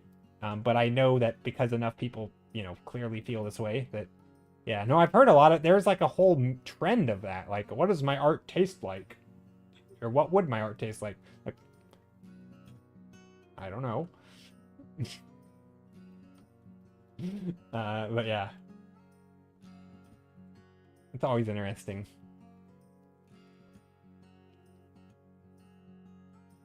I could maybe see that being with, like, big impasto paintings where you have a lot of, also has the word pasto in it, which sounds like pasta. But impasto, like the thick paint, the big blobs, which I don't like. It kind of creeps me out. I don't like that texture at all. And also partly it like makes me think of like wastefulness kind of, which is, I know, a little silly, but I don't know. It's just not something that appeals to me. So what do you think your art tastes like? I don't know. I don't even know what that means. I don't even know what that question, what that means. I don't even know how to answer it. I think that's why I never liked that question, or like that kind of line of thinking. It's just, it's almost like it's like a nonsensical question to me. I think I'm too literal for that. I don't know. I could tell, to me, okay, so here's me putting on my armchair psychology hat. I think that is, and I don't want to say it's lazy because it makes it sound like it's demeaning to people who talk about what does your art taste like. But it feels like a slightly lazy way of talking. Instead of asking, what is the mood? What does it make you feel? it feels like a proxy word where you're instead of articulating yourself more clearly about what it makes you feel or what mood does it make you feel, or you're basically saying, instead of all being nuanced and complex, take that feeling and just match it with a food that makes you also feel similar, right? So it's like it feels like a shorthand. It feels very similar to when people do the like people do like substituting problems. There's this whole thing where like you ask a question and then people will respond to a subtly slightly different question because it's an easier question to answer, um, because it doesn't require as much like cognitive load to think about it, and so you just kind of do this little sleight of hand magic trick and then you answer this other question. um, or sometimes people do this in like a negative way with like dismissing things like, oh, that's not real art, instead of saying what they don't like about it. Like, not liking it doesn't mean it's not art. It may, obviously you're connecting something, there's some sort of thread there, but like, could you please articulate yourself better? um so that's kind of my armchair theory about why people ask that, because I kind of get it, but at the same time I don't know how I can answer it because I'm trying to be too literal about what they're asking, and so I just don't have a good answer. um but like, if my but I could play this thought experiment, right? Like, I think if my art, if some of it, right, if let's say I had a piece like this one. Oh, no, I can't do, hold on, let me close this.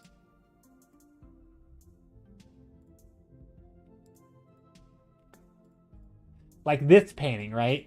Maybe this painting, so maybe there's an association with, pastels. And so maybe on one hand, you could think of a food that connects with pastels. So you might think, oh, cotton candy. That's not really a mood, though. So maybe that debunks my entire armchair philosophy, or armchair psychologist explanation. But or you could say, oh, this makes me think of like sunshine and rainbows, and so it's going to be a very like, rainbowsy type of food that starbursts or cotton candy, or again, cotton candy came up. So like, you're kind of using food as a proxy for an emotion, kind of, I feel like, or like an association. I don't know, like I could see that, but like, what about this painting? Is that gonna be cotton? Like, not all of my art would taste like cotton candy. That's absurd, right? Like that. What does that even mean? What if I was painting a spooky swamp? Would that taste like, you know, dew on a window? Like, I don't know. But maybe it's cold, so to me, maybe there's more of just like an associative thing where you're making a connection between a thing, whether it's a color or a mood, right? And funny enough, I actually kind of sometimes when I paint, I actually do this. I will start just with a random blob, and then I say like, maybe I start with like, again, pastel colors, and maybe I say, oh, these colors look like cotton candy. Let's paint a fair scene where people are handing out a cotton candy at a booth, right? And so it might be that the colors actually lead me to paint a thing. Maybe here's a booth and they're selling cotton candy, and this is where the person's selling the stuff, So there's a little bit of like association type stuff that I do when I paint. And maybe we make it all pastel-y in colors. But I don't really, I don't know. I've never really liked those questions. I try not to engage with them because I don't know. I'm too literal, I think, for that.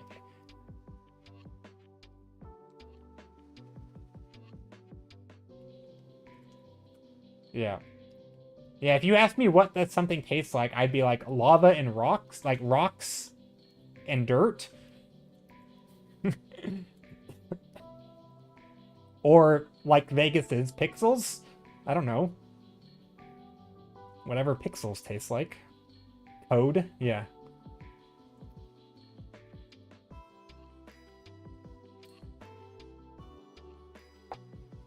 Ask that to Hideo Kojima, the king of bizarre metaphors, making them literal.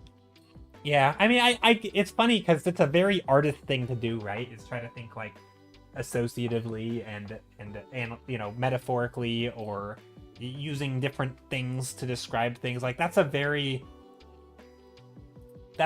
artist thing to do, and I think we all probably do that to some degree when we're painting. But I feel like when it comes to analyzing art, I feel like, to me, it just feels like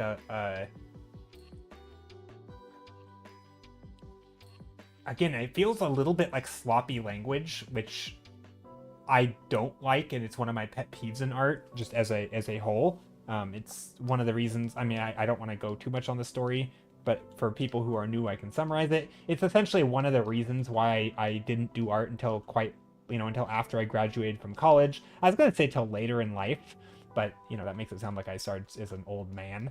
But I started art at like 24 after I graduated from college, and one of the reasons was because of the sloppy language around art. It kind of made it feel like it's this magical, mystical, talenty thing that you either are born with, bestowed upon you from the gods. Like it never felt like it was a skill you could learn, because the way people talked about it was so wishy-washy, right?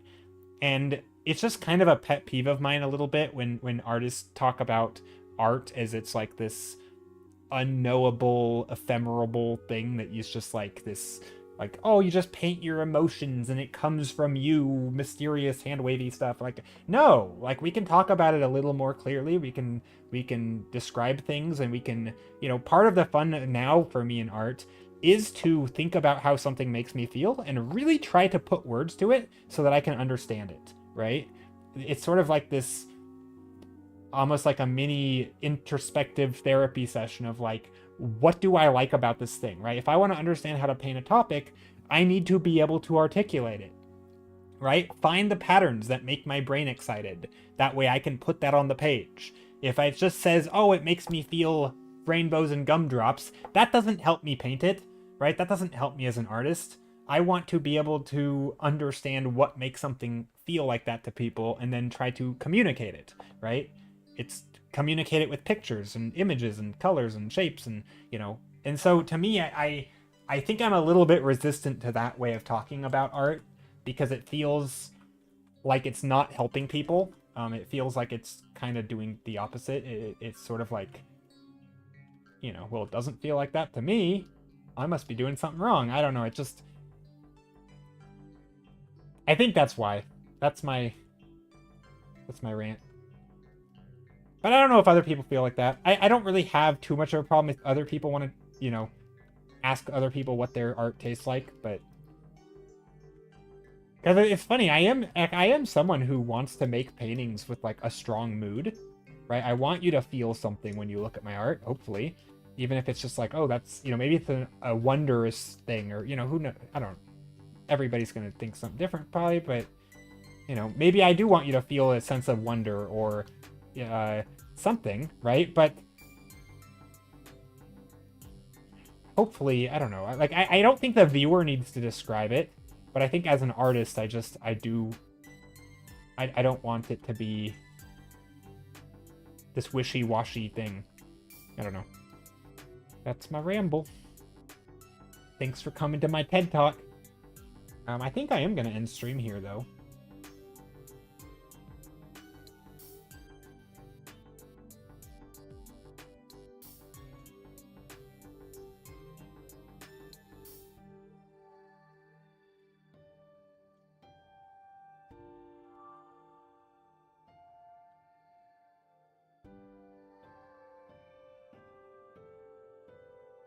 Or I say that, and then I don't.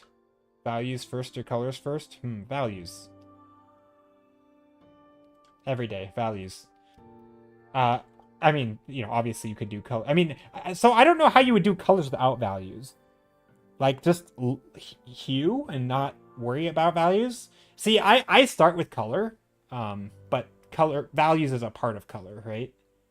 It's like, the three components of color are hue, values, and saturation, right? And so you obviously can't just do saturation. I mean, technically you can, right? That's well, not really, but I mean, it kind of, yeah, you know, you can't. That just one value in color. You can't really just do saturation. It doesn't really make sense.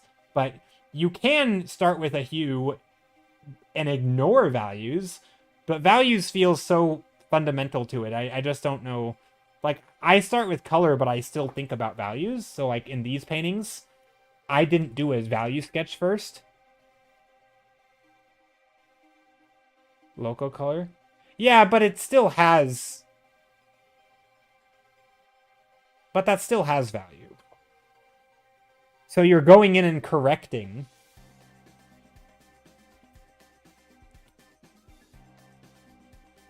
Yeah. Yeah, I mean, I guess doing local color, I guess, is kind of the same, but not... I don't know. I guess I was being more literal with the phrasing. Like, values or color. Like, I don't... Color is made up of values. So, like, you are still doing values. But no, I think that's true. You can still think about local color first. And then add a lighting pass on top to, like... But again, you still... Depending on what you're painting, certain local colors... Well, it's not irrelevant, because you can still have a color scheme in which the local values are so similar. Like a light green and a light blue, right? If the value is so similar, it does matter. It still is gonna... You can't just add shadow and make it suddenly more readable. Like, if you want the color palette to read, you should... Well, in theory, right? You would also be thinking about the value of the colors, right? Like, white on white on white on white. Like, it's not... The value does matter. If you put all that white in shadow, it's still black on black on black on black. Like, it's... Or gray on gray on gray, right? So the color matters. Like, that's the thing. It's... Maybe it's less important because your shadows are going to be the big thing. But values isn't just shadow, right? That's, I guess, what I'm getting at. I guess it's fine to say, do you think of light or color first, right? Or hue or lighting, right? I don't really always think of lighting either first. Sometimes I'll do this and then I'll add in, like, a light, right? So I'll, like, add in a shadow here and here. And I'll be like, this is where my light's going to be. But I'm still thinking of value, right? In sort of in the color scheme, right? It's not just like paint chip color. I mean, mostly cell shading. Yeah. And doing shading like this is fine, right? Or any kind of shading. But even when you're thinking of color first and just your local color, if you're not thinking of value first, you're probably... You should. At least a little bit, right? It may not be the number one most important thing. Because, again, that is how, like, a lot of people... I mean, again, it's a great way of rendering.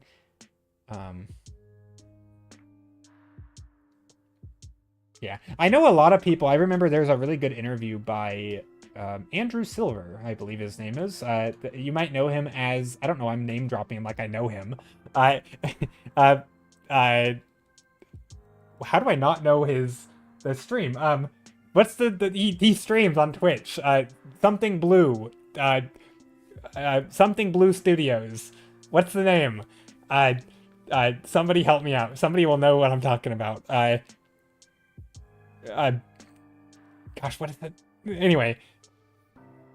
Why can I not think of it? Something Blue Studios. He streams, he does art, he does portfolio reviews and critiques. Anyway, the guy, one of the guys who, or the main guy who streams there, once I tuned into the stream and he was talking about this, where like somebody was doing comic-y work, you know, but they were doing flats and then they were rendering it and it looked gorgeous. And his advice, which I think was spot on, was like, before you do your line work, Wild Blue Studios. Yeah. It's Wild Blue Studios. Sorry, I just now realized. But like, you know, if here's your line art, you know, in all of its amazing line art glory, his advice was just like, just before you start rendering, just take it aside and just do some simple value mappings. Figure out you know, this shape is going to be in shadow. This part is going to be in light. This part is going to be dark behind it. You know, just basically go in and figure out what is what. And then you can delete it all, right? You can once you've figured out what you want to do for your values, maybe this is how your values are going to be laid out roughly. Maybe you think this one sucks and you actually want to do it differently. Hey, Raychiana, how's it going? You know, maybe you want this to be your value structure. But his advice was basically just go in and sort of solve some of these composition problems. That way, if you know that these two things need to be lighter, and maybe this is going to be darker, you know, if this is your lighting scenario instead, right? Now you know when you do colors to, like, don't make this a black object. You could, and you could still light it in shadow, but maybe make it an object that is more close to the value structure to make, like, this isn't exactly what he said, but it was along the lines of just like, you know, it's still okay to jump into color immediately and do local colors, but just be aware of how your lighting and your value structure might look so that you can plan accordingly if you need to, because it might be a problem. It might not be a problem, right?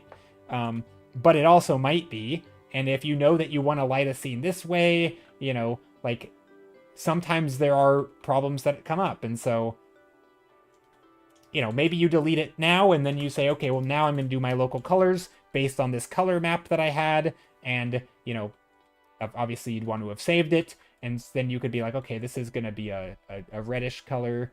And this is going to be, you know, if my background was going to be really dark or really light, like, I'm not going to pick this as a blue because I know that these were going to be darker, right? And so you might intentionally pick your local color as like a light blue, right? And you can always go back in and add shadow and light and stuff to it later, but at least now you know the stuff that's all in light. If you have light touching light, it's not going to be white on white, right? Then you're not trying to, like, artificially add random shadow bits in weird areas to, like, draw a line, right? And you're not forced to add a rim light between every object because you didn't account for local value. You know, that's... You can get away with it, right? Oops, I made the background too dark. Oops, I made the foreground too dark. Oh, let's just solve it with a rim light, you know? You can do that, but it's just...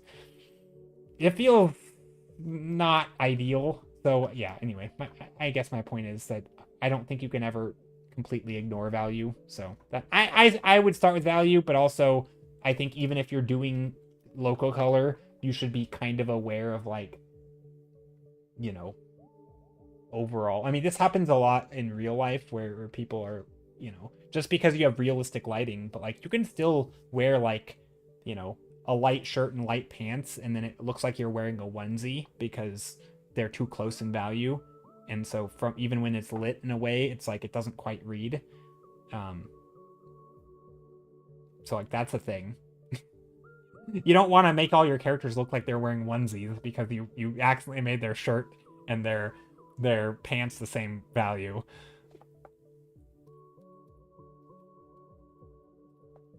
At least I wouldn't want to. I guess you're free to do it. Gesture drawing is pretty fun. I like how most people poses translate to a single line. Yeah, I mean, the same is true with environments too, right? Environments have gesture. Actually, we kind of just did it here, although I did it backwards. But, like, you know, trying to figure out kind of like the flow, whether it's compositional things or even like with the rocks, we started out with like a little bit of like, what if these rocks have a bit of a lean to them? You know, I didn't quite follow through with it. I could have made these rocks have more of a lean, but these rocks absolutely could have like a, you know, sort of a sloping gesture, right? And then this one kind of has a gesture of, like, you know, this sort of radiating line where it's like, it's sort of, you know, bulging in here, right? As opposed to just being a flat line. So it kind of has, like, sometimes buildings will have leans to them or droopiness and they kind of sag, you know, maybe they're tired or whatever. Not literally, but you know what I mean. And I think environments have the same, right? If you have a very leaning environment, it might look a little bit more, it has a certain, you know, mood to it. It might look a little more tired or something. I think it goes pretty hand in hand with composition, but I think there's still gesture. I guess I don't think of value of the shirt and pants as value, even though they technically is. But when I use the term value, I think they more in relation to lighting. Yeah, yeah, I think that's one thing where I guess I thought I expanded a little bit on that, but yeah.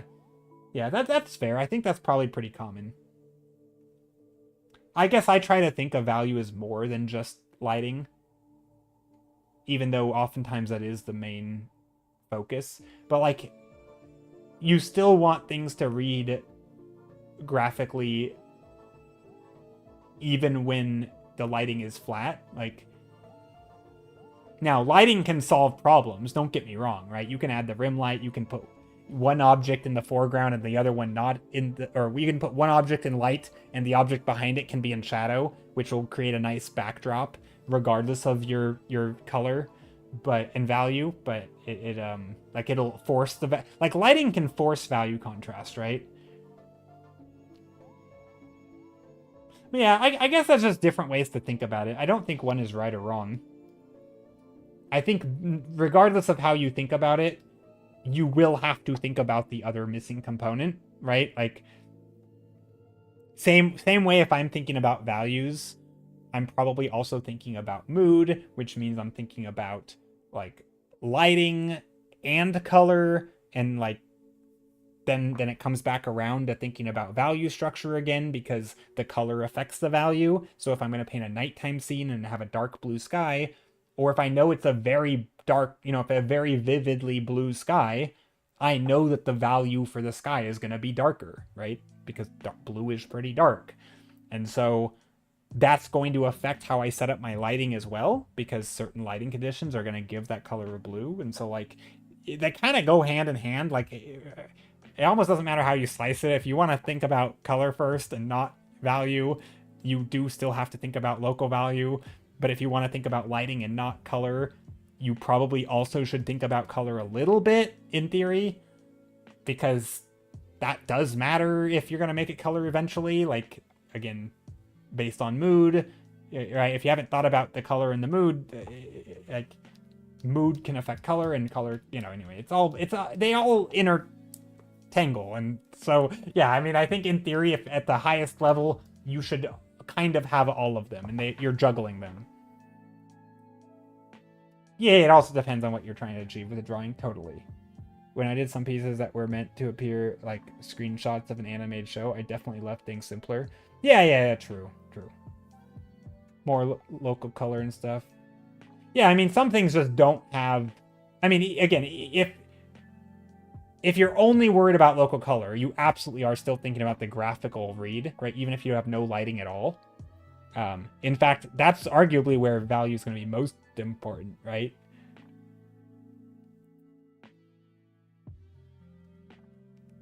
Well, maybe not most important, but like if you're painting something in black and white, like you're never going to draw it. If you're doing like a graphical black and white thing, it's going to be pretty obvious if you screwed up your values, because you're just not going to be able to see what it is, right? Like if you're drawing a Mickey Mouse, which has a bunch of white and black, like, you know, you have white hands, black sleeves, white whatever, black head, right? White eyes. Like everything is just an alternating white and black pattern, because what else do you have, right? It's when you start getting into those local colors of like, oh, this is red and green, and suddenly it's like they don't actually read very well because you picked the same value, and like you should have thought about value. Maybe you should have made one of the greens brighter green, because that color scheme doesn't inherently have good contrast. And so it should maybe like a lime and a dark red, right? Like there's I feel like black and white, it's hard to go wrong with value, and that's all you have. With color though, it's like if you don't think about value, that's where it bites you in the butt. Which I guess is at like the core of what do you call it? Color theory, kind of. But yeah, it's funny. There's almost like two separate philosophies of how you think about color, right? Do you think about value more as like the lighting pass, and then on top of local color? Or do you think of values as like, you know, start with your just your readability, and then the color almost doesn't matter so long as your values work?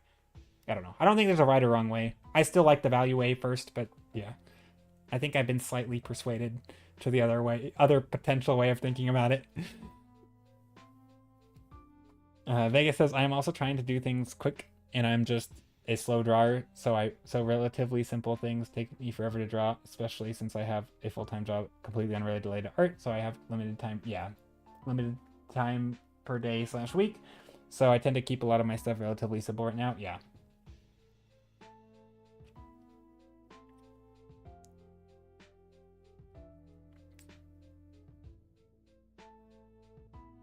Readability is always very important. Totally agree. Satria, hello!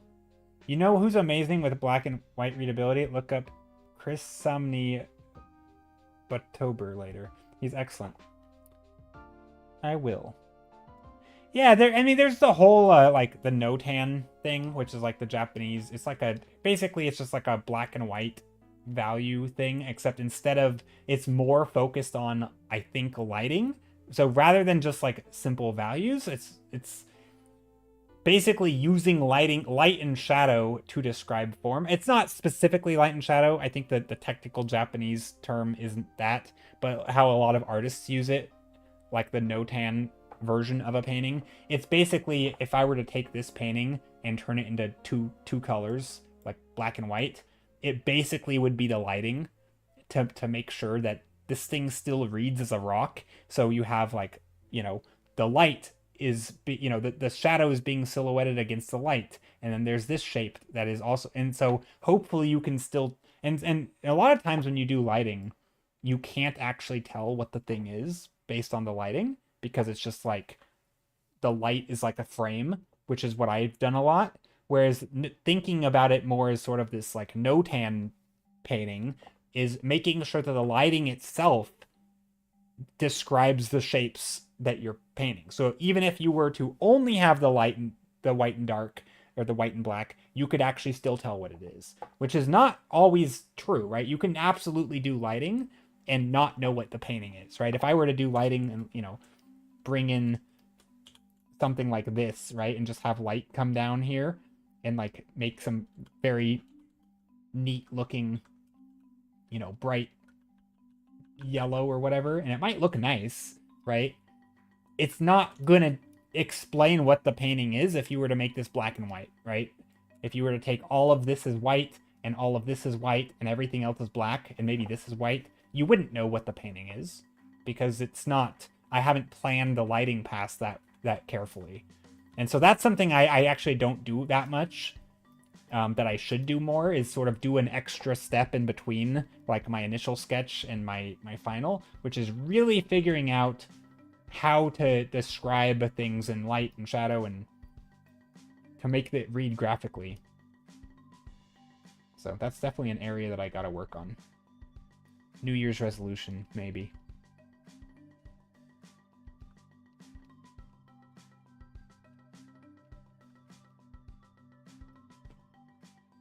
All right. I think I said a couple hours ago I was hungry. And I have not eaten. So, go figure, I am still hungry.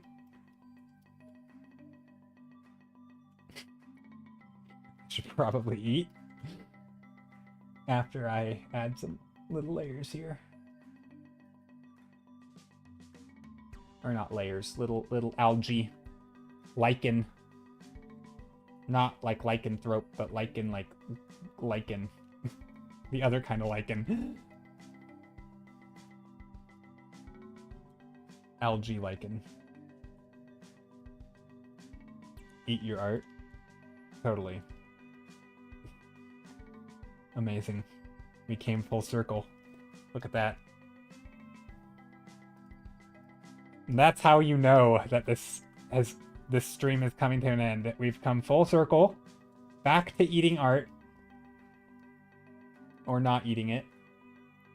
Also, this shape I don't like. Hold on, let's go like this.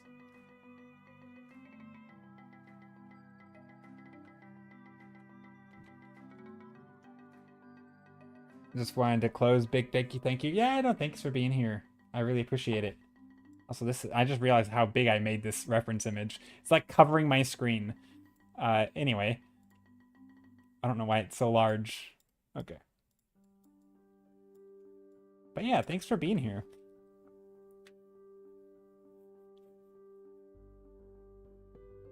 Most food art is actually completely inedible.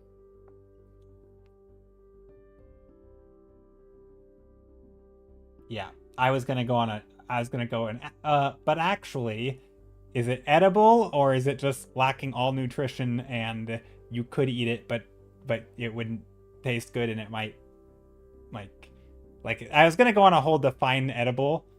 Um, there's lots of things you could eat, you just wouldn't want to, and it's not actually food.